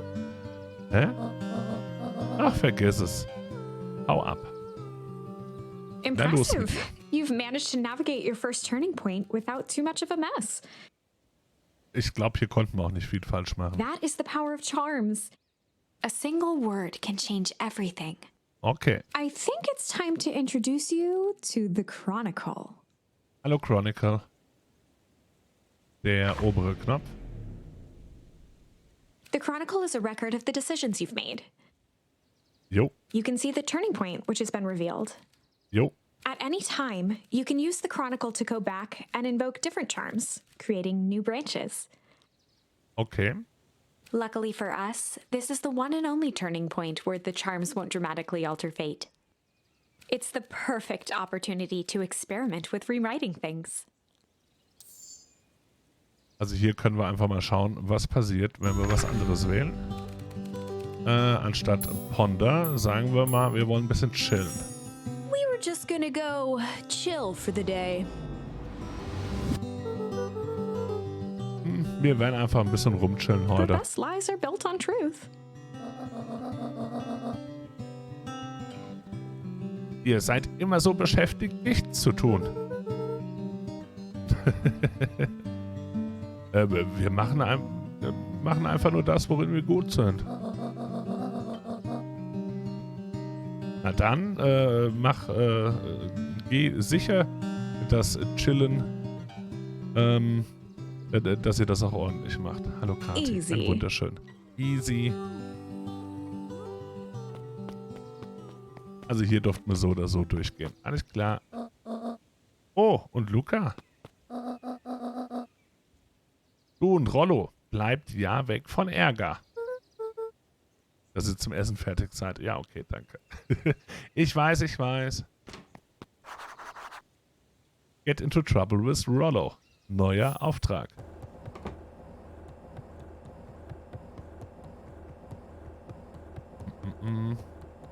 Hier haben wir nichts Neues.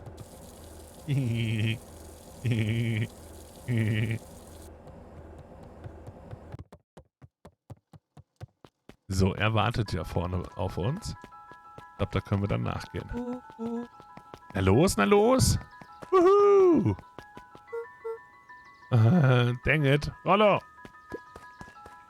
Beacon Pines, willkommen. For a town that saw few visitors, the welcome was perhaps more grand than necessary.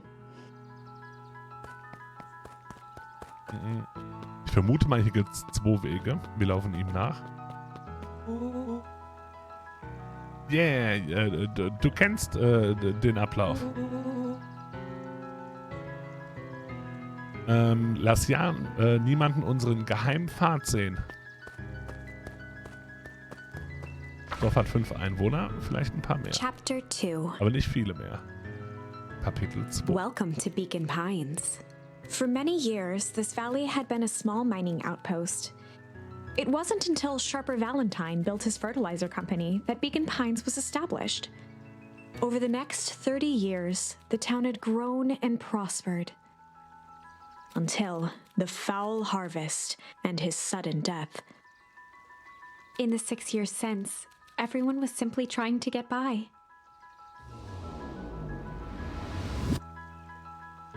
Hi. Hallo, Mr. Kerr. Hey there, Kumpel. William Kerr was the CEO of Perennial Harvest Company.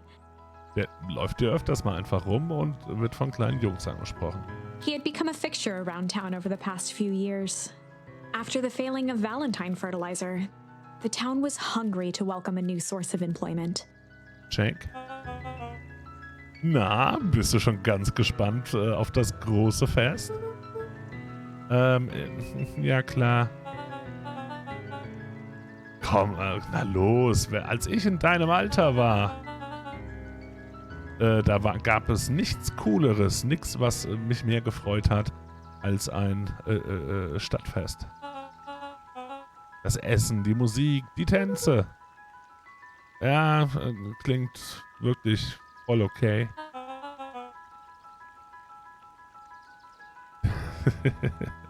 Ja, auf jeden Fall klingt es das. Ist es das.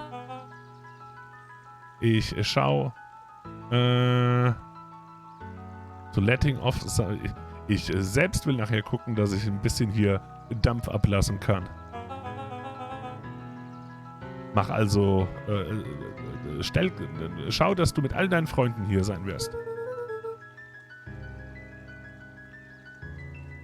Ich könnte Rolo gar nicht weghalten, wenn ich es versuchen würde, von hier wegzubleiben. Auf jeden Fall sind wir da. Perfekt. Und, Entschuldigung, Luca. Ich muss jetzt hier ein bisschen weitermachen, das Ganze vorzubereiten.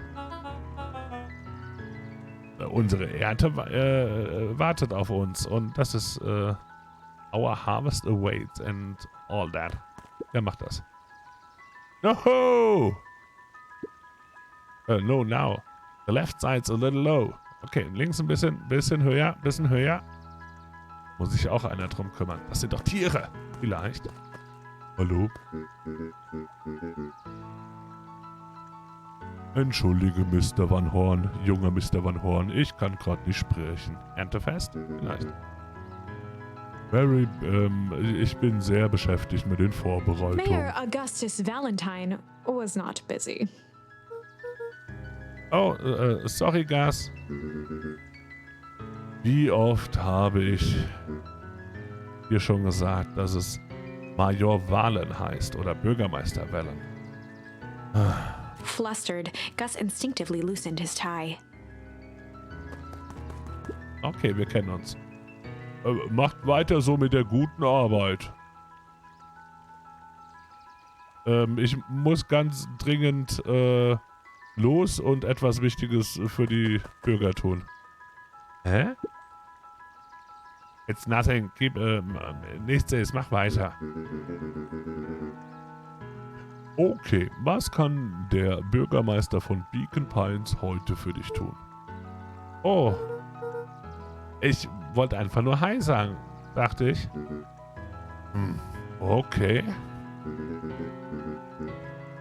Dann ebenfalls einen guten Tag, junger Mr. Van Horn. Okay. Da haben wir gerade mal hier ihn komplett aus der Rolle gebracht.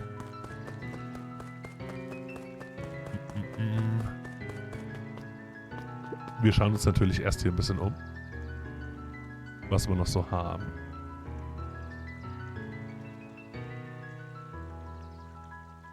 Okay, hier chillen wir wohl einfach nur. Ja, wir haben ja gesagt, wir gehen chillen. Viel zu tun. Wirklich viel zu tun. Weiß gar nicht, wann ich das alles schaffen soll. Sehr viel zu tun. Hi. Okay. Hey, Mr. Sinclair. Mr. Sinclair continued snoring and lifted one eyelid just enough to see who it was. A tactic he often used to avoid undesirable conversation. Mr. Sinclair. Siehst du nicht, dass ich schlafe, Junge? Wie ist das, der kleine gemütliche Schlaf heute? Grummy as always. Ich habe versucht, hier eine gute Aussicht zu haben. Aber als dann, Till Perennial Harvest, bis die Firma da vorne, diese Harvest-Firma, diese Monstrosität einfach da vorgestellt hat. Warum stellst du nicht einfach deinen Stuhl ein bisschen zur Seite? Warum sollte ich mich bewegen, wenn sie das tun sollten? Also, warum sollte ich diesen ersten Schritt machen? Der erste sein. Was? If it's a showdown, wenn sie es so wollen, werde ich nicht der... Wenn sie einen Showdown haben wollen, werde ich nicht derjenige sein, der blinzelt. Okay. Wir ziehen das durch. Hi. Come on, Andy. Grab his wallet. Na los, Andy. Nimm seine Brieftasche. Entschuldige, Iggy, aber ich kann nicht. Mach es oder wir schlagen dich. Ja. Ja, aber meine Mutter hat gesagt... Ja, aber. Wenn ich einen Penny dafür bekommen würde, für jedes Ja, aber, was ich gehört habe, wäre ich der König der ganzen Pennies. Ist es nicht so, Trish? Oder Tisch? Jupp. Hier, du könntest mal aufpassen. Auf deine, wie heißt das? Auf deine Briefbörse. Mr. Van Horn, haben Sie einen Moment? Du kannst Luca sagen. Golly. Entschuldigung. Es ist meine erste Woche hier bei Perennial Harvest. He pulled a pen from the pocket of his sweater vest and began to frantically jot something down on a clipboard. Wunderbar, notiert. Es wird nicht nochmal passieren.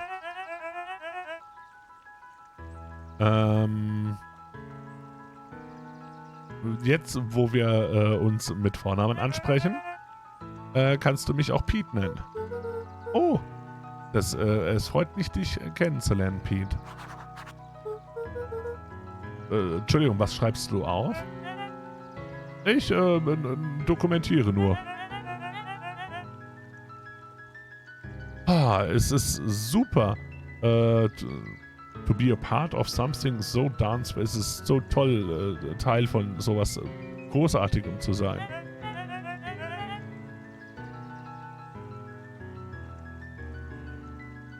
Es geht gar nicht um den neuen Brunnen oder die neue Telefonzelle. Wir werden die Welt verändern. Und alles startet hier in Beacon Pines. Ist das nicht großartig? Aha. Okay. Whatever. Wie auch immer. Ich sollte besser mal los. Oh, das erinnert mich an etwas. Wir würden gerne deine Gedanken hören. Meine Gedanken? Ja, du würdest wetten. Was? Wenn wir diesen Ort hier verändern werden. Wollen wir doch auch alles richtig machen. Das klingt sehr umfangreich. Changing the world, die Welt verändern ist sehr umfangreich. So, was würdest du sagen? Kann ich dir einige Fragen stellen? Würdest du die beantworten wollen? Okay, wenn es einigermaßen schnell geht. Wunderbar. Opening offen für Fragen und einige schnelle Antworten. Siehst du, die erste haben wir schon erledigt. Ist gar nicht so schwer. Okay. Lass uns anfangen. Frage Nummer 2. Was ist etwas, was du liebst an Beacon Pines? Ich habe da nie wirklich drüber nachgedacht. Perfekt. Es ist der einzige Ort, an dem ich bisher gelebt habe. Na, siehst du, das tat doch gar nicht weh. Pete stopped scribbling and glanced up from the clipboard. Was ist? I guess not. Was? Nichts? Alles gut? Hurra! Okay, die ersten 3 Fragen sind damit schon mal in Rekordzeit beantwortet worden. Du schreibst wirklich alles auf. Also so wirklich alles, ne? Vielen lieben Dank für deine Zeit. Ich muss die Antworten auswerten. Wir können den Rest deiner Gedanken auch uns für später noch aufheben. Okay. Unsere Ernte wartet. Okay, ja. Hä? Fühle ich, Kuro. Fühle ich sehr. Guck mal, können wir hier lang? Oh, richtig. Olo wartet ja drüben im Baumhaus auf uns. Wir müssen ganz vorsichtig den geheimen Weg lang gehen. Old Picklers Pond, beim Teich entlang.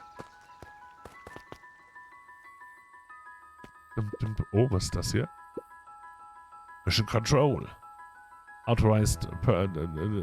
Autorisiertes Personal ausschließlich. Warum spricht ein Erwachsener ein Kind mit Herr an? Ja. Ah, da wollte ich noch gar nicht hin. Ich wollte doch hier noch gucken. Hey, Jensen.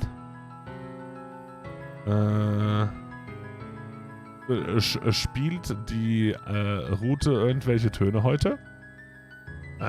Keine. Nichts hat angebissen heute. Traurig. Ich muss drüber nachdenken. Ich weiß nicht mal, wann ich das letzte Mal hier wirklich einen Fisch gefangen habe.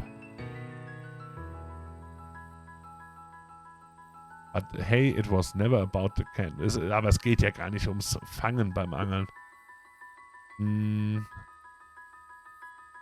Da kommt es. Es kommt drauf an, dass man dabei nachdenken kann. Ja, das hat Daddy auch immer gesagt. Und das erinnert mich an etwas. Wenn du jemand seinen Stuhl zurückhaben möchtest,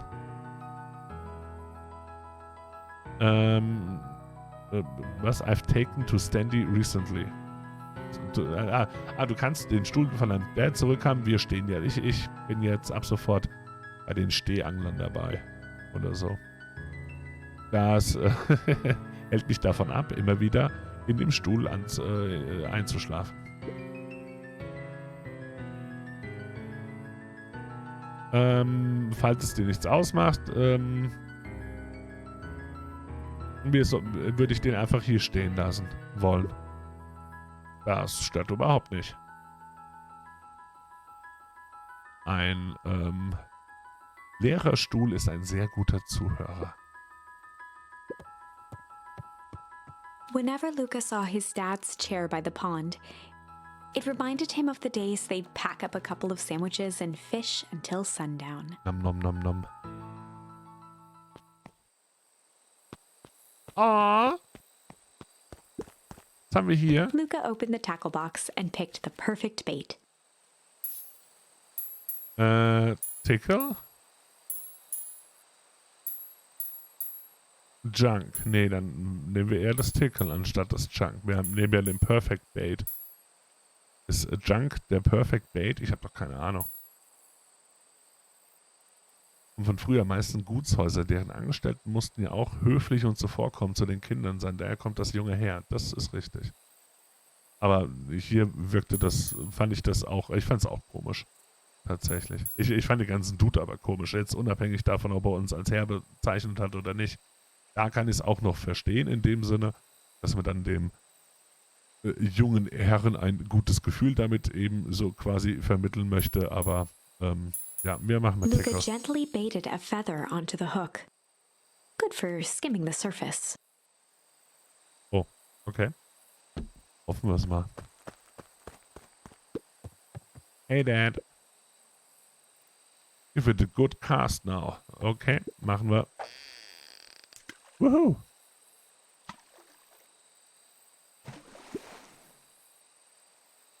We'll have to, du musst schneller einziehen, also die Kurbel bewegen. Oder dein Fang wird das Interesse verlieren.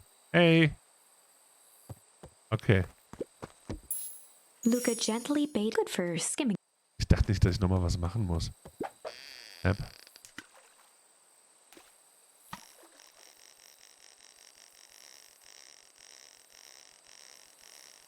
Oh, das war zu viel. Easy, mach mal langsam, Bukarum, was auch immer das heißen soll.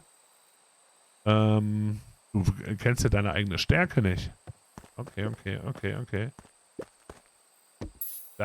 Darum verkommt die Jugend, weil sie keinen Anstand mehr lernen. Luca gently baited for Vielleicht liegt's daran.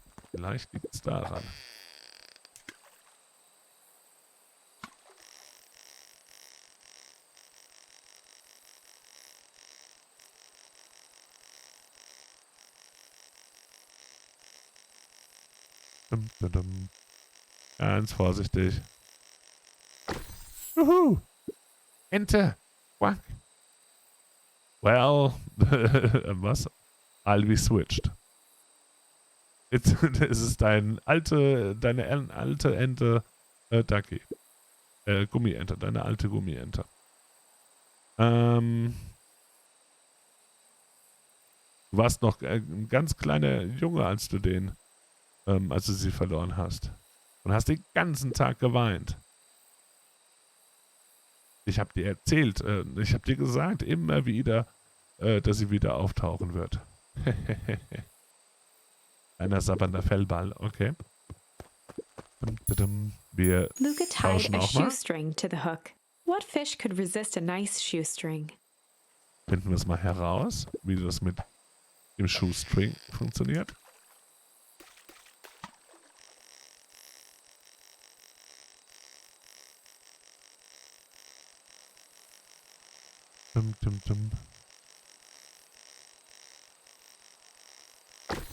Yay, oh. Fair enough. Wo glaubst du, wird der andere sein?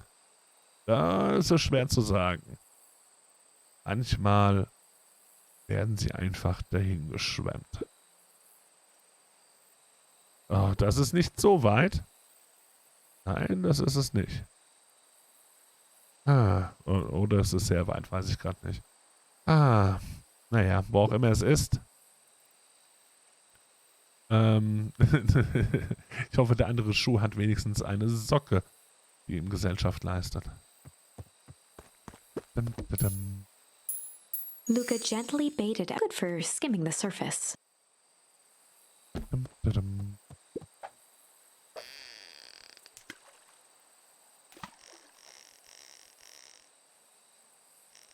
Der hatte schon angebissen, oder? Ja, ich glaube schon. Hat sicher aufgepasst.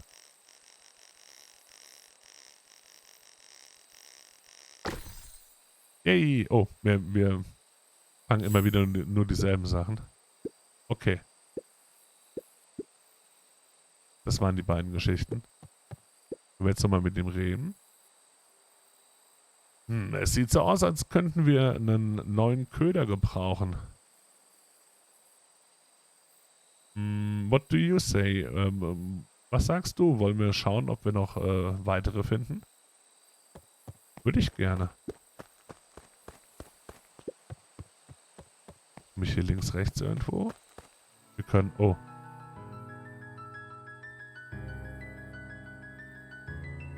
Hätten wir noch mehr? Ich weiß es nicht. Was?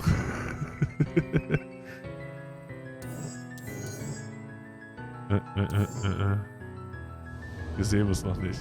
Dass jetzt irgendwas Größeres war. Nee, wahrscheinlich nicht. Okay. Achso, wir können da im Auge. Können wir mit einem neuen hierher kommen? Okay, wir können den... Ja, okay.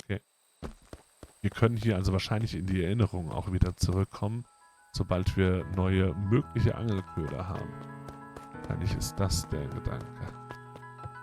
Bis dann.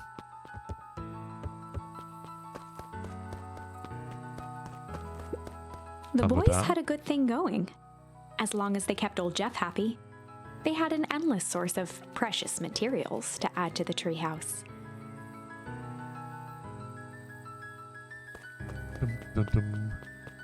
Keep out. Da wartet er schon auf uns. After Luca's father had passed, Rollo became obsessed with them building their own Hank atomic star scraper. It was some time before Luca realized it was Rollo's way of keeping him occupied. Oh, da können wir chillen. Cool, kann ich was trinken. Ah.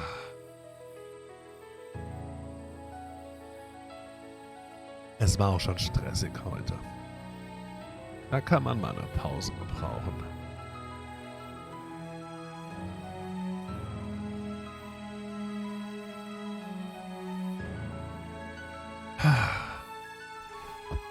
Wir müssen weitermachen. Da geht's runter, gehe ich davon aus. Oh, da haben wir ein Radio. On certain nights, when the clouds were just right, the boys could tune into strange patterns of static. Rollo thinks it's aliens. He always thinks it's aliens.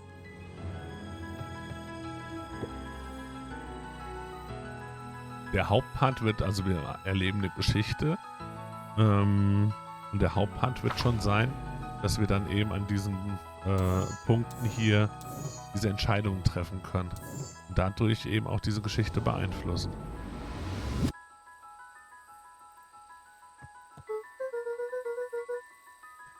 Okay, was ist dein super geheimer Plan, um den Sommer zu starten? Kennst du das verlassene Lager bei mir um die Ecke? Lagerhaus? Das alte Valentine-Gebäude? Ja, okay. Es ist vielleicht nicht verlassen. Was macht dich das? Was lässt dich das glauben? Na, schau dir das mal an. Letzte Nacht hat es geleuchtet dort. Geleuchtet? Bist du dir sicher? Absolut. Also fast. Dieser Ort ist leer seit dem Full Harvest? Ja. Aber wer würde denn da an so einem Ort denn noch überhaupt rumlaufen, rumgucken? Wir, Rollo, wir würden das tun. Warte. Es ist nur ein Bastard? Altes Lagerhaus?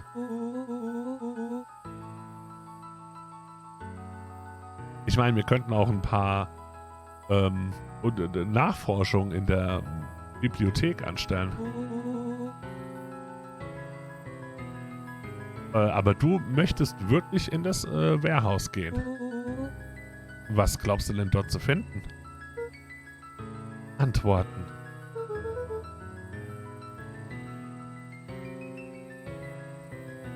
Nachforschen ist doch langweilig. Meine Mutter ist irgendwo da draußen. Und es wirkt so, als würde jeder so tun, als sei sie aus gutem Grund gegangen. Du musst nicht mitkommen, Rollo, wenn du keine Lust hast. Ich überlege gerade, war das nicht gerade noch unser Plan? Ganz vergürrt ist gestorben. Entschuldigung. Aber, okay. Danke für den Hinweis.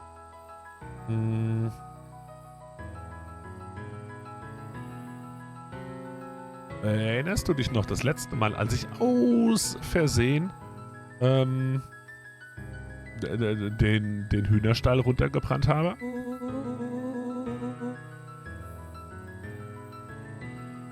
Du bist gekommen und hast gesagt, es wäre dein Fehler gewesen, bevor mein Dad hat mich schütteln können. Das ist so eine flammende Hühnerstall-Idee. Also, Es fühlt sich so an wie so eine Idee wie damals. Ich bin auf jeden Fall bei dir. Danke, Rolo.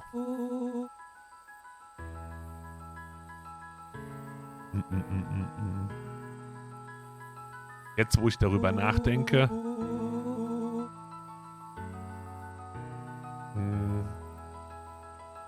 ein bisschen rumschleichen in einem alten Warehouse, Lagerhaus, ist genau das, wie ich die ersten Tage des Sommers beginnen möchte. Lass uns losgehen! Luca's winter coat decommissioned for the summer. With the cold holding out longer than usual, he reconsidered its usefulness. Wollen wir den nicht mitnehmen? Okay, wir brauchen ihn jetzt nicht, aber bevor es kalt wird. Aus Versehen? Okay. Komm. Hier geht's nicht weiter. Wahrscheinlich zurück zur Stadt. Oh, hier steht jetzt ein anderer Dude. Hey! Also, er ist das. Oh Gott, er sah aus, als ob er ein voll der alte Dude wäre da jetzt gerade. Ich muss nur kurz Luft holen. Okay, geh weiter. Ich komme nach. Jetzt erkenne ich es erst. Okay. Ist die Town Hall? The Beacon. Das scheint ein Verleger zu sein. Holden Wilder ran the local paper of record. Dachte man doch. Sah man schon. The Beacon. Hallo, Mr. Wilder. Guten Morgen, Luca. Was hat der Tag heute so für dich vorbereitet? Ich habe überlegt, ob du vielleicht die neuesten Nachrichten schon gehört hast. Nachrichten? Die Beacon weiß die Nachrichten, die jeder wissen sollte. Weißt du irgendetwas über den alten über das alte Wörterleiser Warehouse? Nope. Oh. Rolo glaubt, dass er dort gestern Nacht Lichter gesehen hat. Düngerlagerhaus, Dankeschön.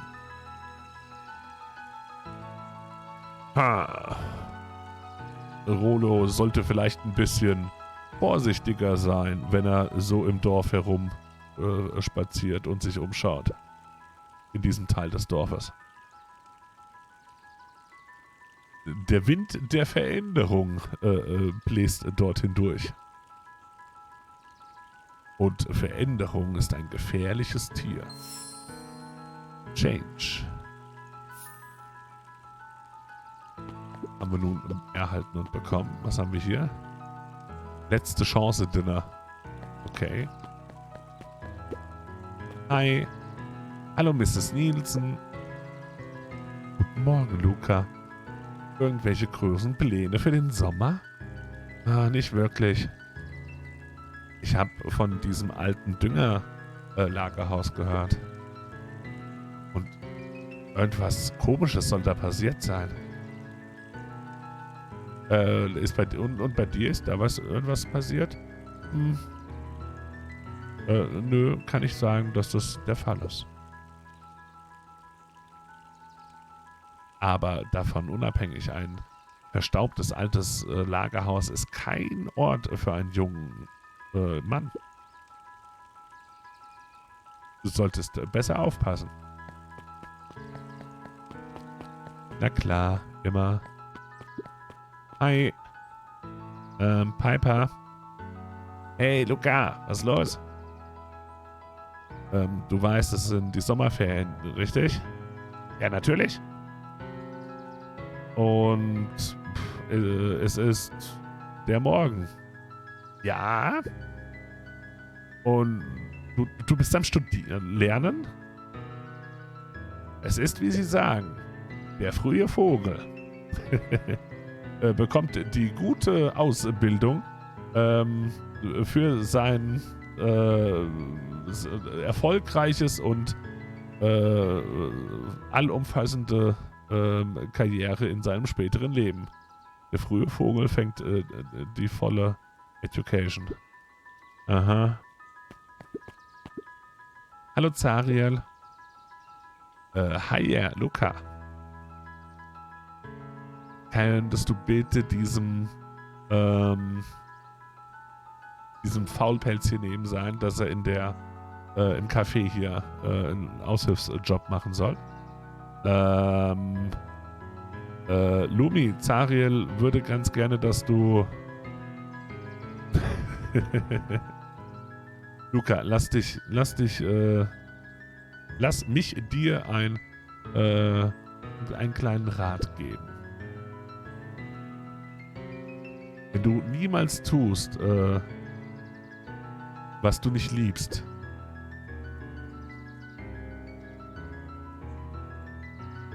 dann arbeitest du nie einen Tag in deinem Leben. Wow. Ja, das habe ich mir auch gerade gedacht. Du erklärst dem Kind wirklich was fürs Leben, dass es erfolgreich sein wird. Wow. Nicht wirklich. Wenn du immer das tust, was du liebst, dann musst du nicht arbeiten in deinem Leben. Ich glaube, das sollte es sein. Miss Hatch could often be found near the fountain. Too absorbed in a book to be distracted.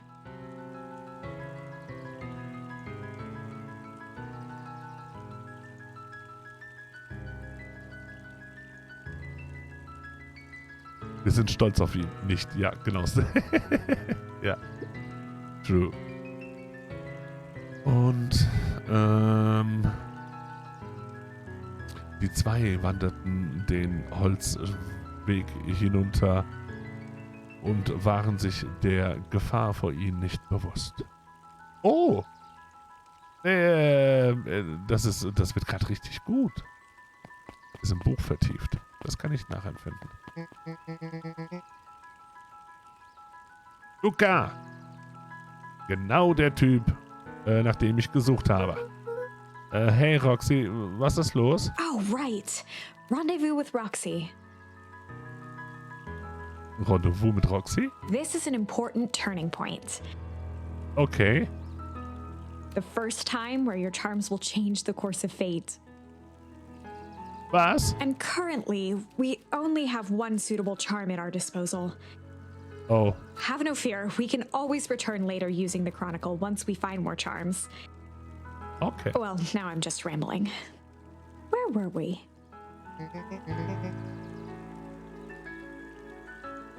Hast du meinen blöden Bruder gesehen heute? Er hat das Frühstück übersprungen. Weißt du... Nicht wirklich, nein. Ich kann nicht sagen, dass ich das habe. Nein. Kannst nicht sagen oder willst nicht sagen? Roxy, würde ich jemand zu dich anlügen?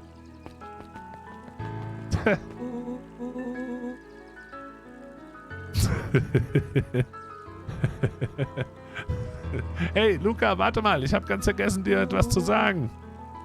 Es könnte sein, dass Roxy hier rumläuft und nach dir schaut. Das ist einer ihrer Lieblingsorte, wo sie einfach nur total nutzlos gerne rumsteht. Rono.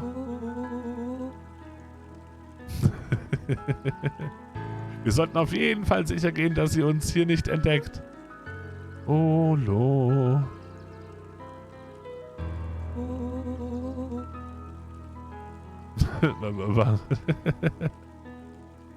Why are you doing that turning thing?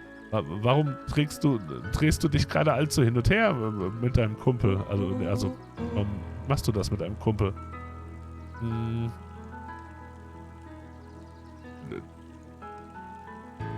Was? Du bist nicht verängstigt, aber sie ist absolut schamlos und tut alles böse oder so. Und ist doof. Und sie ist um die Ecke, richtig? Get into trouble with Rollo. Ja, erledigt.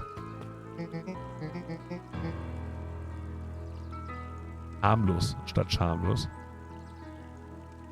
Okay.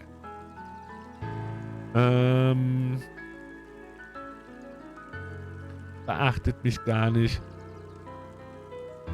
Just over here lurking uselessly. Ich stehe hier nur ganz nutzlos herum. Oh, hey, Schwester. Tolles Wetter heute, oder?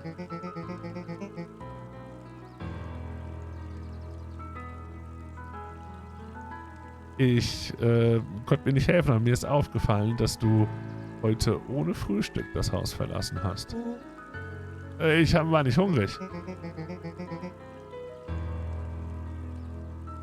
Ebenso ist mir aufgefallen, dass du den Abwasch unabgewaschen hast stehen lassen.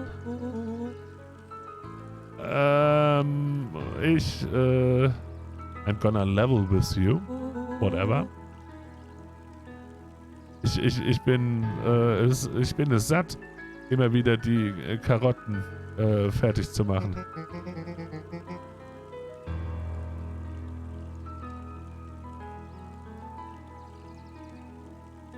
Wir werden haben alle unser Päckchen zu tragen seit dem letzten Fool Harvest.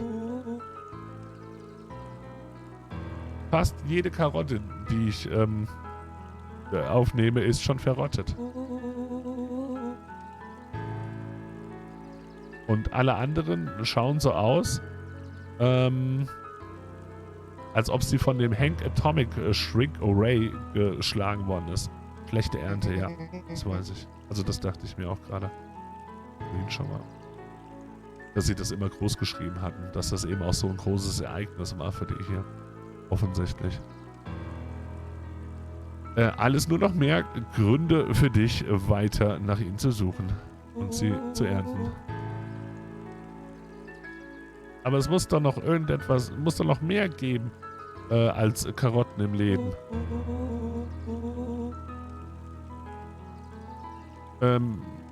Roxy, bitte seh es uns nach, aber wir sind gerade unterwegs und falls es dir nichts ausmacht, wir würden gerne weiter.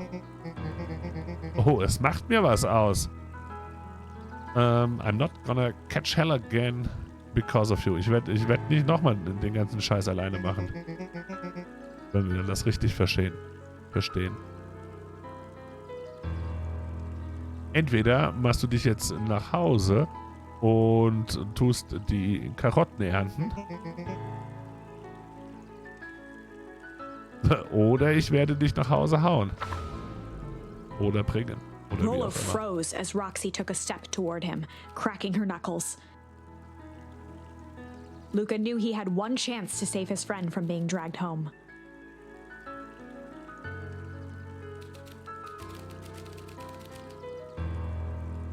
In the past, he found the best way to deal with an enraged Roxy was to be a little.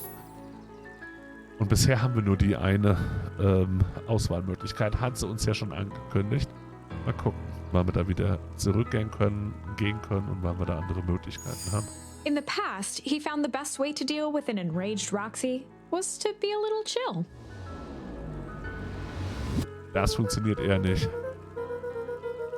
Ach, come on, Roxy. Es ist der erste Tag des Sommers. Die Sonne scheint und lass es uns doch ein bisschen locker angehen.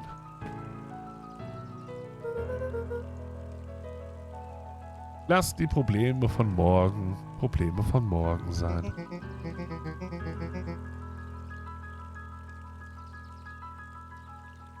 Das ist ja alles schön und gut, aber Rollos Probleme, deine Probleme, werden dann irgendwann leider Gottes meine Probleme sein.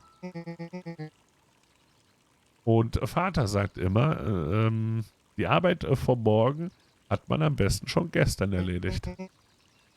Los geht's, du großer Sophie. Ah, verdammt. Okay, ich erwarte einen vollen Bericht über den Valentine Place.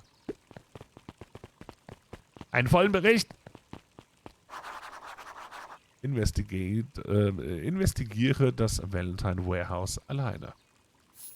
Jawohl. So, Fizz. Was machst du an diesem wundervollen Tag denn? Nichts? Cool, cool, cool. Haben sie alles besprochen. Mehr muss man nicht besprechen. Da kommen wir nicht rein. Brunnen können wir nicht allzu viel machen. Können wir uns erstmal hier umschauen, bevor wir weitergehen. Oh, do not touch.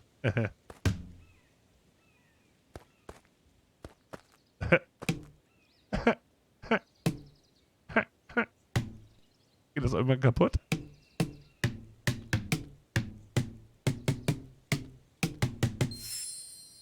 Smack. Nice. Hi, Griffin. Wie läuft es mit dem Eiscreme verkaufen? Ah, nicht so gut. Es ist immer noch zu kalt, dass die Leute Eiscreme kaufen. Und ich versuche ja was Kaltes zu verkaufen. Ich bin sicher, es wird bestimmt bald warm werden. Du alles Spiel kennt. Ja.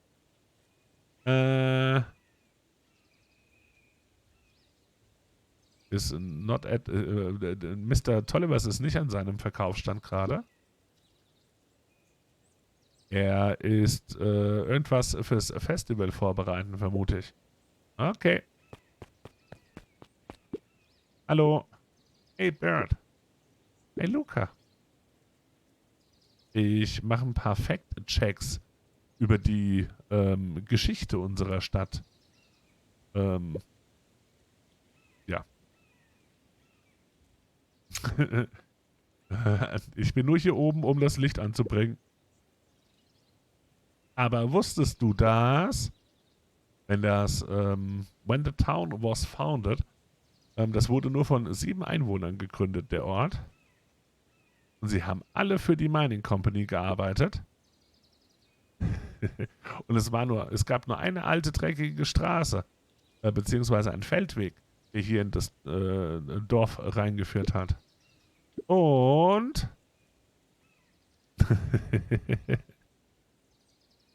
es gibt weiterhin auch nur eine Straße, die hier in das Dorf führt.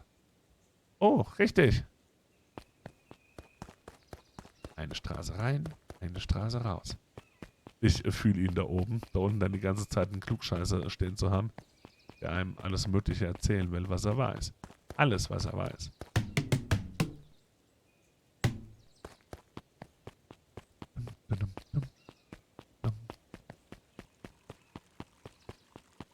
So, ich glaube, wir dürfen hier lang weiter. Hey, Solomon.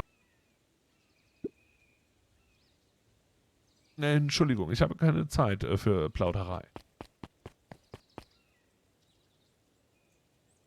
Bye, Solomon. Hier ist eine Bücherei da vorne, das ist auch benagelt. Jeff's hardware closed down about a year ago. The effects of the foul harvest stretched wide. When there are no crops in the field, tractors don't need fixing. Macht leider Sinn, ja. Oh, es schaut so aus, als ob die Bücherei noch gar nicht offen hat. Ich schaue später nochmal vorbei. Nuncreed's Truck Store. Hallo, mein Junge.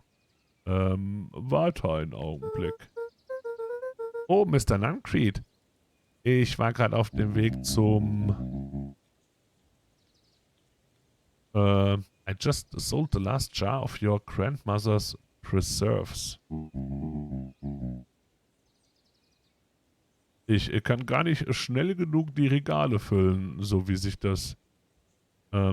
ich weiß, also von unserer Gran verkauft er irgendwelche Sachen und er kann gar nicht schnell genug das Lager wieder auffüllen, so schnell wie es weggekauft wird. Eingemachtes, Dankeschön. Ah, das ist super, aber eigentlich...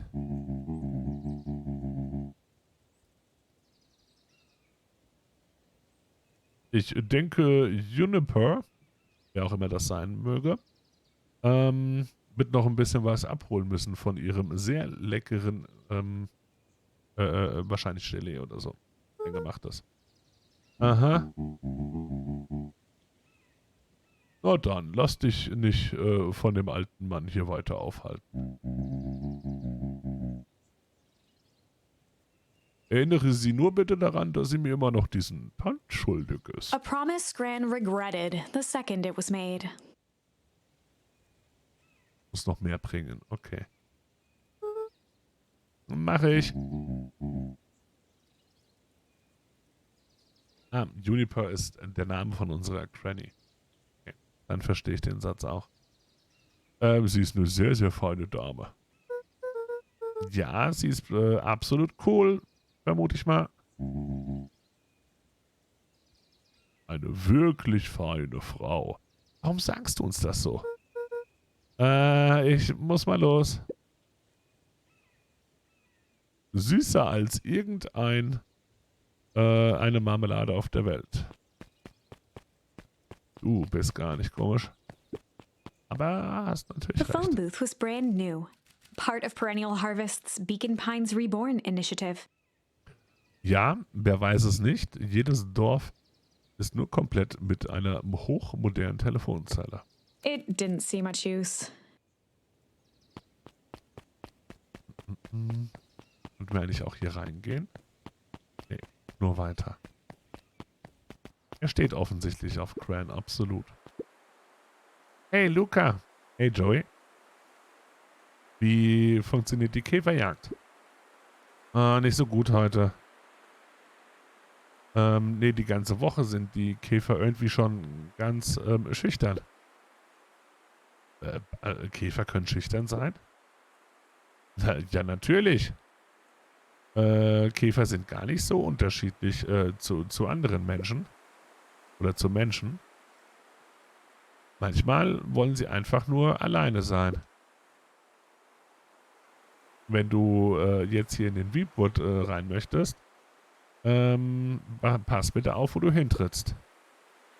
Ich werde keinen Käfer zertreten. Verstanden?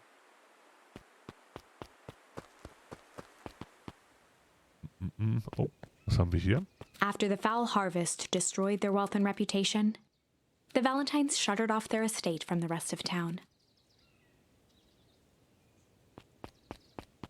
Das ist aber jetzt noch nicht der Ort, wo wir hinwollen, The oder? Valentine Mansion loomed over every other building in town, Müsste ja deren Haus jetzt gerade sein. both figuratively and literally.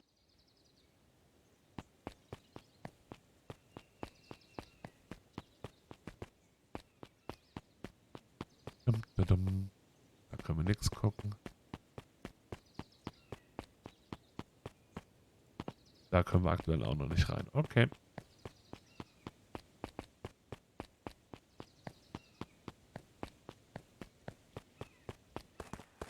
Tap, tap, tap, tap. Wir passen auf. The path led into a small hollow at the edge of Weepwood. Okay, jetzt gibt's wohl kein Zurück mehr.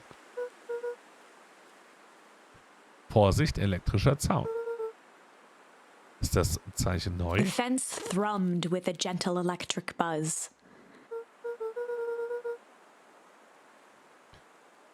Was würde Rollo tun, wenn er jetzt hier Luca often wäre? asked himself what Rollo would do, so that he could rule out that option.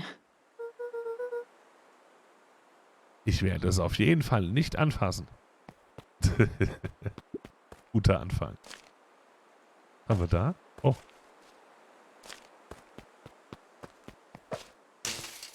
As sparks flew from the fence, the light atop that section shut off. 2 bulbs remained. Okay.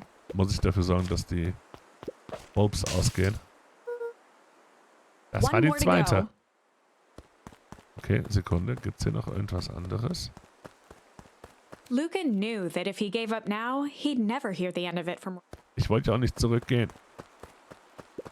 Oh, okay. Haben wir einfach auch noch welche. Zack. The fence's buzzing gave way Wir to haben nicht die silence. Schnecke genommen. Den Stein? Ich dachte eher, das ist eine Schnecke. Der Moment der Wahrheit. Every kid in town knew the old Valentine fertilizer building. Long abandoned, the warehouse once served as the industrial heart of Beacon Pines. Now, it stood only as a reminder of things left behind. The dormant building showed strange signs of life.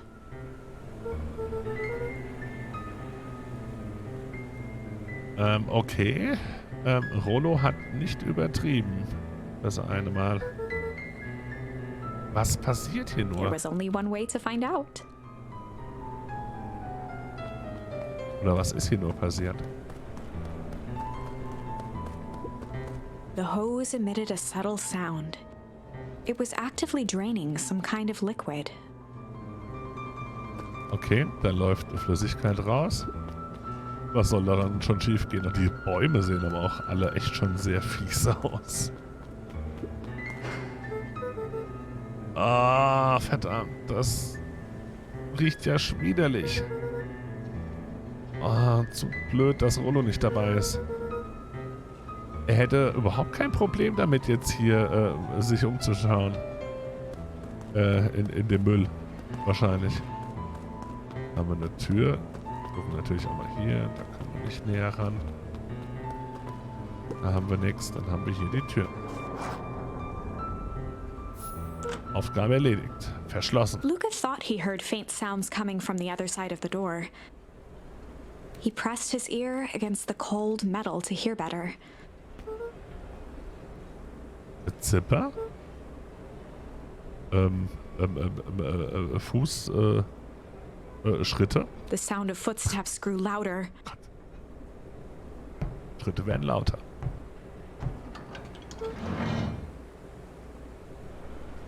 Hallo?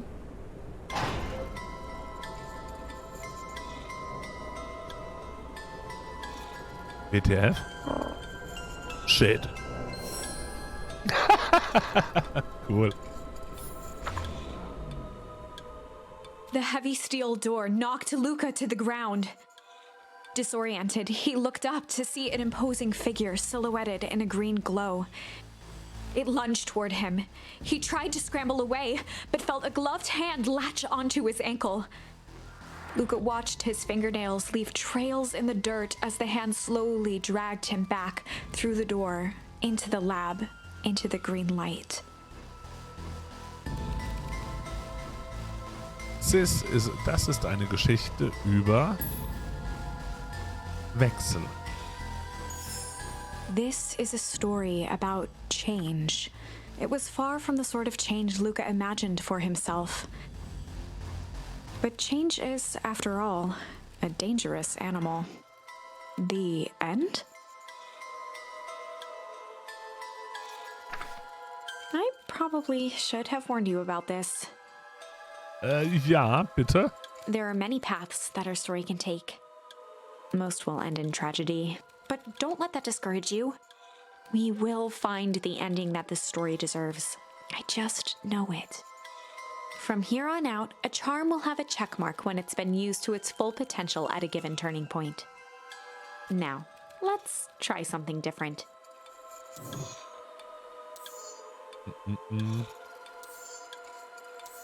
Wir können jetzt also quasi hierher gehen und sagen, wir wollen nicht chillen, sondern shit. Das ist der Wechsel, den wir machen können.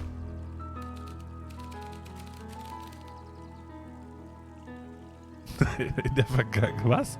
In the past, he found the best way to deal with an enraged Roxy was to be a little shit. In the past, he found the best way to deal with an enraged Roxy was to be a little shit.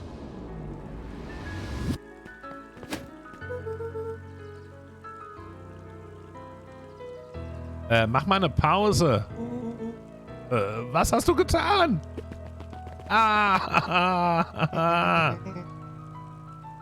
Hat der kleine Blödian mich gerade eben einfach gekickt?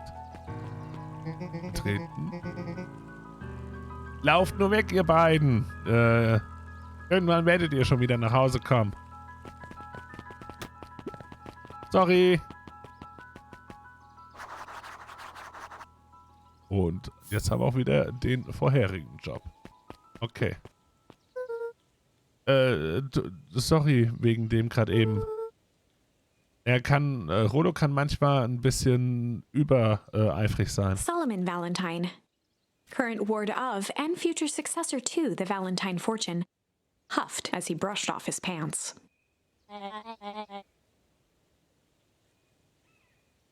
Was? A town of complete and utter fools. One wonders if it's worth taking anything here seriously.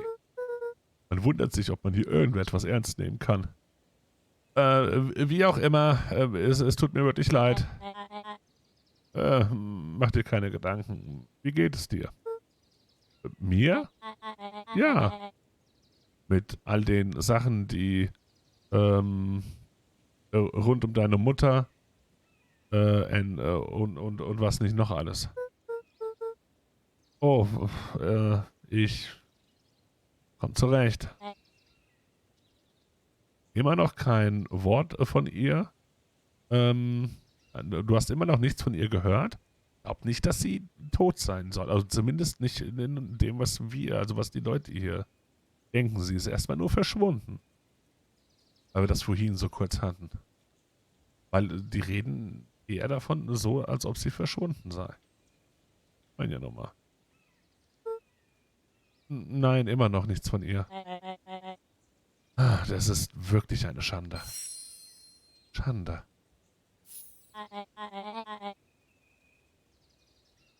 Und deine Großmutter ist bei dir eingezogen, um auf das Haus aufzupassen? Ja. Und wie klappt das so? Wir gehen uns eigentlich meistens aus dem Weg. Bei dir klingt das so, als ob sie kaum zu Hause wäre. Nein, so ist es auch nicht. Es ist nur so, dass sie viel zu tun hat.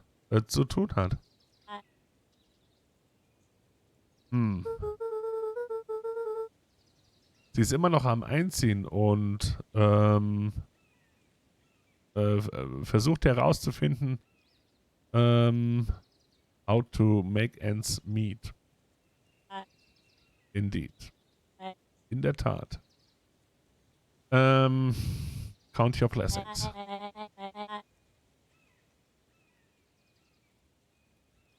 Es ist besser, einen Kümmerer, der weniger da ist,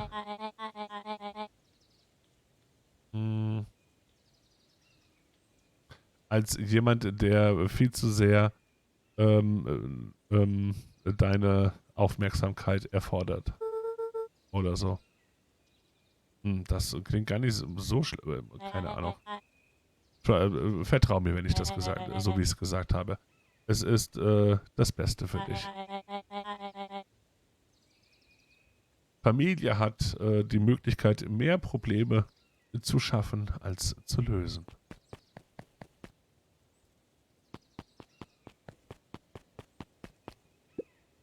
Solomon trifled a gesture toward the approaching heiress Valentine. Wenn wir vom Teufel reden.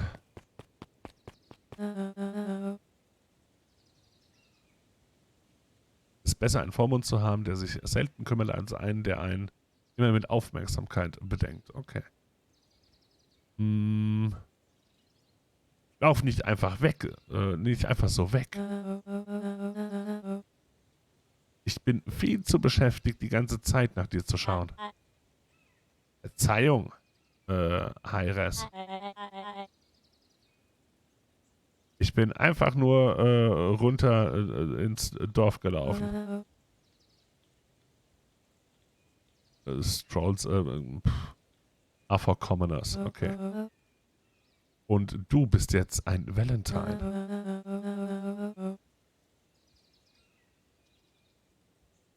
Und ich möchte, dass du anwesend bist bei dem Aufbau des Historischen Museums.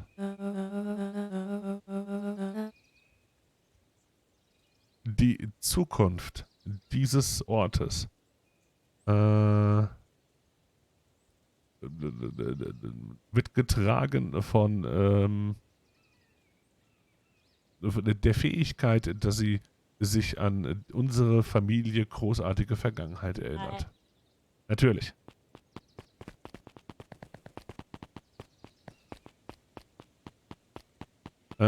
Müssen wir das Gespräch nochmal machen? Hold up a tick.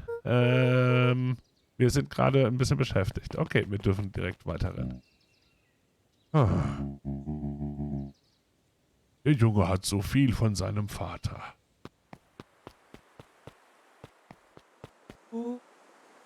Hi, Win. Ich hatte gerade kurz Angst, dass er schon gegen den Zaun gelaufen ist.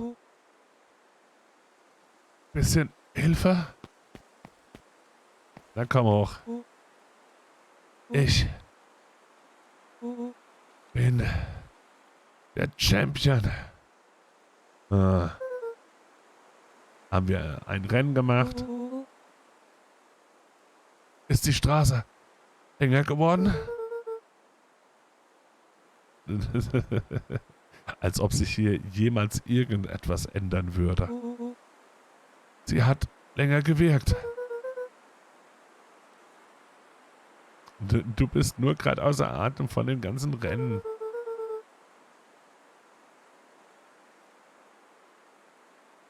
Nächstes Mal solltest du auf deine Geschwindigkeit ein bisschen achten. Und dich nicht so überanstrengen. Ich wüsste nicht, warum ich von jemandem Zweitplatzierten einen Rat annehmen sollte.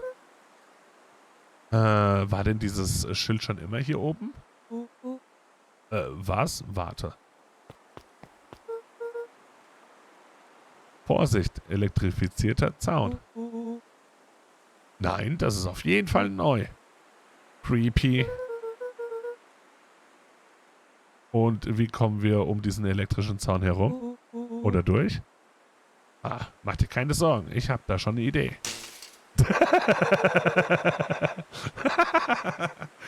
Wir überlegen uns immer zuerst, was er tun würde, um dann genau das nicht zu tun. Warum hast du das getan? Pa hat immer gesagt, du kannst dir überlegen, welche Pläne gut wären, wenn du was getan hast. Also wenn du sie gemacht hast. Kannst dir einen Plan überlegen, wenn du ihn ausführst. Okay, und jetzt? Ja, ich habe meinen Part gemacht und habe damit herausgefunden, dass Berühren des Zaunes ist bäh. Ist nicht so gut. Ich bin überzeugt, ab jetzt kannst du übernehmen. Ich werde alles überschauen. Hier aus sicherer Entfernung. Na gut, wir wissen ja schon, was wir da dann gleich tun werden und können und überhaupt. Ich muss aber mal ganz kurz ein bisschen Wasser wegbringen. Dann ist das gleich viel entspannter. Und dann schauen wir mal, was uns Beacon Pines hier noch für Geschichten eröffnen wird. Kurze Unterbrechung, nicht so lang wie die vorhin. Nur schnell Wasser wegbringen und dann machen wir weiter. Bis gleich.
So, deutlich entspannter.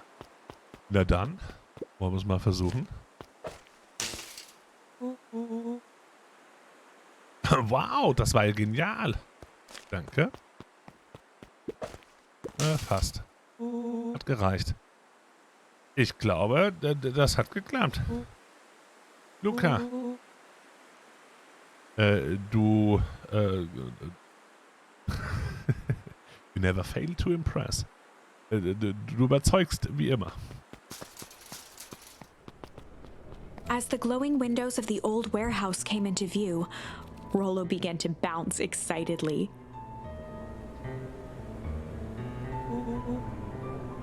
Hey, schau dir das mal an.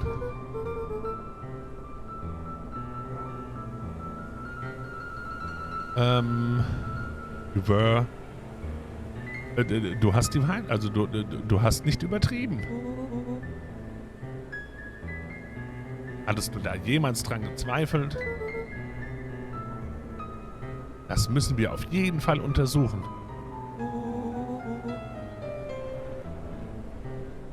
Gut, dass wir beides, dass jetzt hier zwei gute Detectives an diesem Fall dran sind.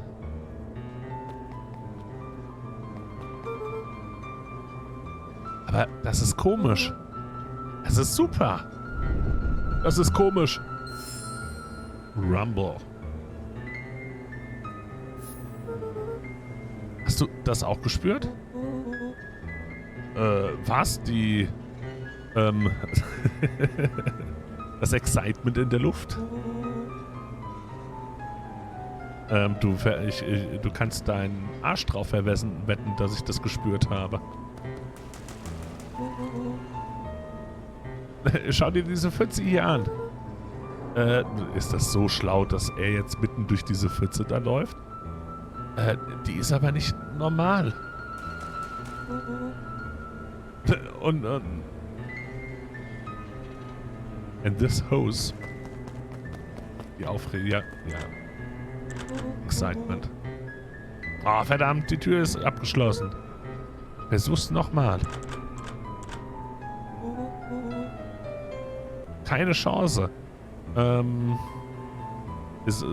Sie bewegt sich nicht. Ah, gut. Hallo, der Dorsch mit Schwert. Dankeschön, ist der schlau. Check. Einen wunderschönen guten Abend. Dieser Mülleimer hier ist neu. Ich glaube, ich könnte wetten, da sind coole Sachen drin. Ich kann nicht wirklich was sehen, was da drin ist. Wer hat das alles dahin getan? Meine Nase juckt. Ich glaube, ich rieche einen Schatz. Antenne Diving, jetzt schon. Ja, jetzt haben wir ihn dabei. Bist du dir sicher, dass das nicht irgendwie gefährlicher Müll ist? Hilf mir einfach reinzukommen. Holo. Es wäre mir eine Ehre, dich in den Müll zu schmeißen. Woohoo.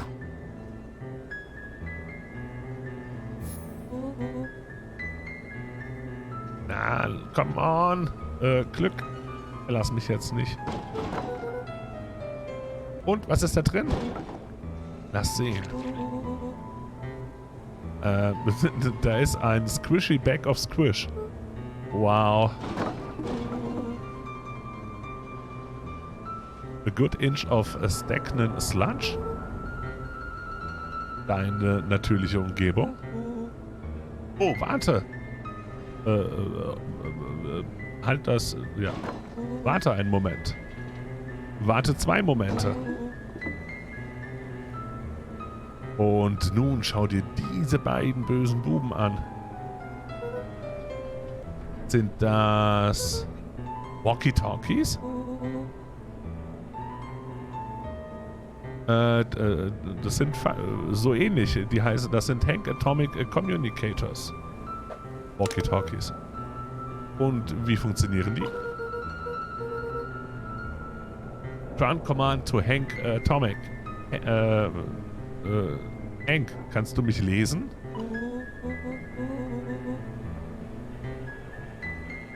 This is Hank Atomic, Ground Command. You're coming in 5 by 5.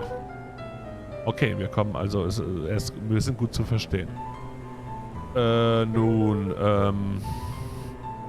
wie sind Ihre Vitalwerte, Hank? Es wird ein bisschen stuffy hier drin. Ich beantrage Hilfe bei der Evakuierung. Hilfe ist unterwegs.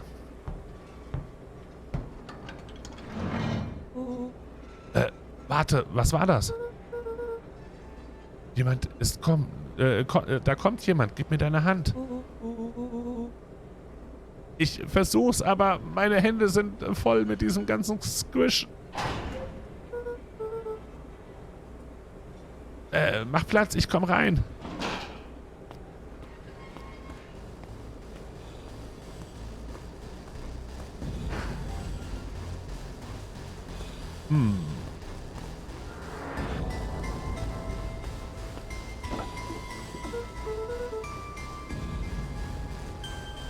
Bitte sag mir, du hast das auch gesehen. Alter, ich weiß nicht, was ich gesehen habe. Er kommt wieder, Kopf runter.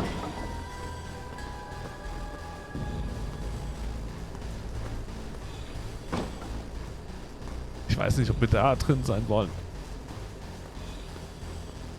The boy sat petrified under the weight of the bag. Oh Gott, bitte sag mir, dass es nicht das ist, wonach es aussieht.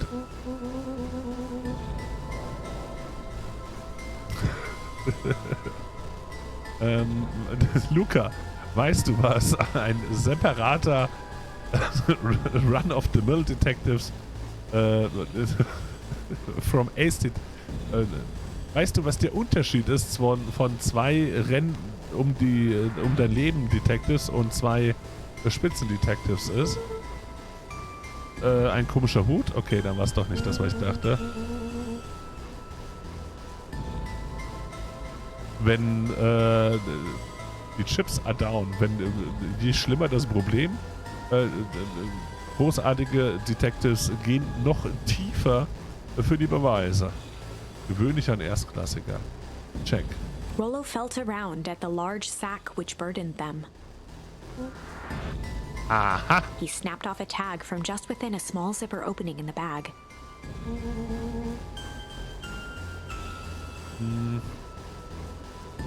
It's some sort of badge or something. Und was sagt es? Rollo held the badge up to a faint shaft of light within the dumpster. Dr. Prescott, Deep Engineering.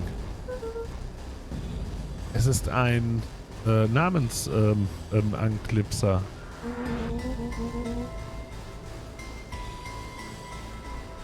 Wer sollte einen ganzen Sack voll Namensschildern wegschmeißen? Ich glaube eher, es ist nur ein Namensschild in einem ganzen Sack voll irgendwas. Okay. Ich glaube, wir sollten hier kurz eine Pause machen. Bleib ruhig. Das ist keine Zeit für Panik. Ich bin nicht ich habe keine Panik. Du bist am Ausflippen.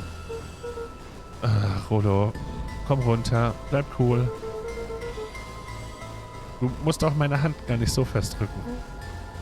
Oh, Dude. Ich halte deine Hand nicht. Hör auf, jetzt hier albern. Welche andere von Slime umhüllte Hand sollte das denn sonst sein? Oh Gott. Shit.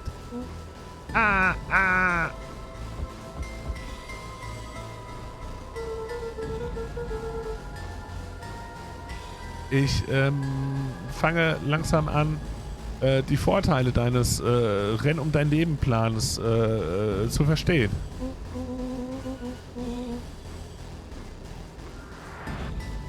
Richtig. Und wir beide wissen ja schon, dass ich schneller bin und deswegen gehe ich als erstes. Und warum gehen wir nicht zusammen? Flaming Chicken Koop, Luca. Achso, der flammende und so weiter und so fort. Die Geschichte von vorhin.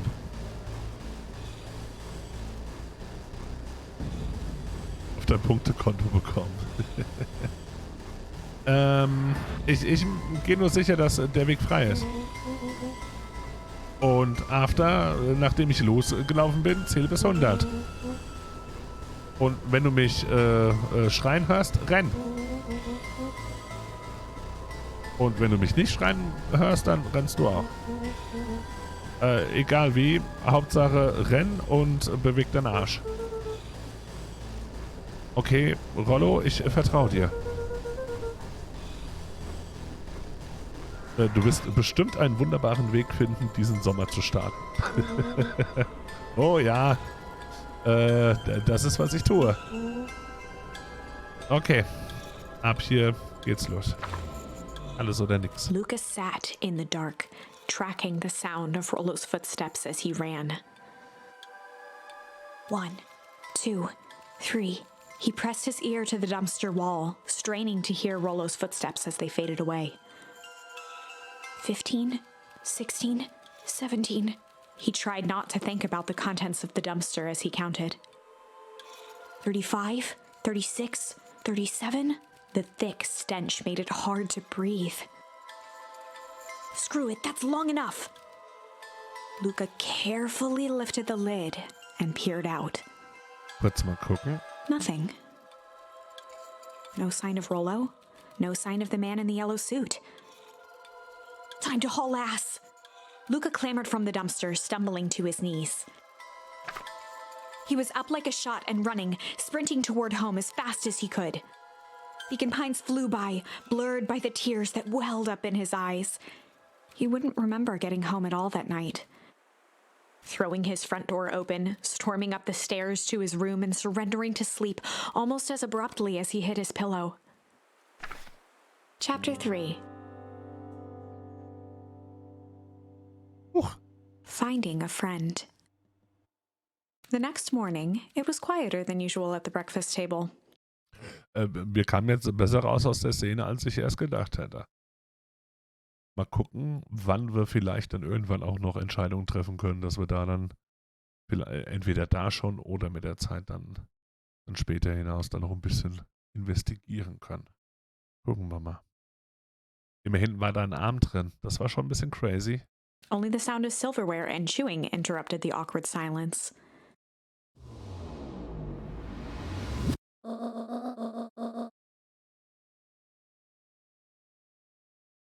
Ich habe ganz, ganz viel von dem Gelee letzte Nacht fertig gemacht. Aha. Und das muss dann morgen in das Dorf geliefert werden. Okay. So, was haben du und Rollo gestern gemacht? Och, nichts Interessantes.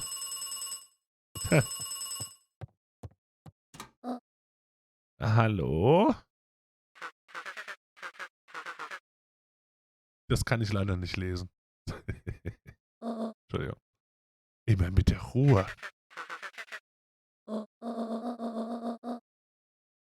Nein, natürlich war es das Richtige, was sie getan haben.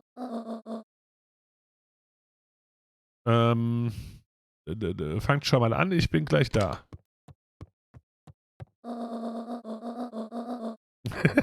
Bist du dir sicher, dass du mir nichts von gestern zu erzählen hast? Irgendwas, was ich erzählen möchte? Nicht wirklich. Wir sind nur ein bisschen rumgerannt. Gran's brow furrowed. She let out a long sigh. Her voice was quiet and even. Ich muss mich um etwas kümmern. Du bleibst für heute bitte erst einmal im Haus. Und verlässt dieses unter keinen Umständen. Was? Wenn ich nicht bis zum Mittag zurück bin, Da ist das was zu essen in der im Kühlschrank. Aber keine Abers. Du bleibst zu Hause, verstanden? Ja. Sag es. Ich bleib zu Hause, bis du zurück bist. Gut. Klare Ansage. Oh, und Luca, du hast den Kühlschrank gestern offen gelassen. Echt? Wir sind nicht aus Geld gemacht, weißt du?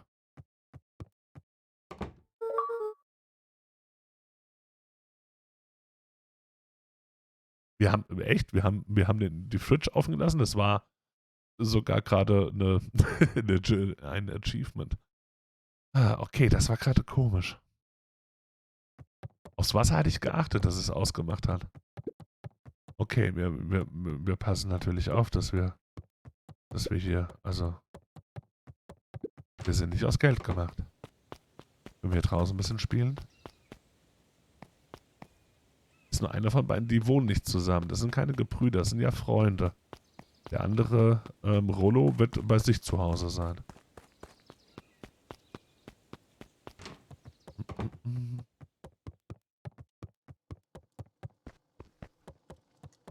Ich tippe eigentlich, dass wir oben was zu spielen haben werden. An eerie electronic sound echoed from Luca's bedroom. Das könnte unser Walkie-Talkie sein. Hallo? Ist jemand da?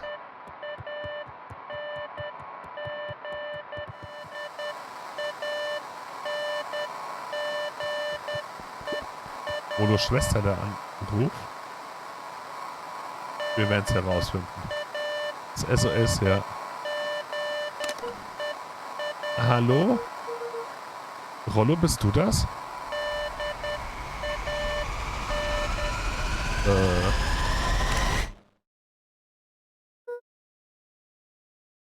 Ende?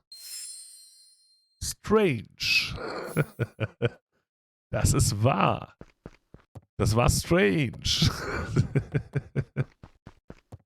Das SOS, oh. Auch das hat mich gerade nur ein bisschen erschrocken. Wir wollen hier immer noch nicht rein, ne? Ja. Wer ist da? Oh, hey Roxy. Geht's darum, dass ich dich gestern aus Versehen vielleicht getreten habe? Ist Rollo hier? Nein. Schau mich an, Luca. Das ist ernst. Ist Rollo hier? Nein, ich habe ihn seit gestern nicht gesehen. Rollo ist gestern nicht nach Hause gekommen. Was? A pit formed in Luca's stomach. Wo ist der Ort, als du ihn das letzte Mal gesehen hast? Wir haben ein bisschen rumgespielt. Im Weepwood. Und als es spät war, sind wir nach Hause. Weepwood. Wenn er immer noch am Leben ist, werde ich ihn töten. Diesen kleinen Creep. Gibt es noch irgendetwas anderes? Irgendetwas, was du mir sagen möchtest? Luca's mouth felt dry. Nein, wir haben nur ein bisschen Quatsch gemacht. Okay. Ich muss los und muss den Leuten Bescheid geben, dass sie die Wälder absuchen müssen. Und du bleibst ja schön weit weg von allem Trouble da draußen. Bleibst weg von Ärger. Geh los und schau, ob er sich in der Bücherei versteckt oder irgendwo. Luca could feel his heart beating in his throat. Rollo. Wo bist du? Hallo Schiebert. Wir haben das andere abgeschlossen und dann zu Beacon Pines jetzt gerade gewechselt. Oder vor einer guten Stunde, anderthalb. Jawohl. Also eigentlich dürfen wir es... Was sollen wir tun?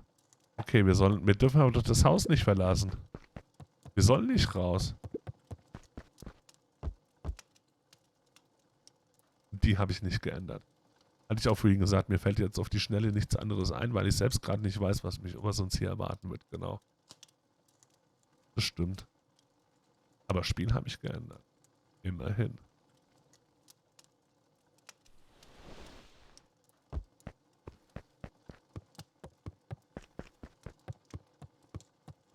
Und süß sind sie auch. Also könnte es ja fast passen. Ich fühle mich schlecht, weil wir jetzt das Haus verlassen. Und das dürfen wir eigentlich nicht.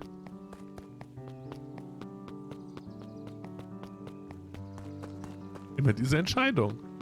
Was ist denn hier los? Hey Bert. Hast du Rollo gesehen? Nope. Ich habe, es scheint so, als ob ich am meisten zu Clipboards rede. Sie bauen viel Stuff für das Festival auf. Und der hier hat gesagt, er muss noch einige Antworten sich erarbeiten.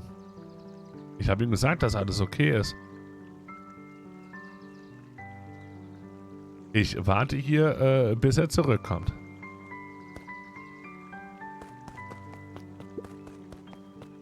Da hatten wir uns auch schon mal dran gestellt. Brauchen wir jetzt erstmal nicht. Oh Gott, ich will gar nicht wissen, was er noch wissen will. Hey, Luca! Hallo, Peter. Oder Pete. Ich bin noch Pete.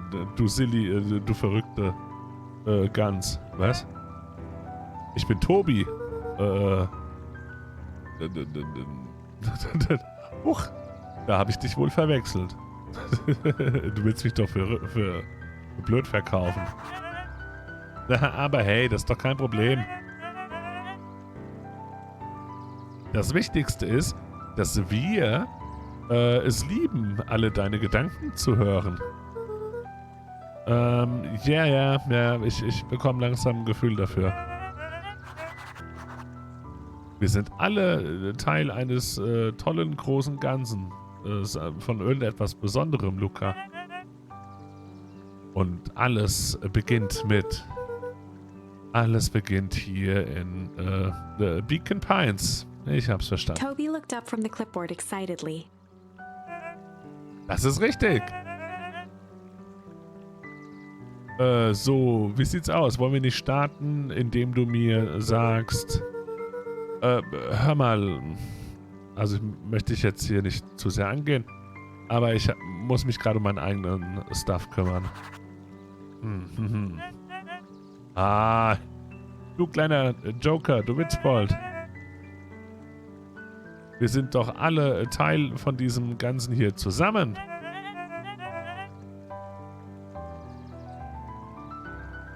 Lass uns einfach wissen, wann du Zeit hast, uns ein paar Fragen zu beantworten. Ja.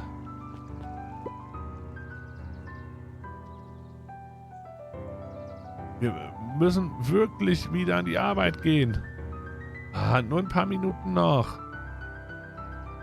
Wenn Roxy sagt, dass sie hier sein wird, dann wird sie auch hier sein. Ich verstehe einfach nur nicht, warum ich hier rumstehen soll. Und nichts tue. Und wir warten hier einfach nur auf Roxy.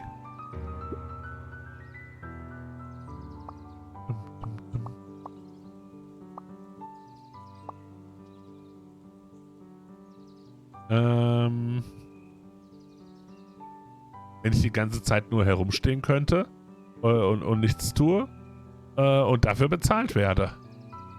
Also ich stehe hier nur rum und tue nichts und warte auf sie, anstatt hier rumzustehen, nichts zu tun und dafür bezahlt zu werden. So, come on, Lumi. Roxy braucht unsere Hilfe. Ja, aber gut gemeint ist noch nicht a legal tender. Qualify as a legal tender. Tender.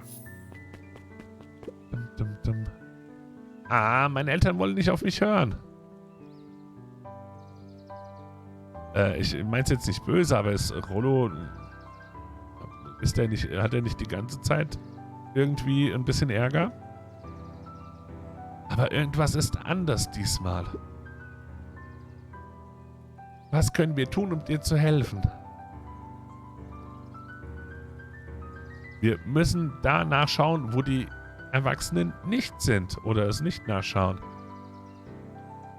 Ich vermute, wir sollten uns den Weepwood vornehmen und dort mal nachschauen. Den abchecken. Und unsere Schicht endet nicht für einige weitere Stunden nicht. Das wird eine Weile dauern. Wir könnten die Zeit dafür verwenden und Poster machen. Das wäre eine tolle Idee. Ah, ja, ich denke. Okay, Fitz und ich, wir werden uns den Weepwood anschauen. Und wir kommen dann später wieder zurück und holen die Poster. Ich glaube, mein Papa hat eine Karte von dem Weepwood. Lass uns mal in meinem Haus vorbeigehen und ich nehme sie mit, bevor wir losgehen.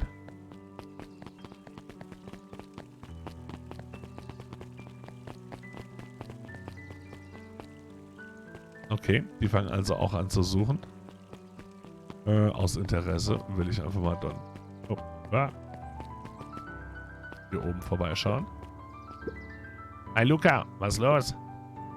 Hast du irgendwie vor kurzem Rollo hier irgendwo gesehen?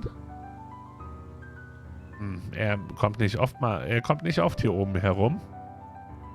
Nicht seitdem sie die Regel gemacht haben, dass er nur, Decaf bestellen darf. Koffeinfreien Coffee? Nee, Decaf? Seitdem kommt er auf jeden Fall nicht mehr hier vorbei. Okay. Fand er nicht gut, findet er nicht gut. Da haben wir jetzt den Bürgermeister und die zwei kennen wir noch nicht. Was ist es? Was hat es auf sich mit dem vermissten Kind? Koffeinfrei. Okay, dachte ich mir schon. Deswegen kenne ich das Wort noch nicht. Ich kann Ihnen versichern, dass wir die Situation unter Kontrolle haben. Vollsten. Es sieht aber alles so schrecklich aus. Und du bist sicher, oder Sie sind sicher, dass es nichts gibt, wo wir helfen können? Nein, nein, nein. Junge Miss Cotter will turn up safe and sound. Mr. Cotter.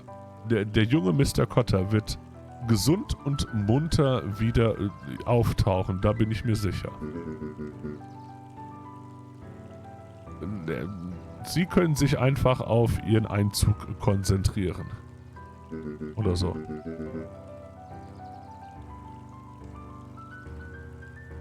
Ich gehe davon aus, dass meine Schwester sie mit suitable Lodging ausgestattet hat. Aber ja, Miss Valentine hat da sehr, sehr viel getan und war super mit einer Unterkunft einfach. Hat uns gut unterstützt. Wir haben gerade unserer Tochter erzählt, Beckhardt. Wo ist sie denn jetzt plötzlich hingelaufen? Oh, die ist auch disappeared. Das kennen wir so ein bisschen. Können wir eigentlich auch hier lang gehen? Hatte ich vorher nicht gemacht, verdammt. Da hatten wir uns nicht umgeguckt. Jetzt ärgere ich mich so ein bisschen.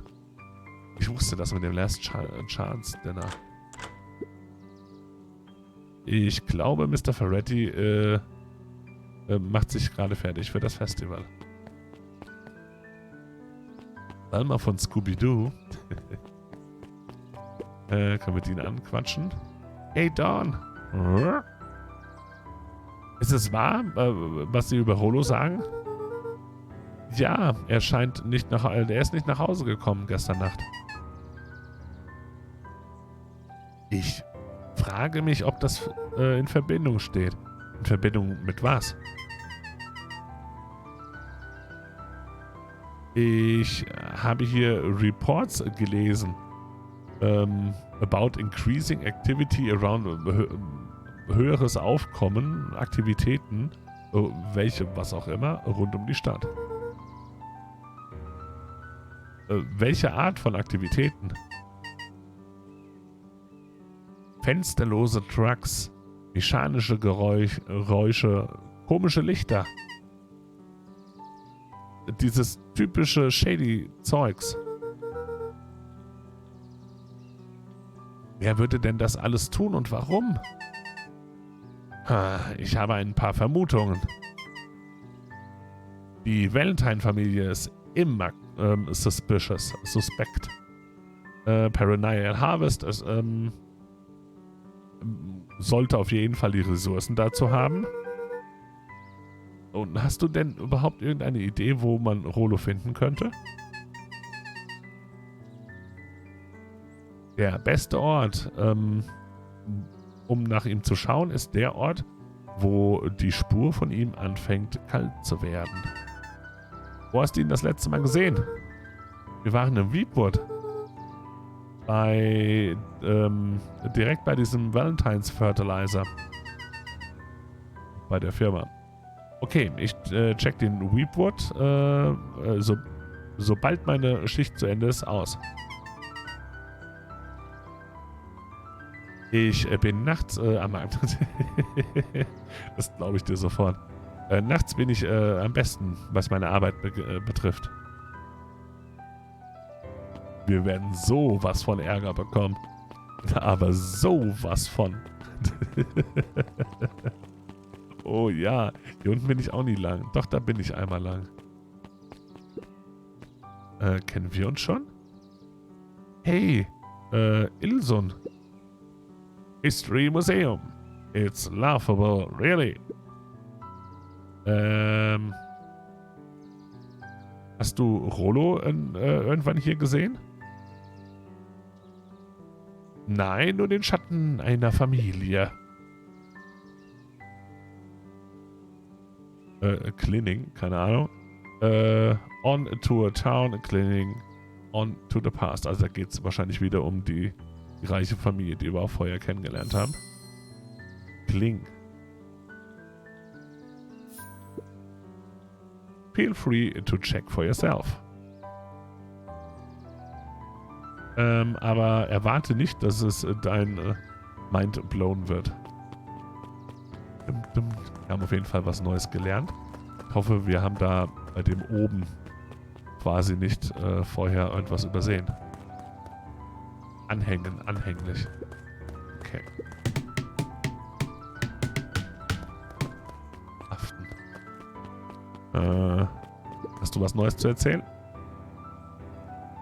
Hey Griffin, hast du Marolo hier?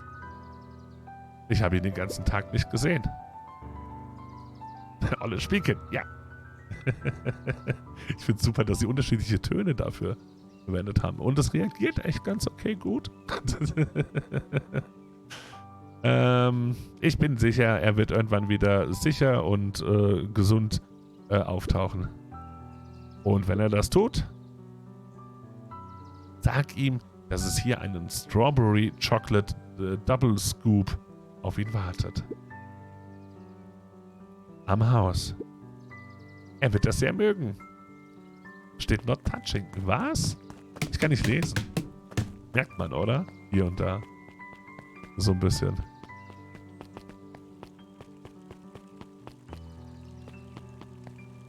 Aufs Haus, ja.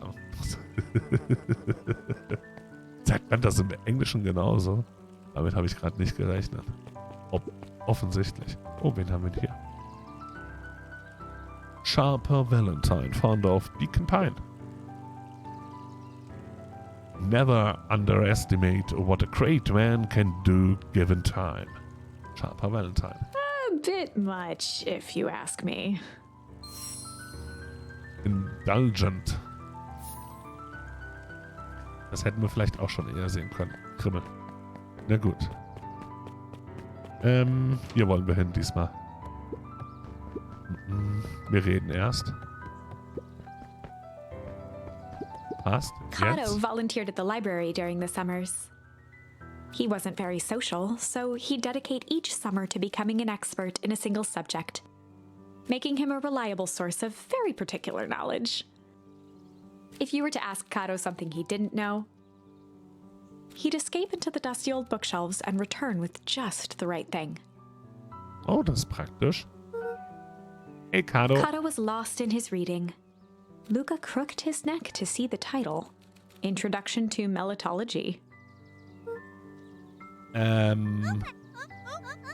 Oh, hey, Luca. Was? You snuck up on me. Du hast mich erschrocken. Du hast dich herangeschlichen, keine Ahnung. Ist es ein gutes Buch? Weiß noch nicht. Hab gerade erst angefangen. He gestured to the shelves.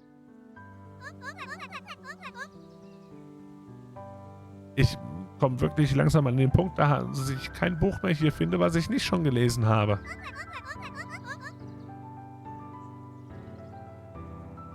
Und jetzt geht es um die wundervolle Welt von Bienen.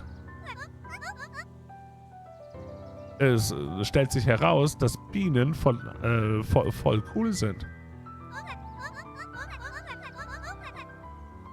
Zum Beispiel, hast du gewusst, dass um die 70% der Bienenspezies in Untergrundtunneln leben?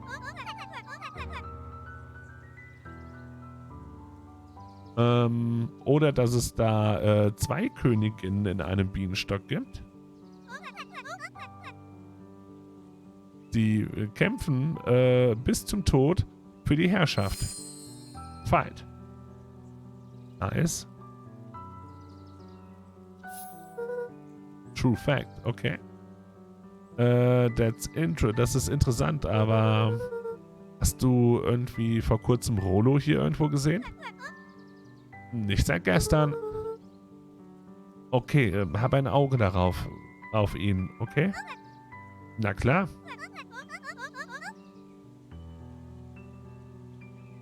Wenn ich ihn sehe, wirst du die Erste sein, die es wissen lasse, der Witz funktioniert nur in Englisch.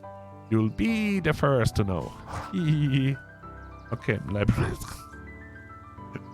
Bücherei haben wir schon mal gecheckt. Eine Sekunde. 75% aller heimischen nestbauenden Bienenarten nisten im Erdboden aus. Mosambiki.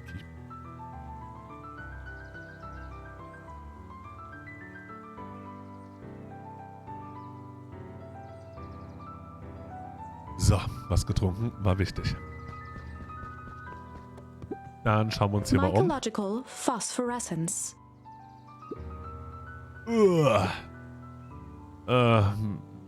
Mehr wie mein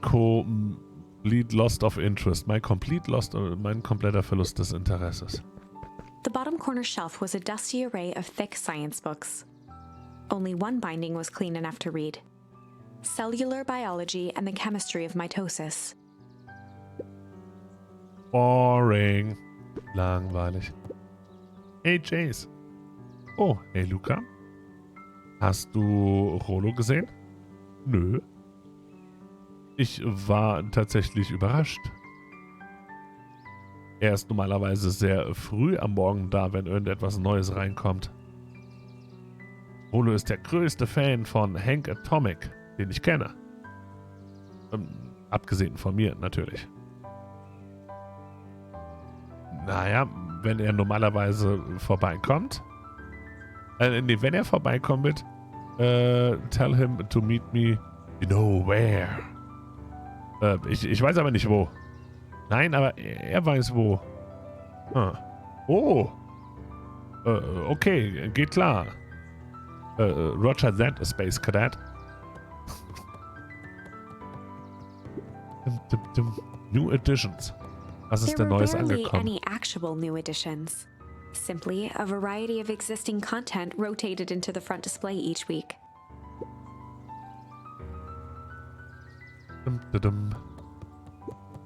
Oh, the cobs I've eaten.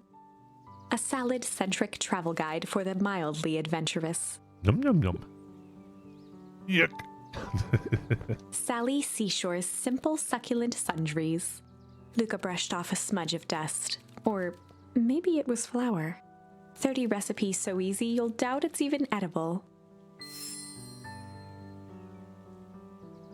Succulent kenne ich auch wieder nicht. Mal gucken, wo wir das einsetzen dürfen. A peek behind the curtain. The methods and ruminations of Patrick C. Montesquieu, one of the greatest acting minds of our time, by Patrick C. Montesquieu. Ah, sass.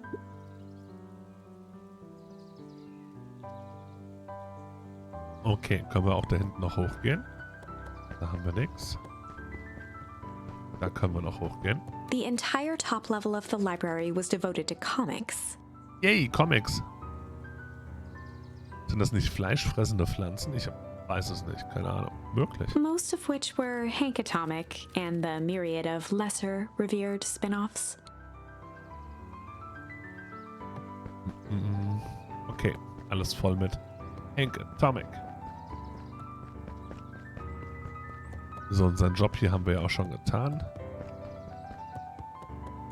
Dann mal gucken. Oh, wen haben wir denn hier?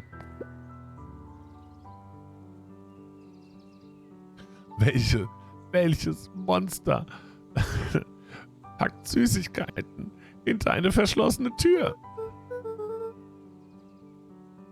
Oh ja, Mr. Nuncreed arbeitet manchmal an ganz komischen Uhrzeiten. Natürlich tut er das. Und was ist mit dir? Wann ich arbeite? Nee, was ist dein Name? Luca van Horn. Bist du neu hier? Ja. Aber nicht, weil ich das wollte. Beck's family moved often, giving her little time to establish any real connections. She would tell you she prefers it that way. Ich suche nach meinem Freund Rollo. Hast du ihn? Er ist gestern Nacht nicht nach Hause gekommen. Oh, ist er vermisst? Ich vermute es. So vermisst wie vermisst? Vermisst? Passiert sowas hier öfters? Luca shifted his feet uncomfortably. Ja. Puh. Es ist gerade eine schwierige Zeit für uns alle.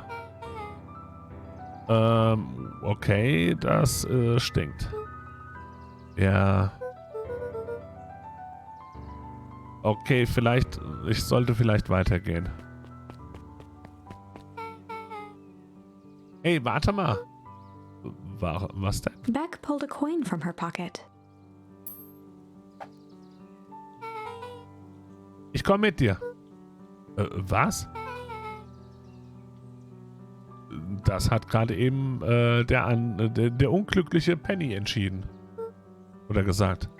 Der Unlucky.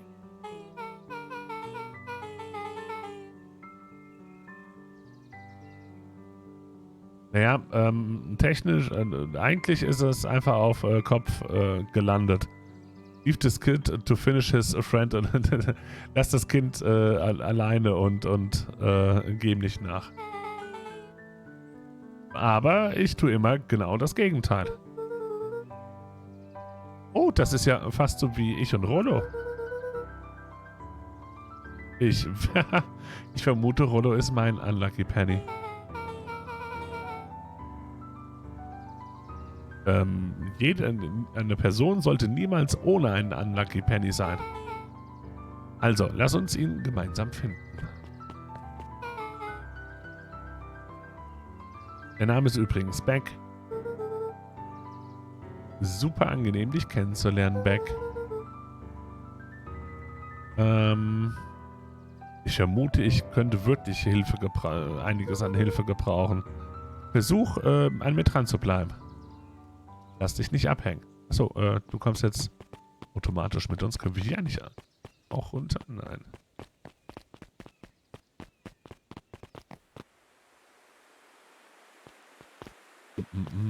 Weiß er was? Hey, Joey, hast du Rollo hier gesehen? Nein, sorry, Luca. Ich habe die ganze Zeit auf den Boden geschaut, nach den Beatles. Aber, es scheint so, als ob ich keine finde. Er ist letzte Nacht nicht nach Hause gekommen. Glaubst du, das liegt daran, dass es kälter ist als normal? Wir reden gerade voll aneinander vorbei. Das macht es auch nicht einfacher. Ich verstehe nicht, was das alles mit Rollo zu tun haben soll. Nein, die Beatles! Glaubst du, dass die Temperatur ihren inneren Rhythmus oder sowas gestört hat? Was soll ich dazu sagen? Ich bin kein Käferologe. Bitte hab einfach nur ein Auge auf nach Rollo. Würdest du das tun? Natürlich.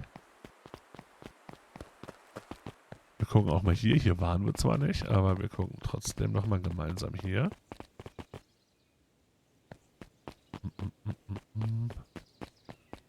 Okay.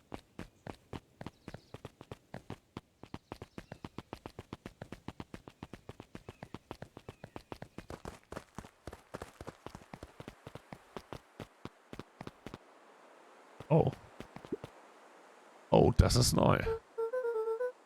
Mist. Sie haben uns den Weg versperrt.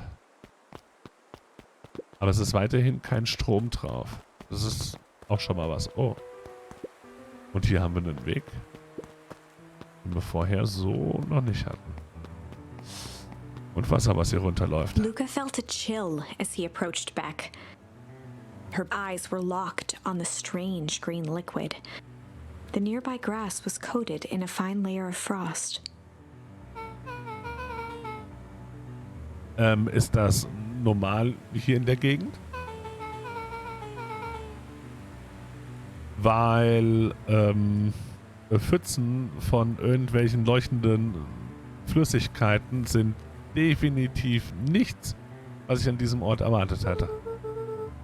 Ich habe absolut keine Idee, was das sein soll. Na dann, der nächste logische Schritt ist Wissenschaft. Und was lässt die Wissenschaft vermuten? Oder sagt die Wissenschaft? Pieks es mit einem Stock. Luca watched as Beck dipped a broken tree branch into the goo. Beck's eyes widened as flowers grew from the dead wood. Okay, krass. First small buds, which quickly bloomed into vibrant petals. Okay, krass. Was zum... Cool. As quickly as they had grown, the flowers began to shrivel and turn gray. Oh, schade. Beck dropped the stick with a grunt of disgust. Okay. Die Wissenschaft erzählt uns, dass diese Flüssigkeit komisch as fuck ist. Und sie sieht sehr gefährlich aus.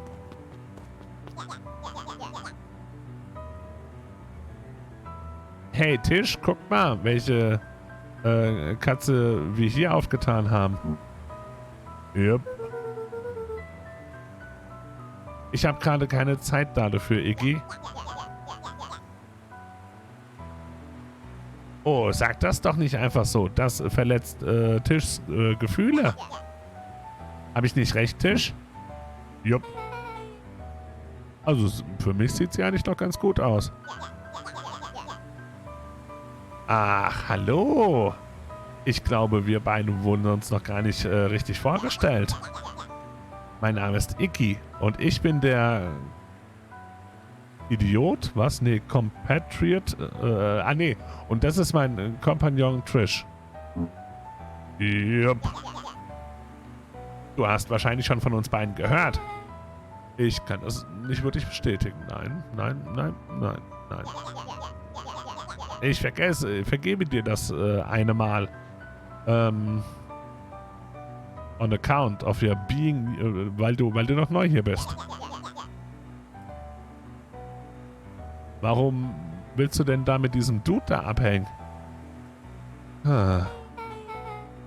Also bisher scheint er relativ okay zu sein. Iggy, warum musst du nur immer so du sein?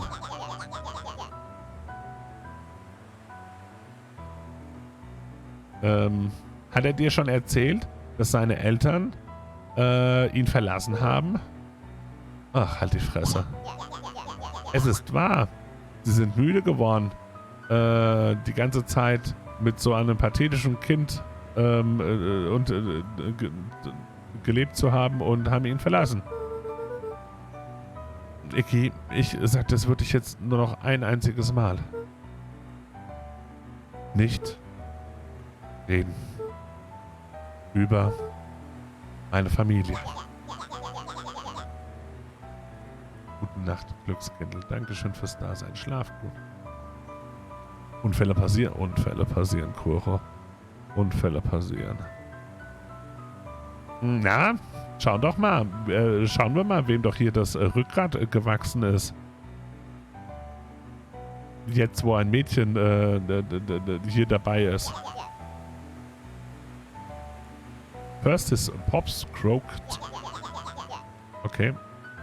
Erst ist sein Vater croaked, keine Ahnung. Und dann konnte es seine Mutter auch nicht mehr aushalten und sie ist dann auch gebounced. Wenn wir ihn hauen. Iggy took a step towards Luca, his sneer lit by the glowing puddle. Beck could see tears welling in Luca's eyes, his fists clenched. Some things about Beacon Pines were very different from the city. But a bully from a hayseed town is really no different from a city bully.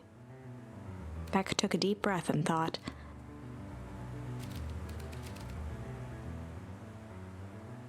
Well, time to bust out the... Wenn Luca zuschlägt, ist er nicht besser als es. Tickle Strange.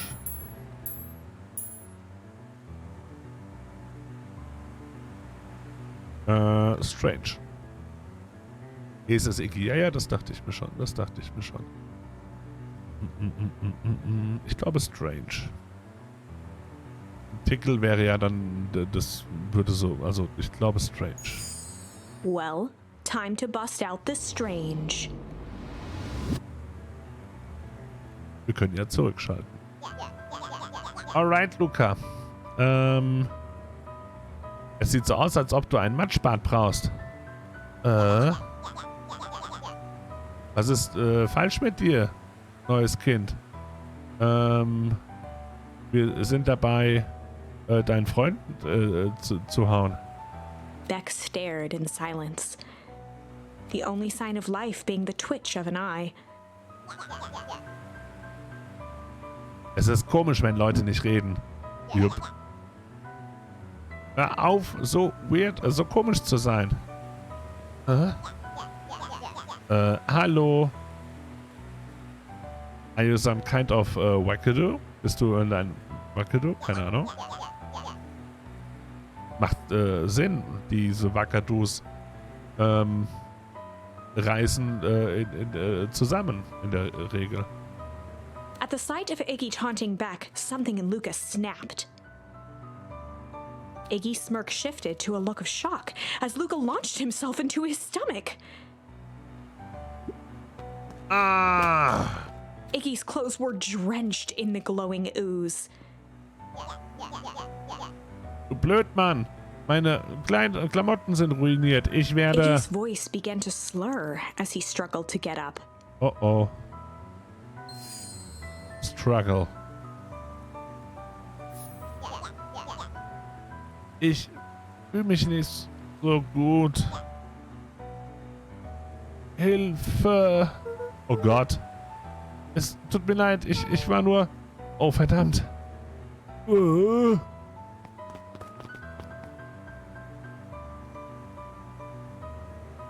Ups.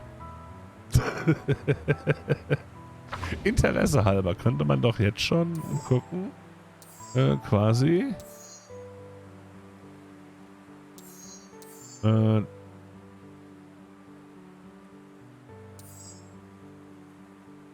Oder? Also hier, das war das, ne? Genau, ja, hier, das war das. Oder zählt das noch nicht als genommen an? Das grüne Zeug sollte man nicht anfassen. Können wir noch hier, wir reden erstmal kurz drüber. Das war krass. Iggy wird doch okay sein, oder? Oder? Also nichts rund um diese Sache hier scheint okay zu sein. The warehouse. This strange ooze and what it did to Iggy. Was Rollo caught up in all of this? Wir müssen Rollo finden. Du hast mir die Wörter aus dem Mund genommen.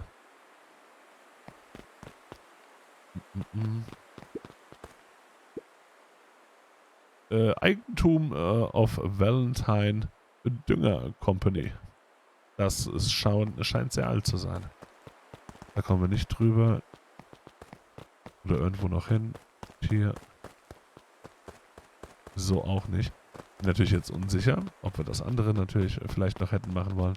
Aber wir machen erstmal so weiter. Ah, da seid ihr ja, ihr kleinen Freunde. Ihr habt mich erschrocken.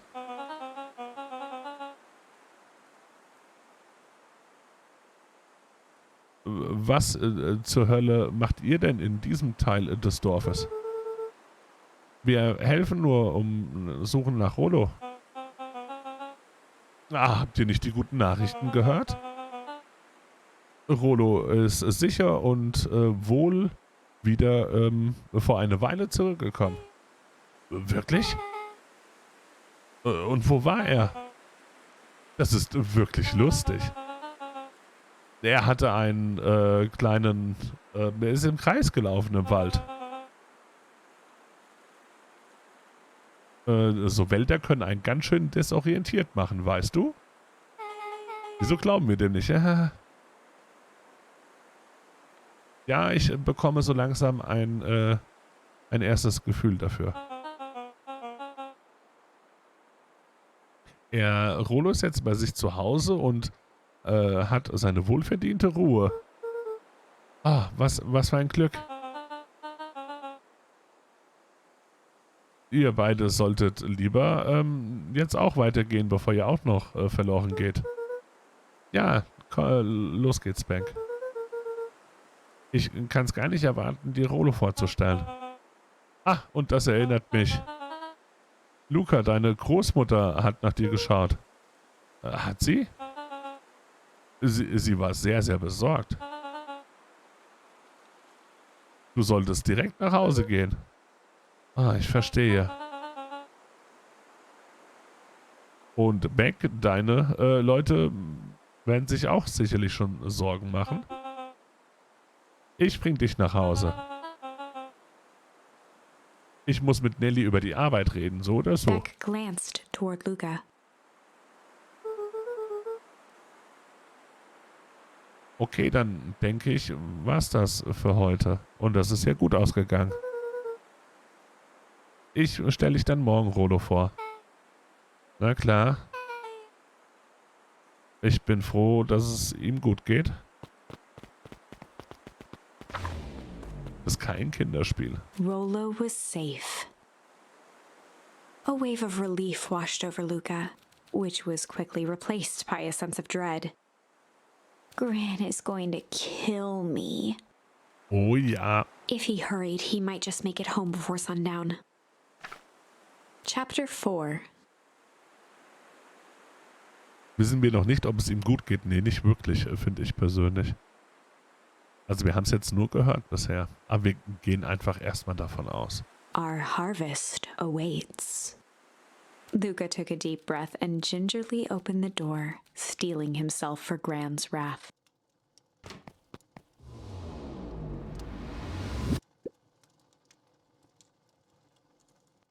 Gran?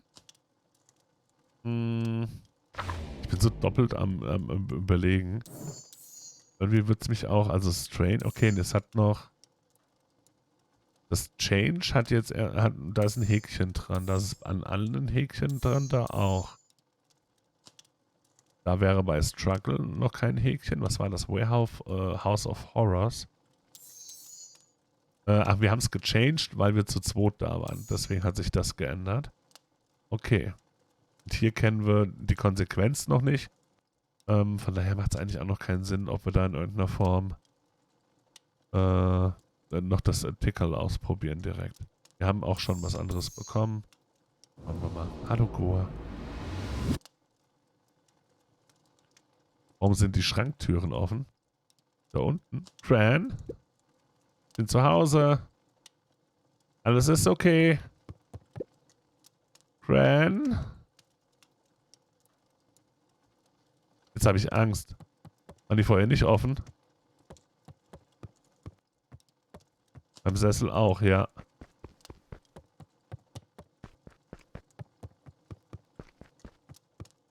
Können wir uns aber nicht anschauen, wir können uns hinstellen.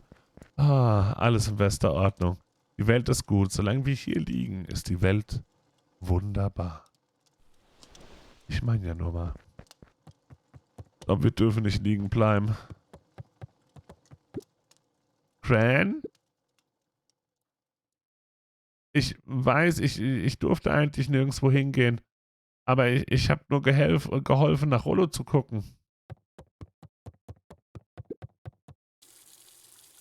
Wasser geht noch.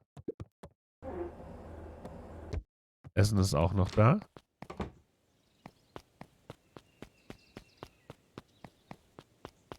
Hier draußen wirkt es erstmal normal. Ich traue mich kaum hochzugehen. Fran? Roxy ist rübergekommen.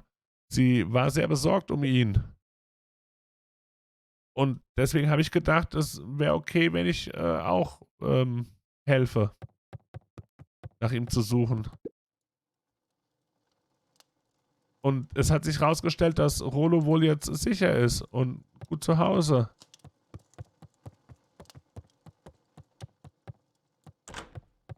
Da ist abgeschlossen. Da ist abgeschlossen. Luca was alone. The house was empty. Hä? Fran ist also noch nicht zurück? Ich gehe davon aus, das ist was Gutes. Dann habe ich wohl nichts weiter zu tun, als zu schlafen, gehe ich davon aus. Gute Nacht. Luca was sitting by the pond, listening to small waves lap against a rock. His father sat in a folding chair in front of him. Without turning, he spoke. "Why don't you grab me some nice bait?" "Sure thing, Dad." Luca hopped over to the tackle box and popped open the lid. Inside was a rolling, buzzing mass. "We're fishing with bees?" Luca's father gave a warm chuckle. "Well, you catch more fish with bees than honey. Pick us out a good one." Luca closed his eyes and plucked out a bee. He could feel its wings struggle between his finger and thumb. Die arme Biene. Holding it at arm's length, he hurried over. His father deftly baited the hook and examined his work. "Interesting choice." With a practiced flick of the wrist, the line buzzed in a graceful arc. The water accepted it without a splash or ripple. "The wrong choice, but I respect it." What? The pond began to freeze over. "Sometimes we gotta make the wrong choice before we can make it right." Pallid ice propagated across the still surface with an alarming speed.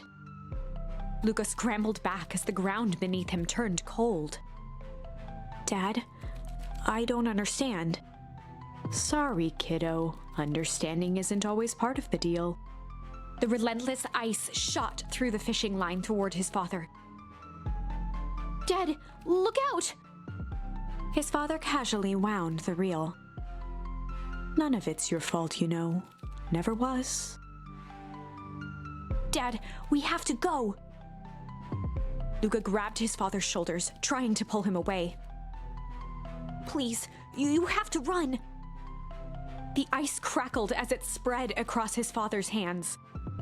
That's the thing about fishing, Luca. His chest began to crystallize.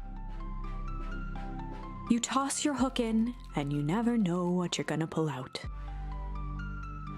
A shock of searing cold ran up Luca's arms. He gave one last desperate tug. The chair tipped backwards in a single frozen mass. Luca tried to stop the momentum, but it was too late.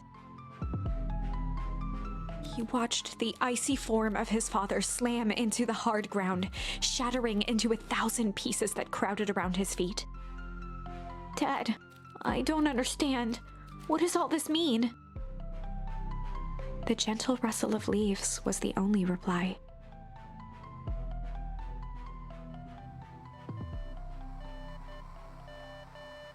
Auf jeden Fall ein Albtraum. Ich glaube, da sind wir uns einig. Luca's eyes struggled to focus on the walkie-talkie. Rollo?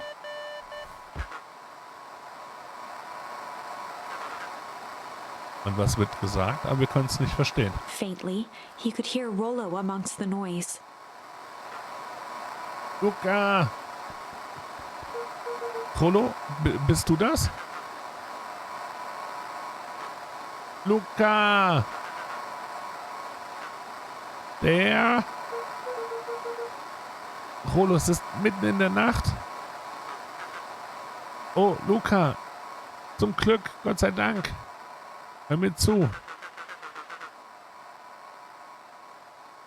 Ich weiß nicht, wie lange das hier unten arbeiten wird, funktionieren wird. Hier unten? Rollo's voice was coming through more clearly now. But some words were still just static. Hör mir zu. Jemand hat mich gestern geschnappt. Der Typ in diesem Anzug, in dem Schutzanzug. Es war und hat mich zu etwas gebracht wie ich glaube, ich bin im Untergrund. Im Untergrund? Bist du okay? Sollte, ja, soweit. Sie wirken mehr interessiert in bis jetzt at least.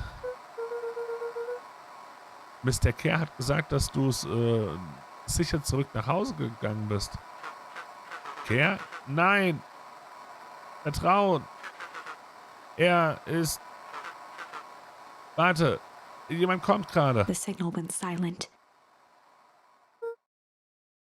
Rollo?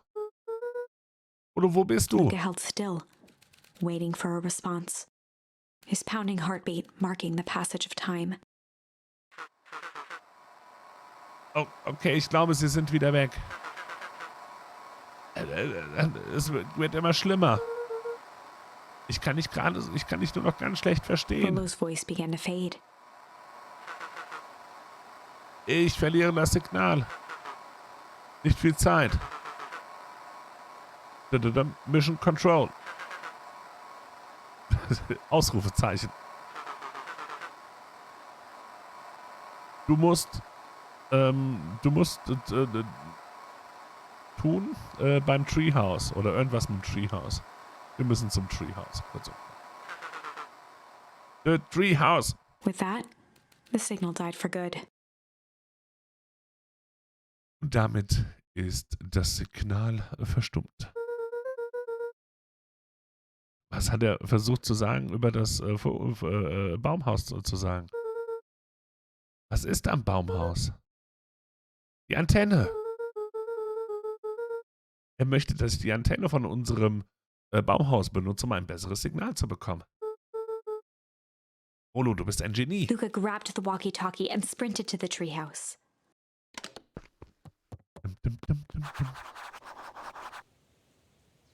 Wir sollen das Walkie-Talkie am Treehouse hochhalten. Doch von hier oben kamen wir, ne? Sind wir runtergelaufen das erste Mal, da waren wir schon Luca auch. heard a group of footsteps approaching. He dashed behind the bushes to avoid being spotted.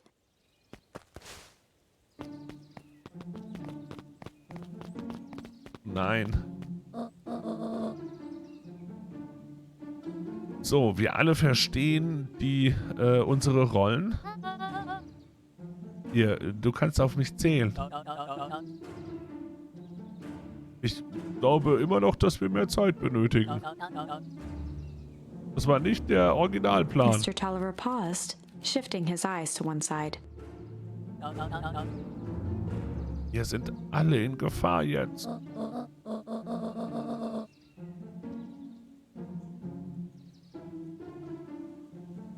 Ich für mich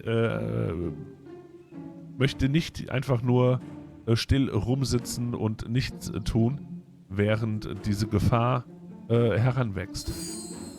Refuse.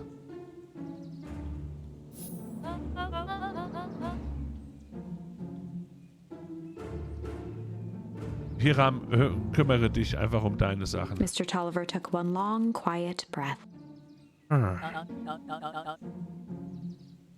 Ihr habt recht. Ihr könnt auf mich zählen. Ich wünschte einfach nur, wir hätten den Deal mit Harris Valentine gemacht. Ihre Ressourcen wären halt einfach wirklich hilfreich.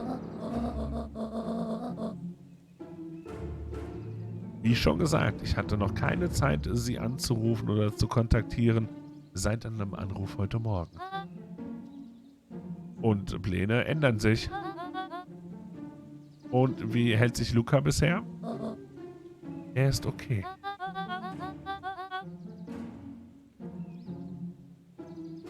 Wir sollten nicht außer Acht lassen, dass das alles ist wegen... Ich weiß sehr genau, für was wir das hier alles tun.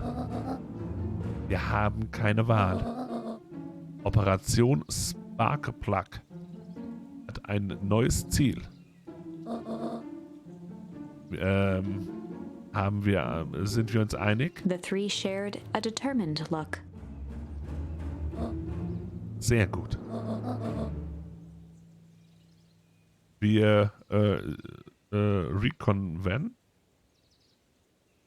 nach dem Festival. Wir besprechen das nach dem Festival. Wird sie unsere Anwesenheit? Nur so ein bisschen. Cran? Warum triffst du dich mit Mrs. Fratelli und Mr. Tolliver so spät in der Nacht? Hey, Luca! Wow!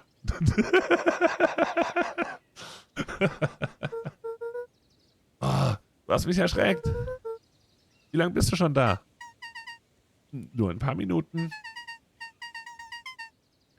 Früher heute sah ich Mr. Tolliver und deine Cran in das Diner zusammengehen.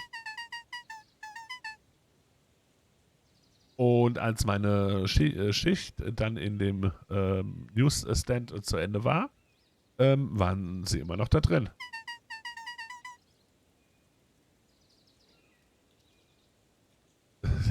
Also habe ich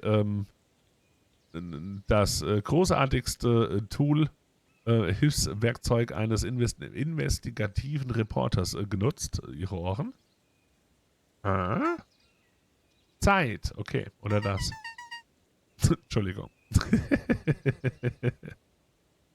Und als sie das Gebäude verlassen haben, sind sie hierher gelaufen. Bin ich ihnen hierher gefolgt. Was glaubst du, was sie vorhaben? Was immer es ist, sie wirkten sehr organisiert und strukturiert. Sie haben das Festival gemeint. Ja, das genannt. Ja, das habe ich auch gehört. Hat deine Cran irgendetwas anders gemacht, sich komisch verhalten in letzter Zeit? Sie hat einen Anruf heute Morgen bekommen und dann ist sie einfach durch die Tür abgehauen.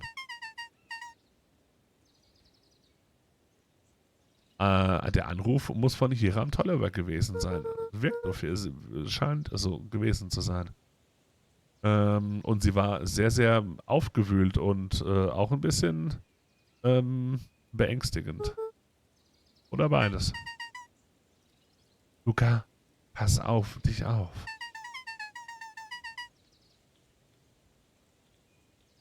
Es scheint so, als ob wir direkt in der Mitte of the scoop of a lifetime zu sein scheinen. Ich will. Ich werde auf mich aufpassen. Kommst du nicht da raus? Nee, ich bleib hier noch ein bisschen länger. Bis dann, Luca. Wir wollen zu unserem Treehouse. An den kommen wir aber nicht ungesehen. Ach nee, doch, Treehouse ist hier lang. Stimmt.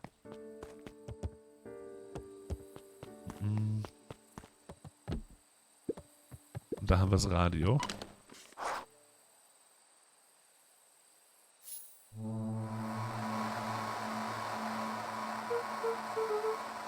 Rolo, bist du da draußen? Hörst du mich? Ich bin jetzt am Baumhaus, Rolo.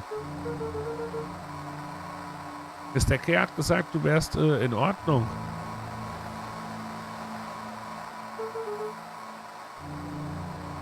Was ist da draußen passiert?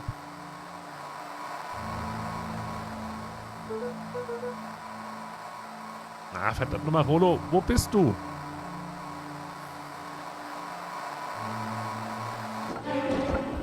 What? Wer ist da? Luca could only see a cloaked shape behind the rocket. Wir haben Waffen hier. Also kommst du jetzt besser raus. Und zwar He jetzt. strained to hear as a muffled voice began. Waffen? Wie kannst du jemandem wehtun, der bereits tot ist? Fear gripped Luca's throat. Wer bist du? Was? Kannst du mich nicht erkennen? Ich vermute, ich kann mich selbst nicht mehr erkennen. Luca stared at the ground for a moment, trying to place the dampened voice. The figure shifted slowly from behind the rocket, revealing itself to Luca.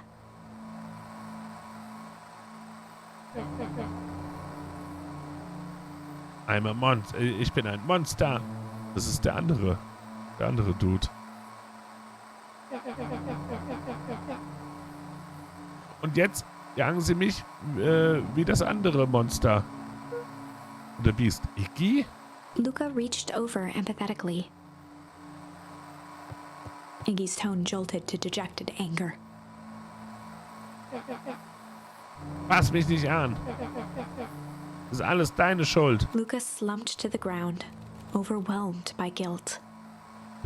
Ja, so ein bisschen. Es tut mir leid. Ich wollte das nicht. Ich habe die Kontrolle verloren.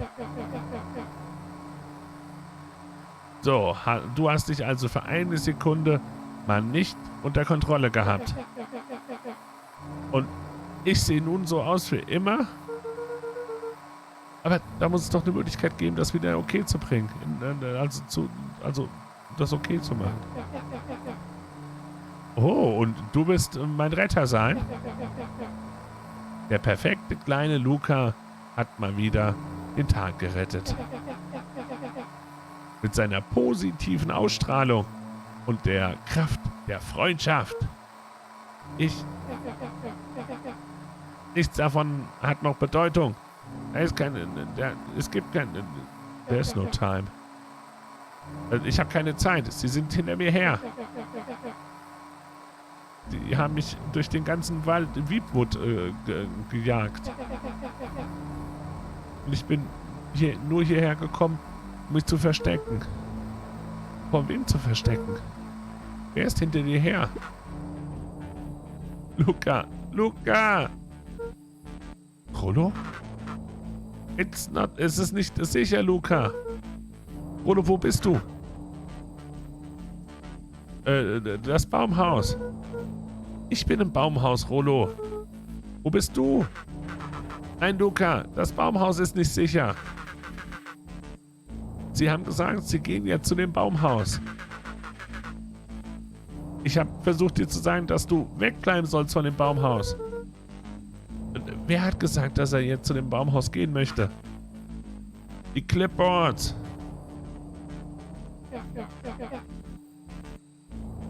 Was habe ich dir erzählt? Was habe ich dir gesagt? Those perennial harvest Wackadoos. Diese Firmen-Harvest Wackadoos sind hinter mir her. Sie haben mich verfolgt und haben die ganze Zeit mir Fragen gestellt. Was für eine Art von Fragen? Sie haben dasselbe gesagt, was sie immer sagen. Aber es ist irgendwie anders jetzt. Weniger fragend, mehr beängstigend. Wir werden uns was ausdenken, Iggy. Oh, ja, okay. Danke. Hallo?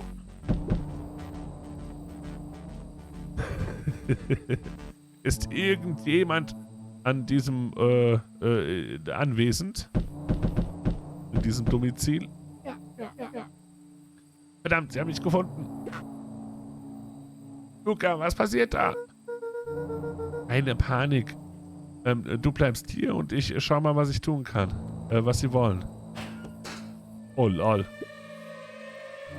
Hallo, Mr. Van Horn. Wir würden sehr gerne Ihre Gedanken hören. Hast du Zeit? Haben Sie Zeit für ein informatives Gespräch? Wir werden aufmerksam sein. Deine Zeit ist uns sehr wertvoll. Ich bin so schnell unten in einer Sekunde. Natürlich. Okay, wir haben ein Problem. Luca, mach dich so schnell, als würde ich da raus. Wer ist da draußen? Sind Sie es? Oh ja, es sind die Clipboards. Das Baumhaus hinter Ausge, ich hoffe es sehr. Es sind unheimlich viele von ihnen. Wie viele? Vielleicht alle? Und ja, du hattest recht. Sie sagen alle dasselben Stuff und irgendwie ist es ganz schön creepy, wenn das 10 von denen machen. Meint Young Iggy, ist der junge Iggy vielleicht auch anwesend? Wir würden es sehr gerne auch seine Gedanken hören. Auf! Iggy slumped to his knees.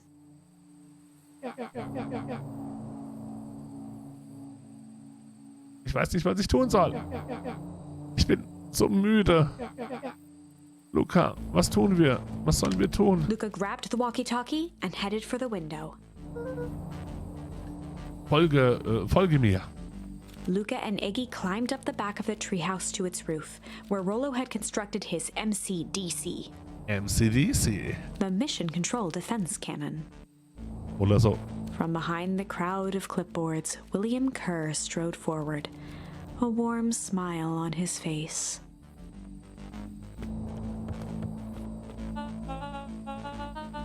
Iggy, da bist du ja.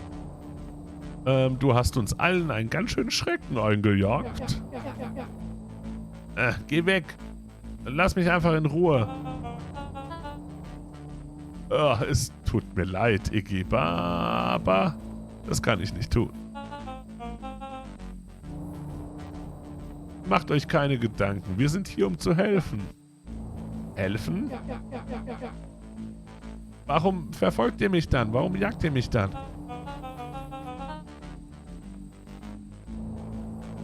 Luca, kannst du mal bitte hier mit deinem Freund reden? Schau ihn dir doch nur an. Ihm geht es nicht gut. Was ist falsch mit ihm? Was habt ihr Typen mit ihm angestellt?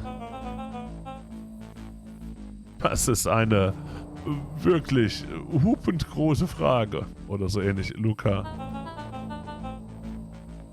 Alles, was du wissen musst, ist, dass er krank ist. Wirklich, wirklich krank, Luca. Ich brauche dich nur, dass du uns dass du uns zu ihm lässt und dass wir ihm helfen können. Dass wir uns um ihn kümmern können. Wir haben das Gebiet verseucht, offensichtlich. Du hast mir gesagt, dass Rollo okay ist und dass er zurück bei sich zu Hause ist und sich ausruht. Er ist... poor fella, just got a little lost. Der Kleine ist nur ein bisschen verloren gegangen oder ein bisschen verwirrt. Das ist eine Lüge.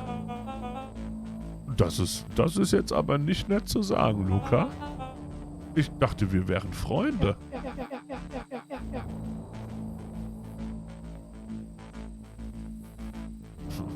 Warum? Nur weil er euch ramble on like a wackadoo?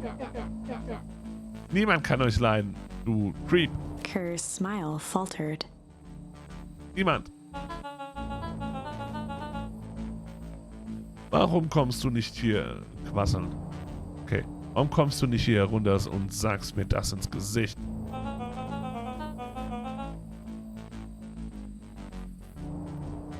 So viel hier herumzuschreiben, lässt uns doch nur eine raue Stimme machen. Macht uns doch eine raue Stimme. Und wer möchte schon sowas? Ich trinke schon nebenher als die ganze Zeit. Luca's grip tightened on the MCDC. Was hast du mit Rollo gemacht, du Lügner?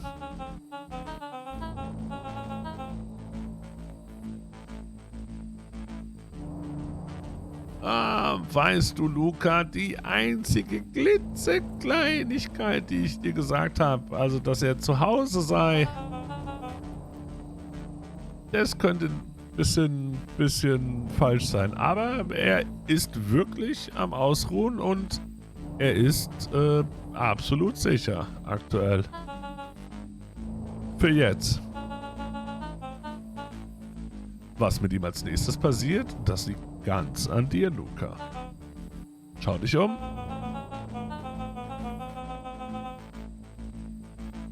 Du bist in einer wirklich brenzligen Situation und ich bin die einzige Position und ich bin die einzige Person, die dich auf der ganzen Welt, welche dir gerade helfen kann. Und du entscheidest, wie das Ganze enden wird. Luca's mind raced. He was caught in a trap. What do you do when there's no hope? He wiped his cheeks with a sleeve. What are you gonna do, Luca?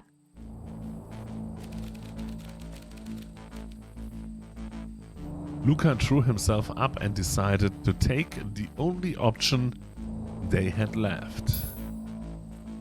Wir haben noch keine andere Wahl, wir werden also kämpfen für den Moment. Luca drew himself up and decided to take the only option they had left. Fight. Fight.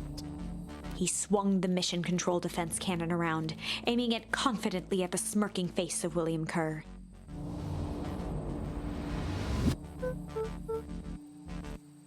Hey, Mr. Kerr. Luca summoned his most insolent demeanor. Rollo schickt beste Grüße. Hey! Das war jetzt nun aber wirklich ein bisschen mehr als frech. Und just plain unsanitary.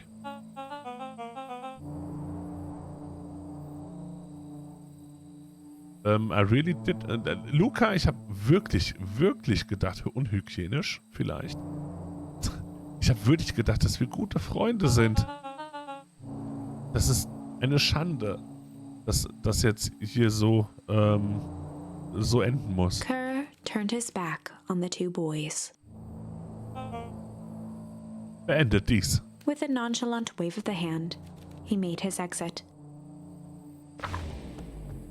Das ist eine Fehlfunktion. As Es the wirkte clipboards so, began ja. to slowly advance on the treehouse, Luca looked to Iggy with resignation in his eyes. The end. Oh, That escalated quickly. minimal. Maybe discretion was the better part of valor here. Let's put a pin in this for now. For now. Der Fight war nicht unbedingt so cool, ne? An der Stelle. Heißt, der kam, also entweder weil wir uns noch eine Alternative fehlte, beziehungsweise wir gucken mal hierher zurück und machen mal Tickle anstatt das Strange. Und gucken mal, ob sich dadurch schon was ändert. Tickle. Well, time to bust out the tickles. Hey Tisch, willst du mal sehen, was cool ist? Ja?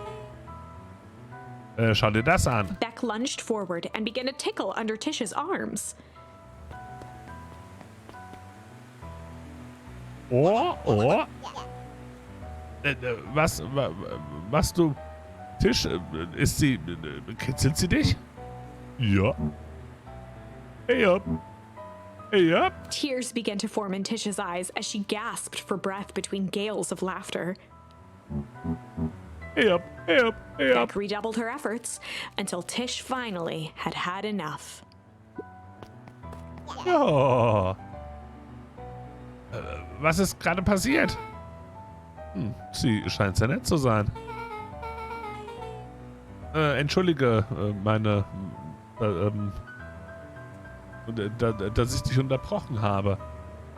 Ich glaube, du warst gerade dabei, uns zu... Iggy's uns was eyes zu darted sagen. around, a realization dawning on his face that he was now outnumbered. Ah, ich erinnere mich. Bedrohen. Ja.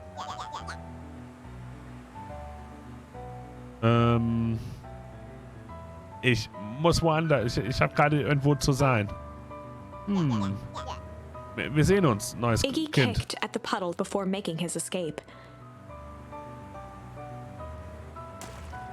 Oh nein. Oh nein. Wow. Was für ein kleiner Creep. Oh nein. Beck, ich glaube, du hast ein bisschen was von der Flüssigkeit auf deinem Haar. Beck shook the ooze out of her hair as best as she could. Oh nein. Ist es schlimm? Das kommt drauf an, was deine... wie du zu einem veränderten Look stehst. Oh Gott. Chapter 4. Major ist alt, The best okay. policy. Luca paused for a moment, catching his breath. Verändertem altem Aussehen, ja. Das He'd haben only wir ja just verstanden. met Beck, Soweit. and somehow he already managed to drag her into this mess. Hopefully he could make it up to her, but finding Rollo was his primary concern.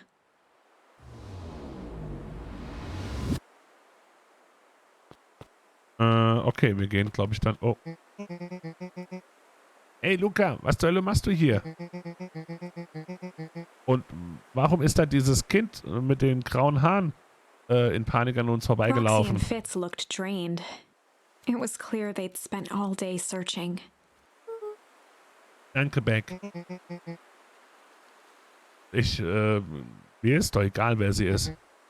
Was ist passiert? Wir haben nur geholfen und haben nach Rollo Ausschau gehalten. Du musst anfangen, mir die Wahrheit zu erzählen. Roxy's temper could often be dismissed as the impatience of an older sibling. But this was the most intense Luca had ever seen her. Her eyes were wild and unfocused, looking straight through Luca. Wir verlieren hier nur In a Zeit. torrent of rambled words and tears, Luca broke down. Rolo und ich haben nicht einfach nur im Wiebwurp gestern gespielt. Wir haben uns das alte Valentine-Lager angeschaut und haben uns dort vor allem wegen dem Licht uns das angeschaut. Aber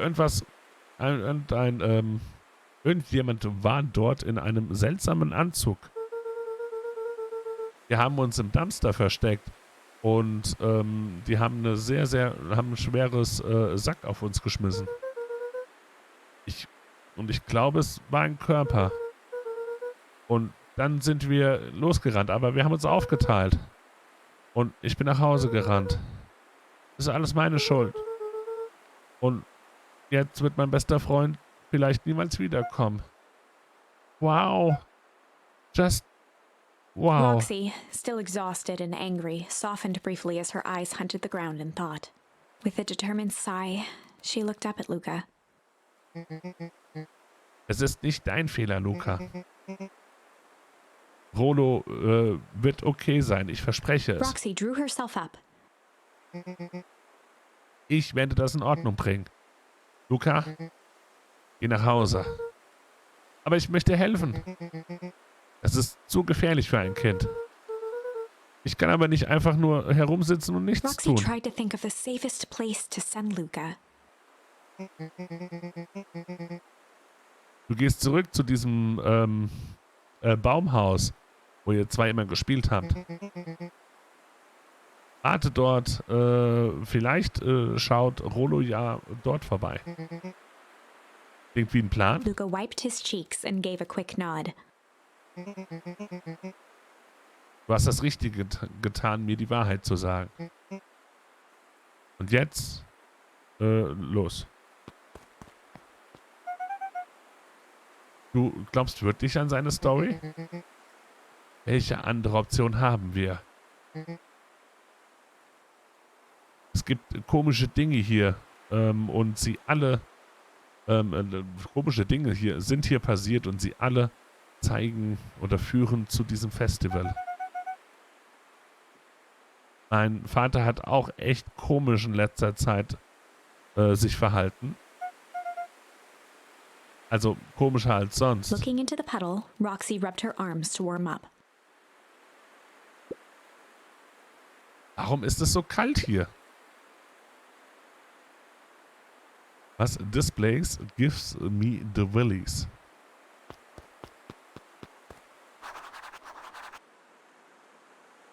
Okay, wir sollen am Warehouse warten. Das Prinzip nehmen wir hier am 1 mit. Oder wir dürfen. Mr. Nuncree jumped with a start.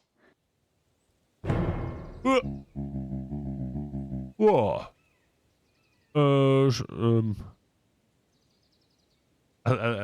Bitte schleich nicht an einen alten Mann so leise heran. Entschuldigung.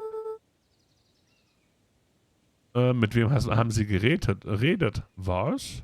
Luca motioned to the phone booth. Oh, nein. Ich habe nur nachgesehen, weil ich dachte, ich hätte ein Klingeln gehört. Aber das blöde Ding hat das natürlich nicht getan. Natürlich nicht. Nein. Ich habe noch niemanden gesehen, der das benutzt hat. Wirklich nicht. Das ganze Ding ist Geldverschwendung, wenn du mich fragst. Hast du schon irgendetwas von Rolo gehört? Nein, bisher noch nicht. Lange her. Er ist schon jetzt eine ganze Weile von seiner weg. Es wird spät. Aber Rollo kennt die Wälder zu gut, um da drin einfach verloren zu gehen. Ich gehe davon aus, du hast recht.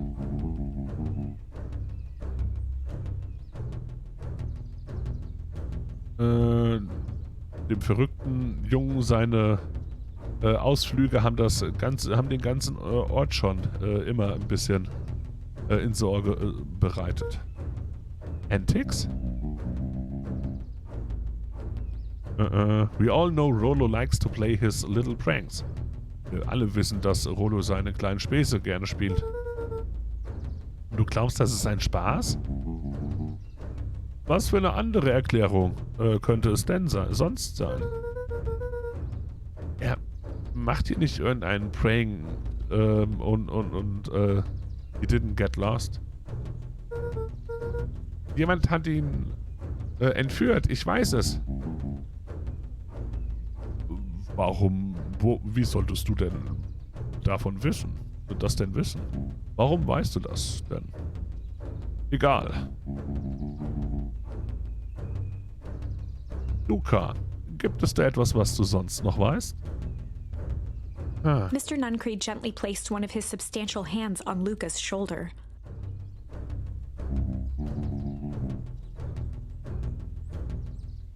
Kleiner Junge, gibt es da noch, if there's something, wenn es da etwas gibt, was du weißt. Etwas, was helfen würde, deinen Freund zu finden. Musst du das hier erzählen? Luca peered up at Mr. Nuncreed. Kind eyes warmed a stern face. There was a deeper emotion hiding beneath it all. It was subtle, but Luca could sense something eating away at him. There was a lurking behind those eyes. Shame. Haben aktuell noch keine andere Wahl. There was a shame lurking behind those eyes. A deep sadness. If Mr. Nuncreed was that worried about Rollo, maybe he could help.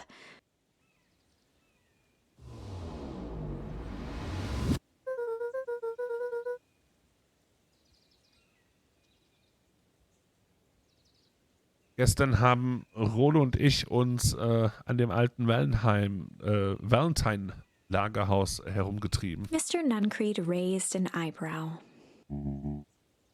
Ihr beide? Du warst also mit Rollo, als er verloren gegangen ist? Nicht wirklich. Ich habe mich in einem Mülleimer versteckt. In einem Mülleimer. Was hast du da getan? Also am Anfang haben wir uns da ja einfach nur ein bisschen umgeschaut. Und dann ist irgendjemand in so einem komischen gelben Anzug gekommen und hat etwas auf uns geschmissen. In den Müll.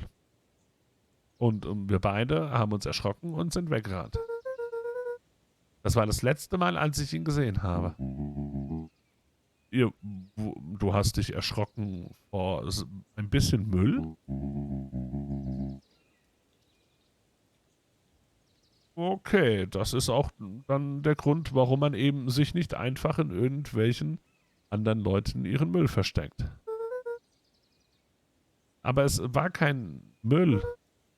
Ich glaube, es war ein Körper.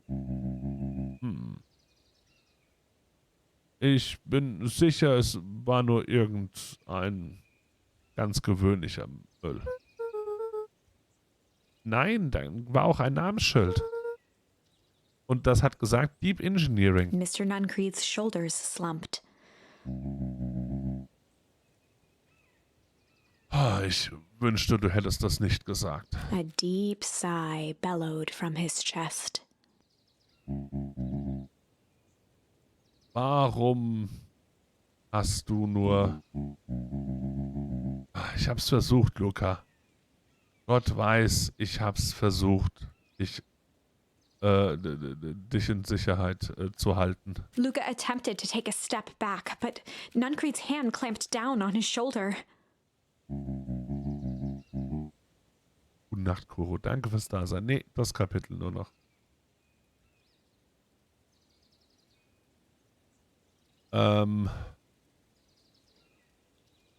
Aber ihr Van Horns, ihr könnt euch nur selbst helfen. Richtig? Wir waren alle so nah, um das endlich hinter uns zu lassen. With a firm shove, Nuncreed manhandled Luca into the phone booth. Was tust du da? Liegt nicht mehr in meinen Händen. The door latched shut with a mechanical hiss. Verdammt. Ui. As Luca pounded the glass, the floor dropped from under his feet. The inside of the phone booth was now a loose capsule plummeting at gravity's whim. Luca winced and pressed his hands to the walls. As he braced for impact, the capsule hurried to a surprisingly smooth stop. He felt a cold rush of air and opened his eyes with hesitance.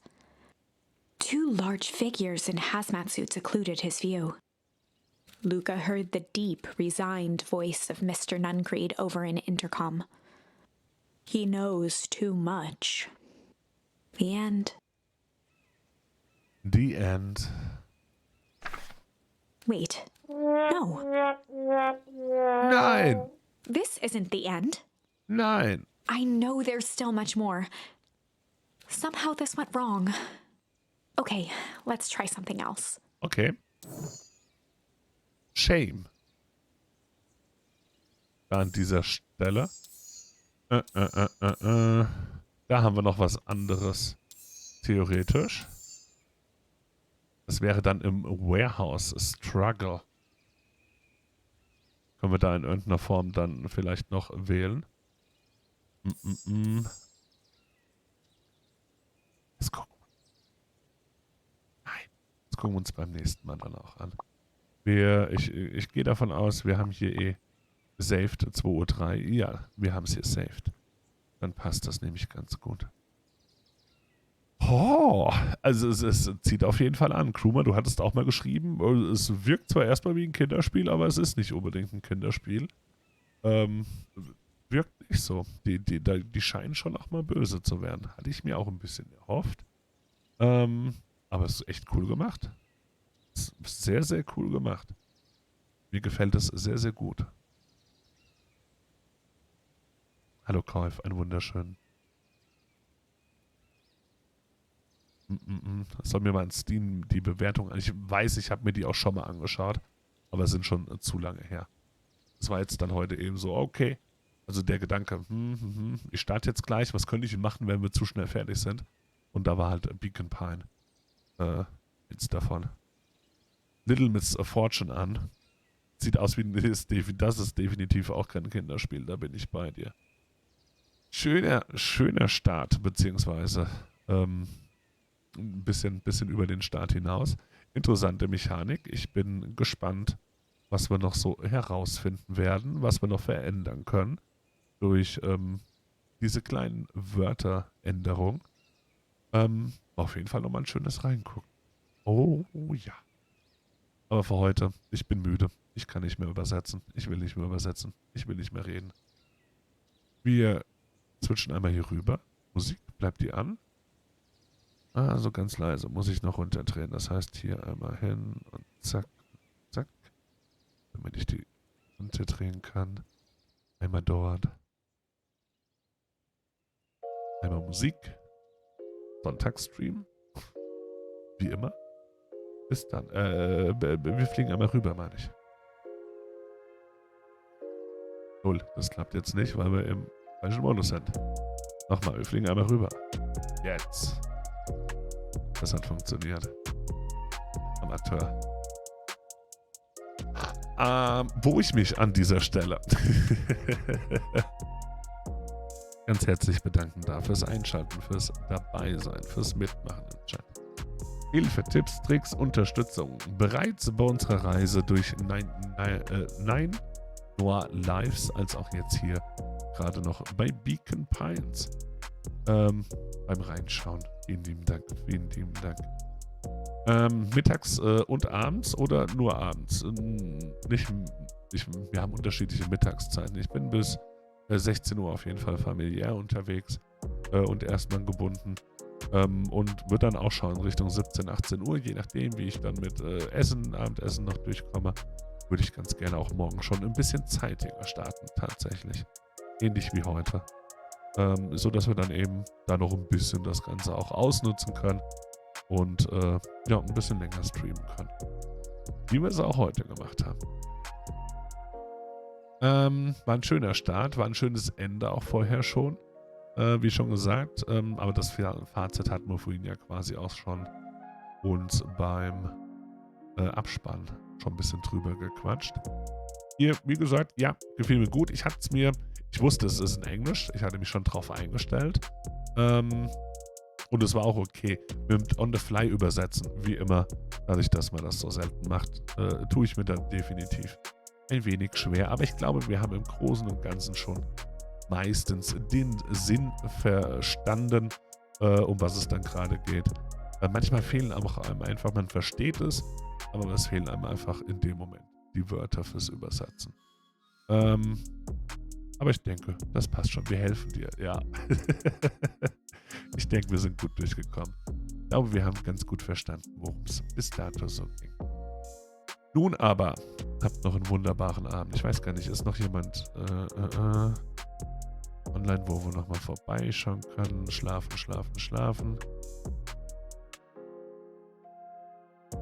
Ich glaube, wir lassen es gemütlich auslaufen. Zeit fürs Bettchen, da bin ich dabei. Von daher, Dankeschön fürs Dabeisein. Habt noch einen wunderbaren Abend. Schlaft gut. Habt morgen einen schönen Ostersonntag. Und wenn ihr mögt, hören wir uns Richtung Abend hin. Ich würde mich freuen. Bis dahin. Bye bye.